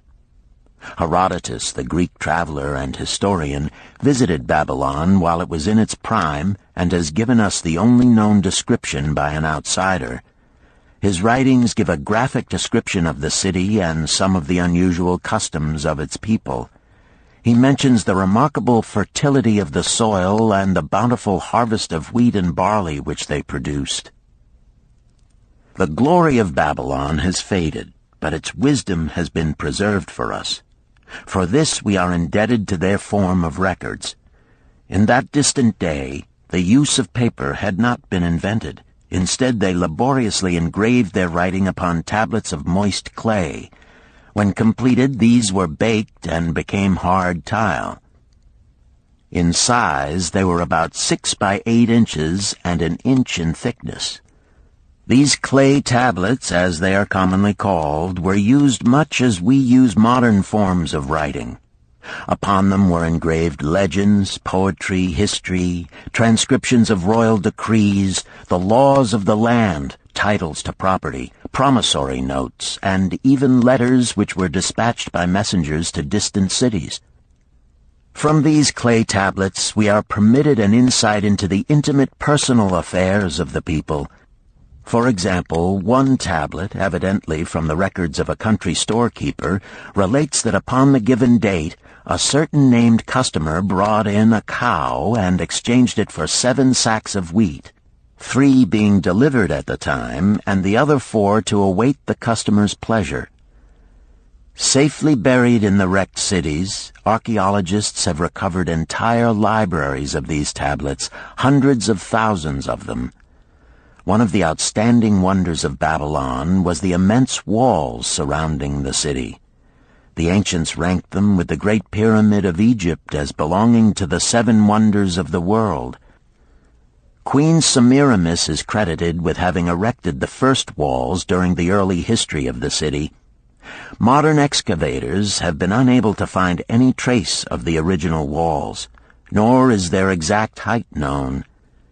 From mention made by early writers, it is estimated they were about 50 to 60 feet high, faced on the outer side with burnt brick, and further protected by a deep moat of water. The later and more famous walls were started about 600 years before the time of Christ by King Nabopolassar. Upon such a gigantic scale did he plan the rebuilding, he did not live to see the work finished. This was left to his son Nebuchadnezzar, whose name is familiar in biblical history. The height and length of these later walls staggers belief. They are reported upon reliable authority to have been about 160 feet high, the equivalent of the height of a modern 15-story office building. The total length is estimated as between 9 and 11 miles. So wide was the top that a 6-horse chariot could be driven around them. Of this tremendous structure, little now remains except portions of the foundations and the moat. In addition to the ravages of the elements, the Arabs completed the destruction by quarrying the brick for building purposes elsewhere. Against the walls of Babylon marched, in turn, the victorious armies of almost every conqueror of that age of wars of conquest. A host of kings laid siege to Babylon, but always in vain. Invading armies of that day were not to be considered lightly. Historians speak of such units as 10,000 horsemen, 25,000 chariots, 1,200 regiments of foot soldiers with 1,000 men to the regiment. Often 2 or 3 years of preparation would be required to assemble war materials and depots of food along the proposed line of march. The city of Babylon was organized much like a modern city. There were streets and shops. Peddlers offered their wares through residential districts. Priests officiated in magnificent temples. Within the city was an inner enclosure for the royal palaces. The walls about this were said to have been higher than those about the city. The Babylonians were skilled in the arts.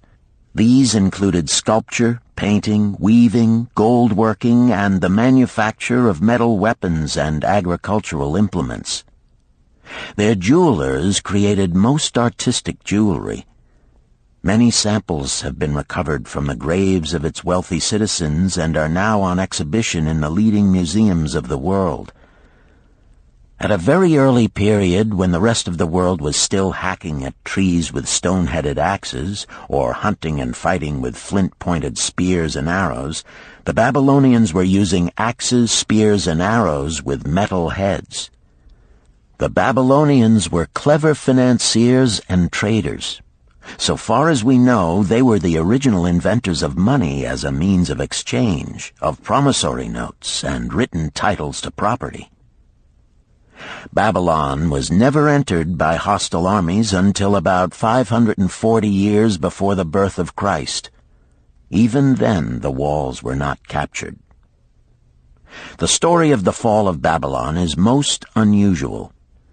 Cyrus, one of the great conquerors of that period, intended to attack the city and hoped to take its impregnable walls. Advisors of Nabonidus, the king of Babylon, persuaded him to go forth to meet Cyrus and give him battle without waiting for the city to be besieged. In the succeeding defeat to the Babylonian army, it fled away from the city.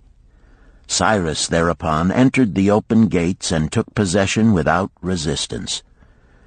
Thereafter, the power and prestige of the city gradually waned until, in the course of a few hundred years, it was eventually abandoned, deserted, left for the winds and storms to level once again to that desert earth from which its grandeur had originally been built. Babylon had fallen, never to rise again. But to it, civilization owes much. The eons of time have crumbled to dust the proud walls of its temples, but the wisdom of Babylon endures. The End. You've been listening to The Richest Man in Babylon by George S. Clason, narrated by Richard Ferrone, and directed by Ben Ruggiero.